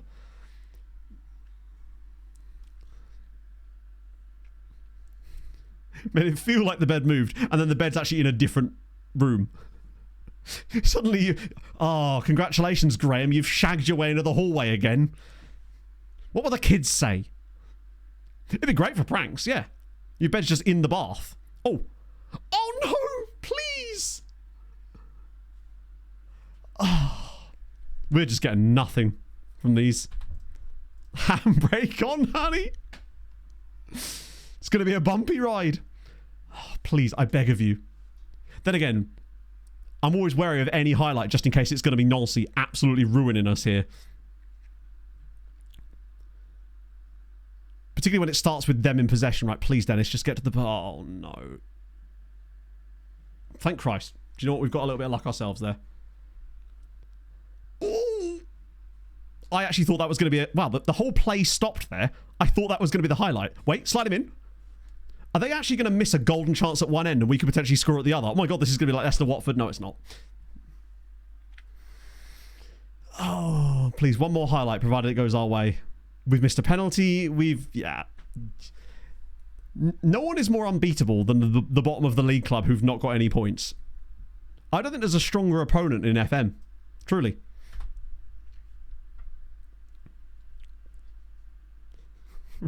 Bear with wheels last week. I was hoping to go some 2 hours. Me stay on topic. Challenge impossible. And you should know this by now. See, that's the thing. That result and the Lyon one are going to be bad. Particularly as Marseille are actually having a good start to the season as well. And did PSG at least drop points? Nope, they won 2-1. 2-0 in the end. Yeah, 4-point gap now, plus 25 goal difference. It's going to be a long season for us. Not that I was expecting to win the league this year. This is the thing. We probably will end up like doing the double over PSG this season. Where are the season so we're still only 5th best. Wow, not a 3rd? Yeah, literally, the strongest soldier in FM history would exactly be that. Or that Birmingham City side that happened in this save that got like I think it was a record low. I think they actually beat Derby's record in this very save. Yes. Birmingham City in 2033 in this save got 8 points. I mean, that isn't even... Is it that one? No. One above it? Yeah, there. Minus 61 goal difference. They conceded 80 times and finished a mere 34 points from safety.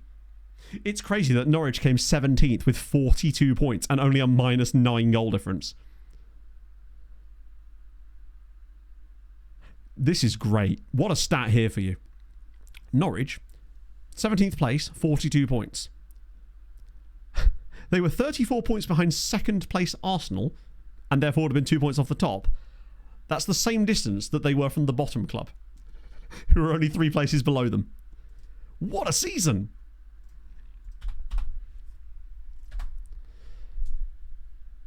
Usually it's tough for them to get single-digit points in FM, I find. You always, just because of the way that the game works out, get those random lucky results. Like Nice last year is 100% the last... is easily the worst French team in the top flight in the history of this save. But they still managed to get like 19 points last season, despite most of their players being on minimum wage and them selling their entire squad pretty much. I would be willing to bet that they probably weren't even the worst. They got 21 points in the end. Le Havre actually got less points the previous season. I think it was because Nice actually scored a few goals. They did get 38 goals. 15 points for Troyes the year before that. Then 23. Has anyone got like less than 15? Probably not, right? 18 for Lorient there is pretty embarrassing. What should be Sochaux? 18 for Lorient again. Wow, they had a... Oh, Zell with 15. Angers. And why did I say Angers? What am I talking about? Yeah, you should get a double relegation for that. Straight to League One with you. And then, if you don't immediately get promoted back from League One, you are then relegated a 3rd time down to League Two. I almost don't want Hadrian to hear that, just in case he's got some way of making that happen. Okay, bit of that. Tremendous. Shit, it's actually nearly 2 o'clock. In fact, we normally finish like 5 minutes early because of F1. So now's probably the perfect time to do that. We probably won't have time for that. But at least we get to start next stream with the Champions League game and just barrel straight in there. You can probably infer enough of it from what you've been told so far. We're going to barrel right into Turkey. Hopefully get a dub there, because God forbid. So, who is around this afternoon? Ooh, where are my usual suspects? Oh, Ticker. Okay. Has Ticker not been playing FM as much lately? Worst teams in the top flight history of the league. I guess. It's a very much weird FM type of TikTok for sure. When you've got a really long save, it's actually perfect. So, I'm going to send you lovely folks over to Ticker. Or Pog can say goodbye with me. It's going to be like the end of a children's television show where we both wave for an uncomfortably long amount of time. Pog, why are you not waving? There you go. And I'll just do this indefinitely. Yes, back on Tuesday, of course. And there ends the FM breakfast show. Useless. Anyway, thank you for joining me, chat. So it's been very, very fun, as always. And I'll see you guys on Tuesday as we're going to start getting some games won, I suspect. And enjoy the rest of your day, my friends. Enjoy the F1. Enjoy any international football later, unless you're an England fan, I suppose. And yeah, I'll see you guys very, very soon. Hold your gun. Cappy